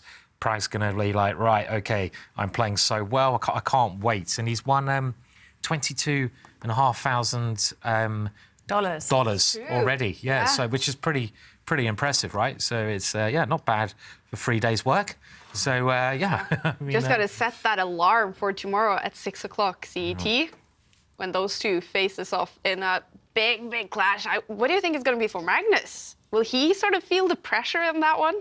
For sure, especially if Magnus isn't feeling 100%, if he's still not feeling fully healthy. Remember, Prag beat him 2 months ago in the tour, so he's definitely... I think Magnus would love to escape that matchup with maybe tie breaks, and I was going to say escape that matchup with a draw, but we do find a winner at the end of every day. I think at this point, anyone taking Prag to tie breaks is going to be a miracle. He just looks so good. So, just to catch up with this game, no rook takes bishop, which is a really nice kind of long-term strategic sacrifice to win all the light squares, but comes at the cost of a rook, of course, for a bishop. Instead, Erik takes the sensible way out and develops this piece. So both these two white bishops looking good. And next, he'll try and move his queen out the way, maybe connect the two white rooks. Just looking very balanced. I'm pretty sure at some point in the next few moves, Shak is going to push this pawn forward. One thing you can't really allow is the white knight to leap into your position and then continue its journey into the black camp. This square is actually a bit of a target now with the white knight and with the white bishop. So just push this pawn, maybe try and expand on this side. And a lot to play for, but still equal at the moment. Yeah, and I agree. The position is going to hinge on who manoeuvres their pieces in the best possible way, because as you can see, there are pawns in the centre, so all the energy transfers to the pieces. And whilst Shakira is pondering what to do, well, we have some selfies that I want to share, and the first one comes from Neil Young, who says, not quite the musician, but it says, me and Ricky are tuning in again. So big hello to you, Neil and Ricky. And Ashish Vegaraju says that they were enjoying the game between Magnus Carlsen and Anish from the Netherlands. And we can see a move from Mamedyarov, retreating the bishop, actually allowing the knight to just spring into the black side of the board. Yeah.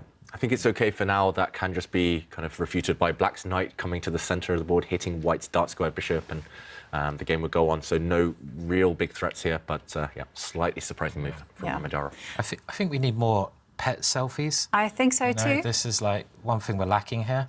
We're getting lots of selfies, but I want to see some pets in front. I do like the pet selfies. I also really like it when the viewers multitask, and they try and combine watching our show with maybe watching the Alan Partridge show, or as JMR18 says, chess and NBA playoffs makes a great Sunday evening. It's not bad. Also, can we have some extreme watching photos? What's the most extreme place that someone can take a selfie watching the show, even if it's on their phone, like on a roller coaster? David! Or maybe in the middle of a football match, climbing a mountain, abseiling maybe? Sailing, we've had a few from sailing. We've had a few on an oil rig. That's pretty cool. That's pretty cool. Yeah. I'd like to see some of them, I think. There should be a prize for that, the most extreme watching of Who will go to the moon to watch chess is the question. Elon, we need you to. He's a chess fan, right? Yeah, he is a chess fan, yeah. I think he said it was a simple game in his last tweet about it, though. He said, it's an easy game or something. Well. So he doesn't really know anything about it, clearly. My dream is seeing Elon Musk take on Magnus H10. Oh, yes. If you're watching, Elon, a challenge for you. Come on and play Magnus 10. Yeah. Could be interesting.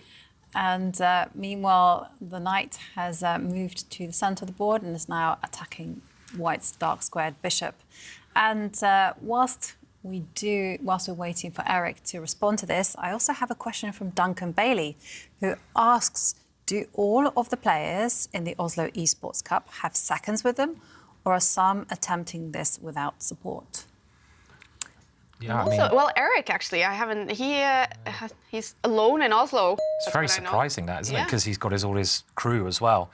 But they probably are working for him, right? Well, there's a few people who are alone. So Liam Le, I haven't seen him with a second. Magnus doesn't have anyone physically here with him. Yeah. The rest of the players, you see Jordan, he's working with Johan Sebastian Christiansen. Yep. On site, Anish Giri, of course, we saw Erwin Lamy. And Pragnananda has Ramesh. Yeah. Duda has Robert Kempinski, strong Polish grandmaster. Yeah. So half and half, actually. Yeah, but I'm sure everyone is working behind the scenes Yeah. with someone. This is the beauty of chess these days. You know, you don't need someone physically present. You can also have a helper working remotely. Yeah. And do you need, at the top level of chess now, do you need a second or a team of seconds in big tournaments? I'm not sure you need it, but it definitely helps. It's a bit of a bonus. I mean, it's not just for the chess, right? It's for the psychological stuff, especially now they play so many games in one day. You need to recover quickly. You don't want to finish one game, go into your room, turn on the computer, and then kind of start from scratch every time. You want to come in and have someone, you know, put their arm around you or say, okay, this is your next opening. You'll love this position. You can do it. Yeah, it sounds like it's kind of maybe kind of a give or take. You can have a second or not, but I think it gives you the extra edge. Because it must be very, for example, Anish, he's disappointed today. It didn't really go his way today. It would have been very lonely to bring all your negative thoughts back to your hotel and just be by yourself, right? It must be nice to have someone to just talk it out, get rid of the bad emotions. It's one of the worst feelings, like losing a game of chess, and I think this is very hard to describe to people who don't play chess. I mean, if you've had relationships with non-chess players, it's you know, horrible for them to, when you lose a game and you have to go and see them because you're in such a bad mood, and it's very hard to understand that. I don't know, maybe we've all had that at some point, but the feeling of losing is incredible. And they also say, like, you know, that feeling, it's not the same as winning. You know, the feeling of winning's great, but they don't really level out, you know, that it's horrible. I mean, David, I mean, I don't want to bring you up, but I'm going to, because you've been so close to qualifying for the candidates on a couple of occasions, and it must have been heartbreaking for you. There've been many times in my life where I just felt extremely lonely, having lost a game in a foreign country, not home for a long time, and it's devastating. And earlier we mentioned this podcast we did with Anish Giri. Actually, we talked to Eric Hansen as well, and Eric talked a lot about mental health, and it's not talked about as much among the top chess players, but it's so important. That's why you bring seconds with you. That's why you have a support network. That's why Magnus, for example, is so good. He has his family. He has a set of coaches around him. That's maybe why Prag's doing so well now with Ramesh. But Eric, he mentioned the reason he streams more than plays chess, kind of classical competitive chess these days, is because he finds it lonely. He finds it difficult, stressful, having to win just to earn money, and living out of a suitcase. It's a difficult lifestyle at the top level.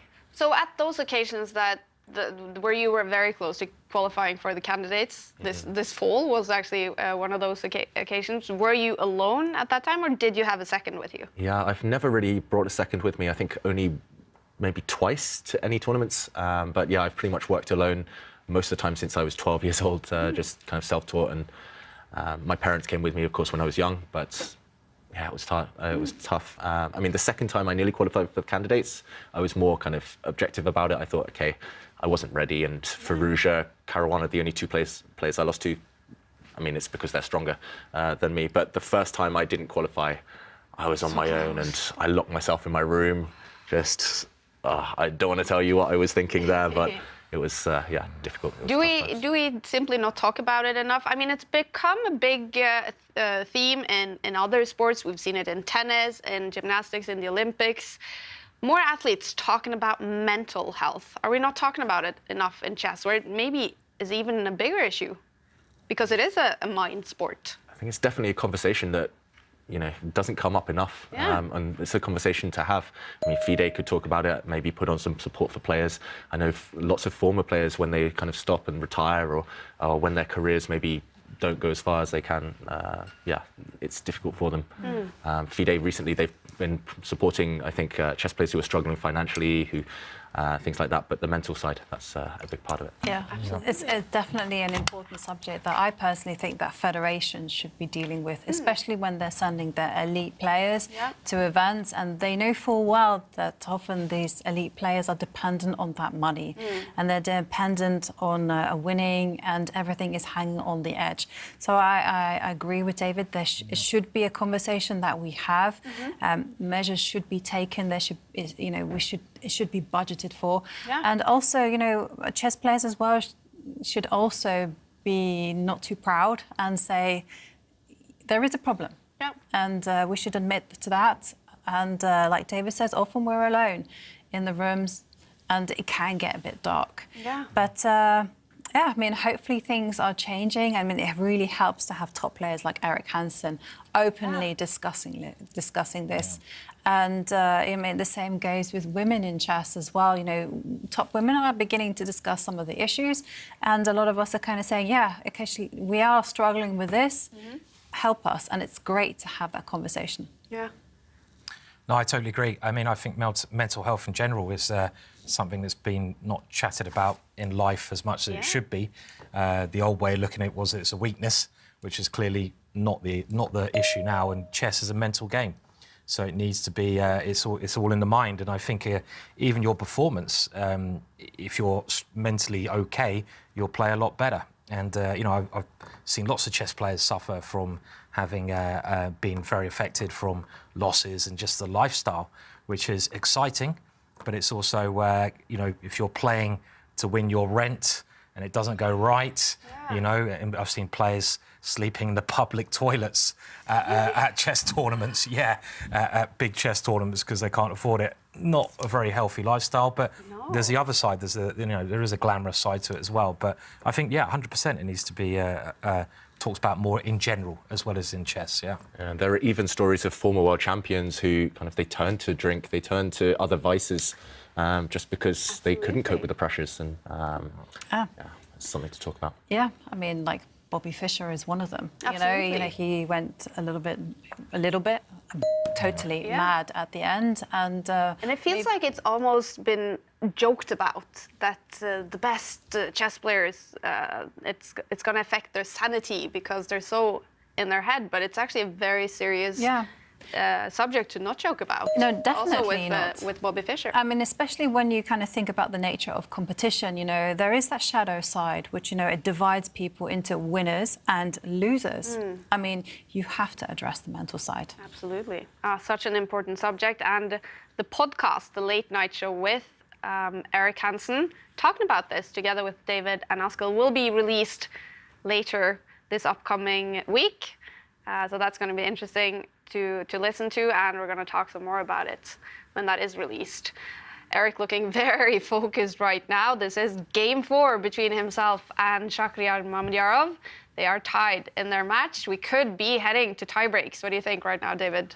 We could be, although I really like what Erik's been doing. Okay. So the position has changed slightly. It's still roughly a symmetrical pawn structure, but one big change now on the king side. So on the right half of the board, where the kings sit, there has been a trade, a knight for a bishop, and that means an imbalance. White also has a set of doubled pawns, which could be a strength, could be a weakness, but I prefer white purely because I'm biased towards the bishop pair.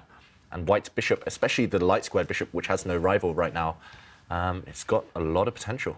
I think Shak now, Mamedyarov has to be really careful. He has to be really energetic with his play just to balance out the effect of white's bishops.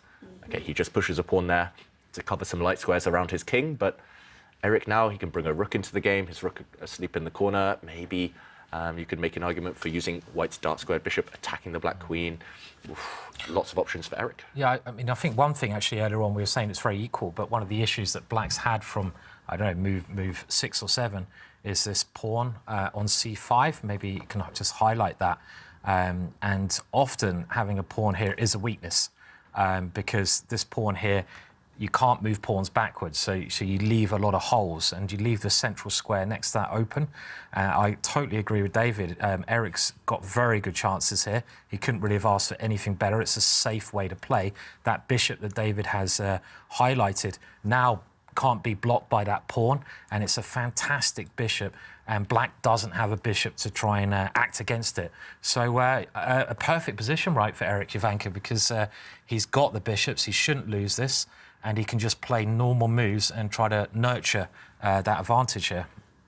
I agree. I love the plans that you're suggesting, and like you say, you know, he has plenty of plans at his disposal. You know, probe the right side for some dark square weaknesses, or how has he done now? He's actually played very interesting, very nice movement. We saw how dreadful the pawn structure was. A double pawn structure was in the Anish Giri against Magnus Carlsen game 2. And here, Erik is threatening to do more of the same. Win a piece as well. Yeah, it's not just that. The white queen indirectly attacks this black knight, which is a bit loose. It's only defended by black's queen. And yeah, as mentioned, if black just makes a kind of careless move, bishop takes knight not only ruins the black pawn structure, but after it's captured, this knight falls off as well. So white's queen is kind of using her X-ray vision on both sides of the board. This queen now super strong, eyeing up this knight and this knight. And I think black needs to move this guy. It's just too vulnerable on this square. It's on a great attacking square, but nothing to attack. And it's fighting a lone battle on its own in white's half. I think it needs to step back and retreat otherwise. Ooh, even here, actually. Does this lose a pawn? OK, I was going to say this move, but maybe white can capture here and some complications ahead. So, OK, instead, Shaq insists on keeping his knight in white's half. But this does allow Erik, if he wants, to maybe just capture this knight and ruin the black pawn structure. Looking very good for Erik suddenly.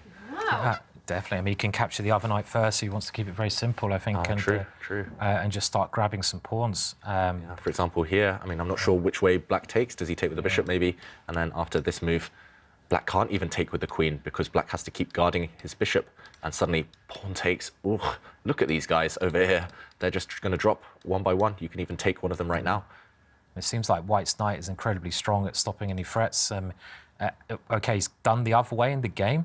The only reason I want to play that exchange from white, I know I'm giving up my bishop, is the black knight looks a bit scary to me. It has some tactical ideas, so why not just get rid of your opponent's most scariest piece? Very simply, get rid of that piece that's scary. I'm safe, and I've got targets to pick up. So this is going to be one of Erik's best chances to get a brilliant win against a brilliant player, I feel. He's played an amazing game so far, Erik, but only 2.5 minutes, so he needs to keep the pace. And I agree with you, Simon. Just get this knight off the board. Don't take any risks of it, for example, jumping in to deliver a nasty check.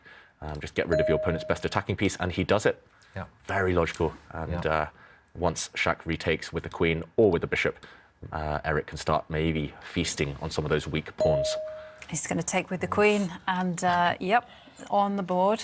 Even this endgame, even trading the queens off looks fantastic for white. Very nice, safe way to play. If you take the queens off, get your knight to c4 at some point and win. But can you grab a pawn first? I mean, yes. Yeah. Oh, yeah, Vanka. I gave a big smile. Come on, you've got to sing it though, Ivanka. I've got to get you to sing once. You've got a much better voice than me. Okay. Okay, go for it. No. I was just saying, okay, look at the move. It's on the board. He's grabbed the pawn. So sing it. Come on. No. Oh, so hard to get any singing done here. So. Are we on a singing show or a chess show? You sound like a lot of people in the chat sometimes. I don't know. I was trying to do Catherine Tate. You know, she's like, oh, are we doing this? Anyway, okay. So there has been a bit of a transformation of the position. Erik did go and grab some of those pawns, so Ivanka was right. No more endgames. It's time to get greedy. And one downside to this is that the queens remain on the board, so your king now as white doesn't feel entirely safe. And the other downside is that black does have a pawn majority now on the king side, so you have to be a bit careful. Erik, he wants to trade off rooks, that's why he brought his queen back. He maybe wants to bring his rook to the top of the board, give a check, trade some rooks off, and queen and knight against queen and bishop should be a winning endgame. Also centralising the queen looks as well. Very, because I guess Mamajarov's idea is to push the g-pawn. What else can you do? You want to try to get rid of that very strong knight.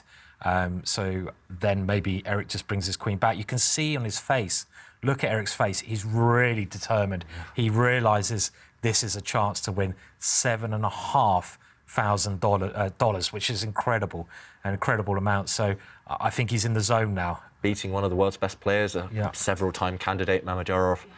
Yeah, I mean, this would be a huge win for Eric, and he's very close. Yeah.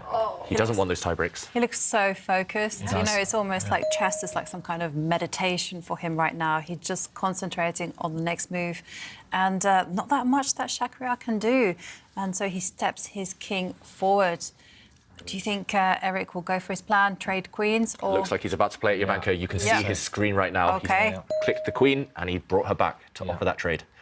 Very safe position. And then start pushing your pass pawns, I guess. I mean, there's that you know, that word. You've got pass pawn, you need to push them, get another queen. So now's the time, right? Yeah, why not? There's no threats. You could even go G3, King G2 if you want to be totally. He's going to do it. You know, look at his screen. He's about. Is he going to do it? I think he's in the zone. He's finding brilliant moves here, isn't he? Such a safe way to blunt the bishop, get your king safe, and he has played it. I mean, that's just a really nice way to play, actually. So smooth. Yeah. And I remember the first time I heard Eric Hansen's name was years and years ago. I was playing a lot online at the time, and I just played against this guy who just kept outplaying me. Sometimes I would trick him when he had no time, but every game he would outplay me strategically, and that nearly never happens. And then I was like, oh, who's this guy? Canadian flag next to him. I found out a year or two later it was Eric Hansen. And ever since, I mean, he was 2 years younger than me. Just ever since then, I've just realised he's just great understanding of chess. Yeah, so talented. Yeah, I mean, he's doing everything perfectly here at the moment. So, you know, very good game so far. Very good game. And we should mention that this is a really nice strategy, putting the white king on a light square away from the black bishop, and also making sure there are no back rank checkmates later on. And this is desperate from Mamadjarov. It is. Putting a pawn on a dark square, but now there are light square weaknesses around the black king. Here it comes. You've got to push him. Ari. Alice. But one move threat here from Mamadjarov attacking the white queen, but the white queen can move. The white rook at the bottom of the board is actually defended by the knight. So this isn't a skewer, or it's nothing too scary here for Eric. He just needs to find a safe square for the white queen. Yeah. His position is this. Eric's position is just safe as houses. It's Nothing so safe. can go wrong. Like, something can always go wrong. Maybe there's one trap in the position. If you move your queen to the wrong square, then the black pawn can come down and attack the white knight. So you need to keep an eye on that black G pawn pushing forward. That's why Eric kept his queen on the 4th rank, controlling every important square. Yeah. Queen on the light square. Nice outpost there. Yeah. Eric with 2 minutes should be enough. So Eric he's turning 30 this year, right? Yeah, in a couple of months, I think. Yeah. But we're just now starting to see him in these big competitions with the best chess players in the world. Are we seeing the start of Eric Hansen, even if he is reaching 30 years old? Hopefully. Yeah. I mean, he's always been a very strong player, kind of a very strong grandmaster, but I've experienced it myself. When you're in the kind of 2,600 rating range, you don't get the invitations to these top tournaments. So Eric, he got an invitation here, struck gold, and performed really well. Yeah. He's been a fan favourite his whole career. So, especially now that chess is becoming more of an e-sport, which suits him. Now it's becoming more of a kind of spectator sport. I think that suits him. Sort of chess coming to him. Exactly. The format that suits him, the very best, is now invented. I mean, I think one very important thing, I think he needs to be invited to more events, just for the fact that he's entertaining, and he's an entertaining player. I've seen so many top tournaments where they invite the same players over and over again, and let's be honest, they're really boring to watch. They might be much stronger player than Eric, but I don't want to watch them because it's draw. Oh my God, you know, I want to see Eric fighting, and this is the new generation as well of players who are making chess popular. So so let's hope he continues with that. I wholeheartedly agree with Simon. You know, it makes a big difference when you invite the right players. You know, we saw then the Air Things Masters as well. You know, there was like a bunch of young talents, and Eric, of course, did really, really well. And it was exciting. They fought to the end. You know, there were no 13 moves draws. You know, in fact, I think it was only Magnus and Ding who were guilty of that. And that was a sensible moment to the end. Yeah, exactly. And it was just one time. And now you see another fight to the end. Yeah, and I did see him shake his head, though. He's getting nervous. He's getting nervous. He realises that he's probably winning, and he realises he's very close, and that's the worst time. It's like that thing they say when everyone has accidents in their car. It's like when you get into your road and you're near your home. You could do a 200-mile journey. It's the last 1 mile where everyone has an accident because they relax. Really? And I think you know, he's just got to keep that concentration up here. Yeah, and okay, very solid move there, protecting his pawns. He's still 1 pawn up, Eric, but it's more about the queen and knight combo, the domination of the light squares, everything in his favor. And okay, is he about to push a pawn forward? This black bishop now attacking one of white's pawns. If you block up the pawn structure, though, on that left side, it does make it slightly more difficult to make progress. So Eric reluctant to play this next move, keeping his pawn safe. It's the nerves. You can see it on his body language, shaking his head. He was so focused. Now, suddenly, a bit of hesitation. Yeah. He's under a minute. He's under a minute. I mean, I know things can't go wrong, it was said, but like I say, they can always go wrong when you get nervous. Anything can go wrong. You know, it really... Yeah. Ooh, he was about to play a very kind of passive move there, bringing his rook to defend the white pawns. Yeah, it's definitely nerves. 30 seconds now. Yeah, this is still... And also, Shakira has a reputation as being one of the most dangerous players there is. You know, he's so tactically alert. And, yeah, he's moved his rook. Thankfully, not to a passive square. Instead, he's going on the counter-attack. Always go active if you have the option. You never want to put your pieces in purely defensive roles. That white rook worth 5 in the middle of the board now. Look how active it is, attacking pawns on open files. He was about to put it on a really bad square where it really wouldn't have been worth 5. So, OK, great decision from Eric. He invested a lot of time in that move, and 35 seconds. Shaq, at some point, will try to set a trap. So it's just about whether Eric can dodge his nerves, minimise the effect of them, and also dodge any traps. I think white's knight as well needs to reroute itself at some point. I agree. Maybe H2, I was thinking, is a good way. You can maybe change targets towards the black king, because the black king is a little bit weak, and it's when you're in a stressful situation, it's actually quite easy to attack rather than sort of defend your opponent's little threats. Just get attacking. But you know, as long as he keeps his cool, he will win this game. Yeah, and especially while the black queen and black rook are kind of sidelined, distracted over there, dealing with white's pawns, switching your attention to the black king, I mean, that would be the most logical thing in the world. So is now the moment to reroute the white knight? Do you have to take a timeout to under 20 seconds, David? Yeah, he has to 20 move. seconds, come on. You know, I also think it's tempting to manoeuvre the white knight, but at the same time, you might be thinking it's a little bit passive. He's shaking his head. 10 seconds. Okay, he's pushed his pawn forward. That does mean that those pawns on the left, they're not going to be that easy to advance. They're fixed now, and that's why he's shaking his head.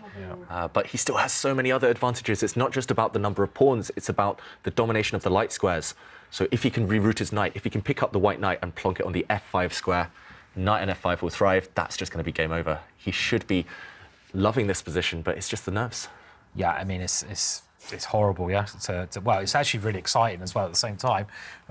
He is used to playing under 20 seconds, but I don't think he's used to being in these positions where it's the only game. We're all watching him. Yeah, it must be lonely out there in the arena. Yeah.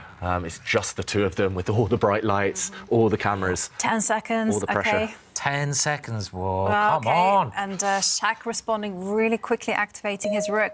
Here we go. And here we go. Yes, the knight remanoeuvres. And he plays it, and it's a mistake. Is that right? Is it a No, mistake? I don't think it's a mistake. Okay, oh, okay. I don't see anything wrong with it. Maybe there was something even better, but... No, this looks like completely the right plan. The knight going for the square David mentioned, which would be a fantastic square. If he gets it there, that should be the game over, I feel. Right. Look out for that f5 square. If the knight ever arrives there, I think it's going to be game over. Is it time for Mamedyarov just simply to improve the dark square bishop? Put it on the d4 square? I think he's got to try. The good thing about Eric's position as well is that his rook and queen are dominating the centre of the board. And when you dominate the centre, you stop your opponent's pieces coming in. So he's just got to keep them there, dominating all the way. And if you're fighting against one bishop, then occupy the opposite colour complex. Okay, Shakira, I don't think that's a good move, but it's a scary move for Eric to face because suddenly the rook is in his camp. It's penetrated to the first rank, and okay, he's about to kick it away with his knight, but he's gone back. Needed to. Oh no, is that? Oh, but hang on a second. Now the black rook doesn't have to stay on the E line. It can actually manoeuvre itself to a different square. I'm thinking primarily the C1 square, and it's on the board. Suddenly so now there's a big threat. The rook is going to lift itself 2 squares backwards and attack the queen and the pawn. And if that b3 pawn drops, well, anything can happen. Anything can happen. Okay. But this is Eric to strike first, and the rook on the 7th rank is where you want the rook. And there's a major target right next to black's king. So this is where Eric might be able to transfer one advantage into an attack. where I think he'd be happy, but he's got 22 seconds. By the way, hello to Harry the pet there as well. Yeah, I saw that, noticed that. So, hi, Harry. But yeah, is Eric going to do it, guys? He's still the big favourite here, despite having 22 seconds on the clock. It's just the momentum. It's changed slightly, maybe. Can you just go Queen D5 to trade the queens off? If you get a bit worried, you can play safe. Go Queen D5, get the queens off. You're a pawn up at the ending, and you can calm down a little bit there, I would have thought. That being said, if the queens disappear, black does have a bishop, which is maybe superior to a knight when pawns on both sides of the board in an endgame. And yeah, white's knight currently, at least for now, dominated by that black bishop. It can't jump forward anywhere. So that's the big decision. And I think, oh, wow, Shaq under 1 minute as well, 40 seconds. Yeah. I think that's what they're both calculating. Shaq wants to move his queen, of course. He has to. It's attacked. But he's calculating any potential queen trade. He's gone for it. He has to go for it, I think.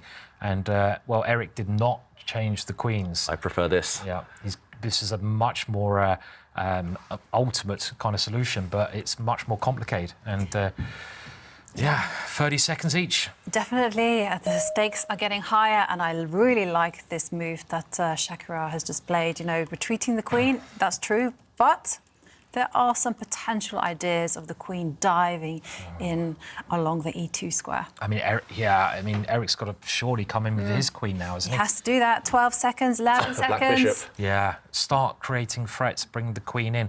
But 7 seconds. Oh. What's he done? He's gone passive. Retreating. Onto a dark square as well. The white queen loves those light squares. It might be a good move, but it is a little bit negative.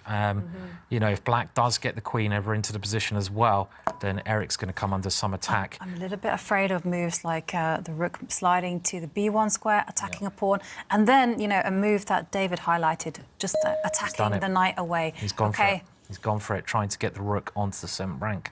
Eric has to be really careful now. Some big threats coming up against 7 seconds. He's taken this. What's wow, he done? Is that genius? Is that madness? He's given up his rook for a bishop. If the black king comes out into the open and takes it, Eric has got some checks lined up. Wow, he's got a very clever check on C3, wow. I think. Maybe this is just... This could be a brilliant move. Yeah, but he can run.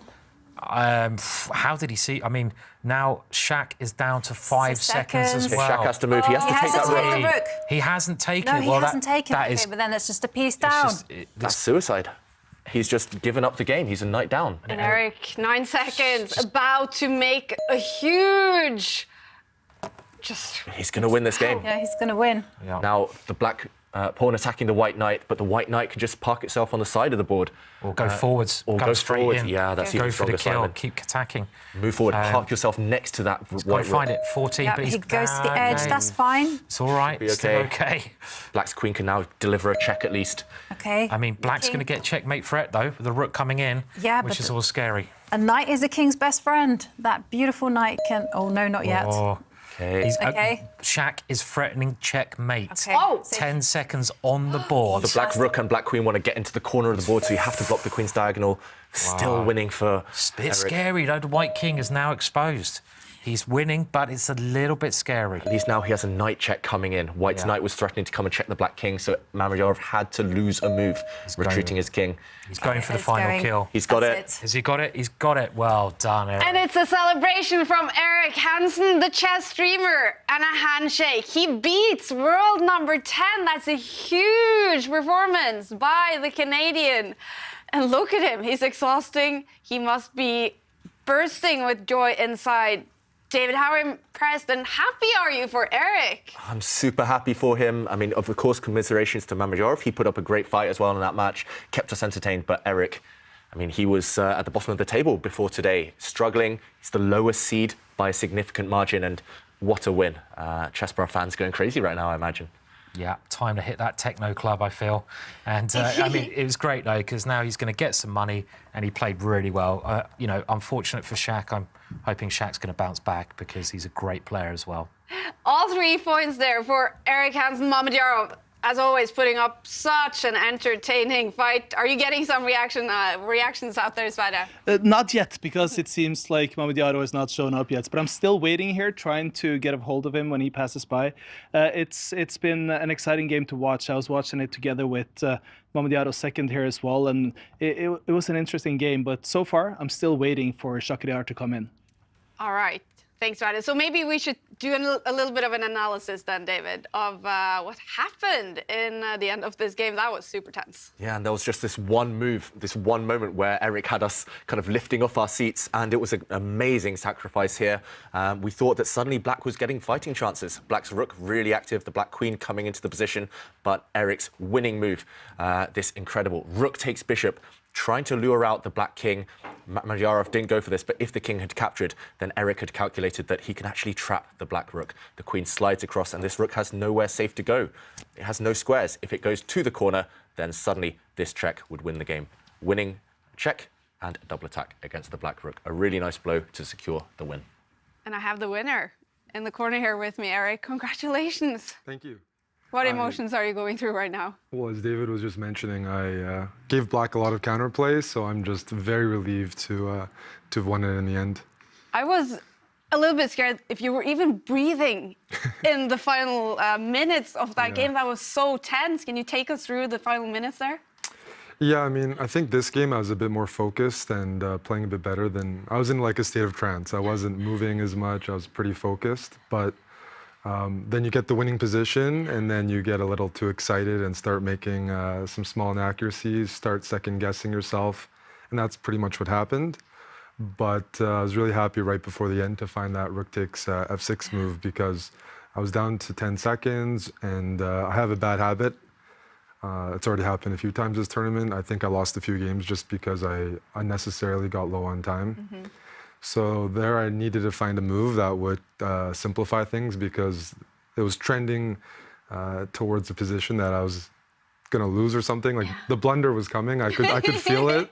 If I played another 20 moves, I probably would have blundered. So I was looking for a way to simplify things, and fortunately, Shak probably felt that.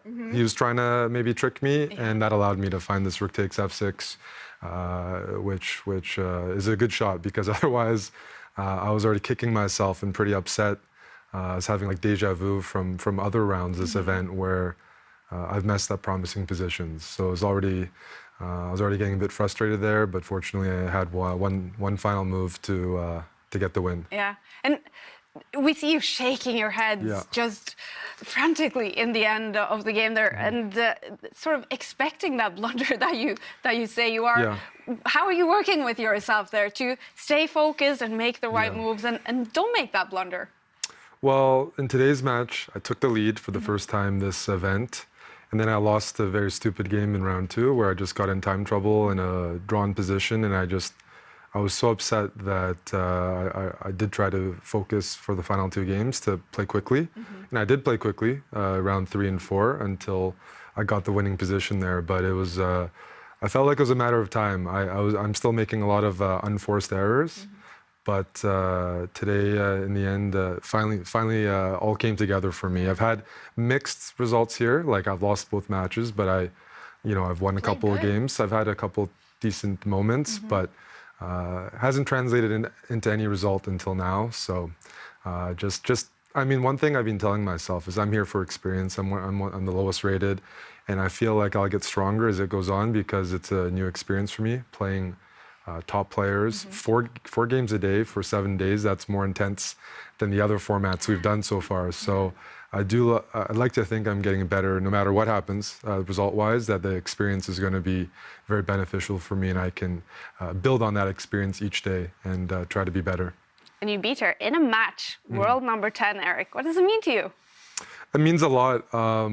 I've had decent results against Shak and Rapid. I mean, we have fighting games. Part of that is due to his style. He plays exciting chess, and so I don't mind that. It actually, I don't know what it does, but it gets me more focused, and the adrenaline is there, and I play a bit better, I feel like. But winning in the Rapid portion was nice because when I started the game, I was like, oh, I haven't won any matches. Even a tiebreak's better than a loss. So it was in my head like, am I trying to play for a win, or am I trying to just build the confidence, go to the tie breaks? Sometimes I'm better at faster time controls. But as the game went on, it started telling myself, no, you have white. You're here for the experience, for trying to maximize. And then there was some confidence that came in during the game where it's like, no, you got to play for a win and try to win it in the match format because that's the kind of confidence I'll need for the other days. Absolutely. Can't count on tie breaks. And David, I mean, Eric, a huge fan favorite, but it felt like this was coming, right? Because he's been playing such great chess. Yeah, and Eric, I've got to commend you on your decision in the last game to kind of play for the win, keep the tension, and it really rewarded you. How about if it did go to playoffs? You mentioned you did fancy your chances? I fancied my chances better than in Rapid because I've been overthinking and getting in time trouble in Rapid. And Blitz, you can't do that. So I'd like to think to myself, my clock management would have been better. But I don't think anybody here in the event is like a pushover in Blitz. So I was just thinking, okay, it's maybe a 50-50 or I'm a slight underdog. But, you know, I would secure some prize money and some confidence getting the tiebreakers. But in the end, just decided to do it in the Rapid. And Eric, I also got to ask, how are you preparing and also how are you going to celebrate after this win? How am I preparing? That's a great question. Helping you? I don't have anybody helping me. You could say I have a lot of Norwegian friends here that are helping me, but maybe not the best influences. I've been exploring the city. People have been really relaxing. You know, going out for dinners, meeting people that I haven't seen for a long time. So for me, it's been like, I choose to relax and socialize, and that's a way to just like reset for the next day because. Last couple of days I lost and I didn't really change anything. It's just, just relax, and I'm having a really good time. So that always contributes to how I'm feeling each day, and I feel like I won't change anything. So tonight, probably dinner and socializing. Yeah, I like to hear that. Yeah. Now, Eric, we were talking about it a little bit in the studio today. So you're turning 30 in a couple of months, but now finally... 1 month. Yeah, that's coming. It's a big day. It's, I don't want to think about it, but you're right. You're right. This is my last tournament as a 29-year-old. Really? Yeah. Well, it's going quite good for you right now, right? And with online chess now becoming a big thing in the Champions Chess Tour, where you are really showing some amazing chess, do you feel like sort of your chess career at now almost 30 years old is sort of skyrocketing? I'd like to feel that, but honestly, when I was first invited this year for the Air Things Masters, I mean, I was telling myself, I don't play well here. I don't really deserve to be playing in these events. There's a lot of really, really good players. So getting wins like today or doing well in the events, that would give me motivation and be like, okay, I am getting better. But it only comes with the results. I mean, the invitations are the first part, which I'm super grateful for, but I don't want to just be the guy in last place. Don't want to just be invited as a streamer, let's say. I mean, I can compete with the guys, but I really need to, I feel like, show that I belong here, and I'm hoping that the games I'm playing are going towards that, and so it still remains to be seen, but yeah, for me, I definitely do put a lot of pressure on the results in terms of figuring out, is this going well for me or not? Because I'm still very competitive, and these are all the strongest events I've ever played in. So I had a lot of mixed thoughts. Today, winning this match was good because it's such a strong tournament. I mean, even if I lose every match, 2.5, 1.5, I'll have 0 points. And I've never finished, with such bad scores. And so I wanted to be competitive. That's what I would like. As soon as I'm not competitive in chess, I'll stop playing. So that's a very important benchmark for me. And I'm feeling like I am being competitive. So far, so good. Absolutely. Now you do have 3 points, and you definitely deserve the spot here, Eric. Thanks so much for the entertainment, and congratulations again. Thanks, Kaja. All right, we're going to also hear from Shakriyad. Mamadiyaro losing the match today too, Eric. I'm here with Mamadiyaro. It was a game that got slightly away from you there, Shakriyad. I just played a very bad game. I mean, a very bad game. I mean, I lose from middle game. It was a very bad position. It was a match that seemed to swing back and forth today, where you both had some good games and some poor games. How was there parts of today that you're happy with? Okay, I mean, I just miss him in every game. I mean, for this reason, to lose is normal. I played just a bad match and I lost. But you're still inspired for tomorrow? Of course, yeah. It's a new day and new games. Thank you, Shakriyad. Thanks. The day is finished. Round 3, ending up with all winners in the rapid portion. Magnus Carlsen, 3 points against Anish Giri. Jan-Krzysztof Duda, 3 points against Jordan van Voorhist. Erik Hansen, as we saw, 3 points against Shakhriyar Mamedyarov, and Pragnananda, 3 points against Liam Le. Giving us these standings in the Oslo Esports Cup after 3 out of 7 rounds. Pragnananda in sole lead with 9 points. Magnus Carlsen is now in second with 6 points. We have Duda on 5 points, Giri on 4, and the rest of the players, they all have 3 points. So all the players are actually gaining points, showing us how tough of a lineup it is here. Yeah, everyone's so strong and the margins are so small, and everyone's got a win so far. And long may that continue. Lots of decisive games. A word on Pragnananda, Simon. He is in sole lead. His performance rating right now is like 3,020. It's incredible what he's doing. That's not bad, is it? 3,020, and tomorrow he's playing Magnus. I mean, that's going to be the one. I mean, he's on fire. He's playing the world champion. The world champion's got to prove that he's the world champion, and I can't wait until tomorrow. It's going to be the matchup I think everyone wants to see. Definitely. Let's take a look at the matchups tomorrow. The big one will be world champion Magnus Carlsen against 16-year-old Pragnananda, who is on fire in the Oslo Esports Cup. That will be such a cool matchup, and we're going to follow as many moves as we can in that matchup. Erik Hansen tomorrow is up against Liam Le. Erik feeling super confident after winning today. Liam coming from a loss today against Pragnananda. Duda against Mamedyarov. Duda won his match today. Mamedyarov lost his match. So will Duda feel confident? And Anish Giri against Jordan van Voorhist. The all Dutch matchup. Such a cool lineup, many cool matches, but tomorrow it's going to be so much about Carlsen, Pragnananda. Yeah, that is the match that we are all screaming for. And we would have been excited about this match anyhow, but the fact that it's Pragnananda who's leading the tournament with 100%, winning all his matches in 3 games, and now he has to meet the champ. I mean, Twitter has gone crazy when it comes to Pragnananda's success, and we're all rooting for him. We can't wait to see what happens tomorrow. Oh, it's going to be brilliant. What kind of matches is going to be, David? I think it's actually going to be very, very close. It all depends on who gets the first win. Imagine if Prag gets the first win, the confidence he'll be riding on. But if Magnus strikes first, he's very difficult to beat, so he'll be the favourite. I think it's going to be a roller coaster. Hopefully, it will be in the same vein as some of the games we saw earlier in the tour, where Prag even beat Magnus. Ooh, it's coming up tomorrow, everyone. Magnus Carlsen against Pragnananda. We start at 5:45 CET.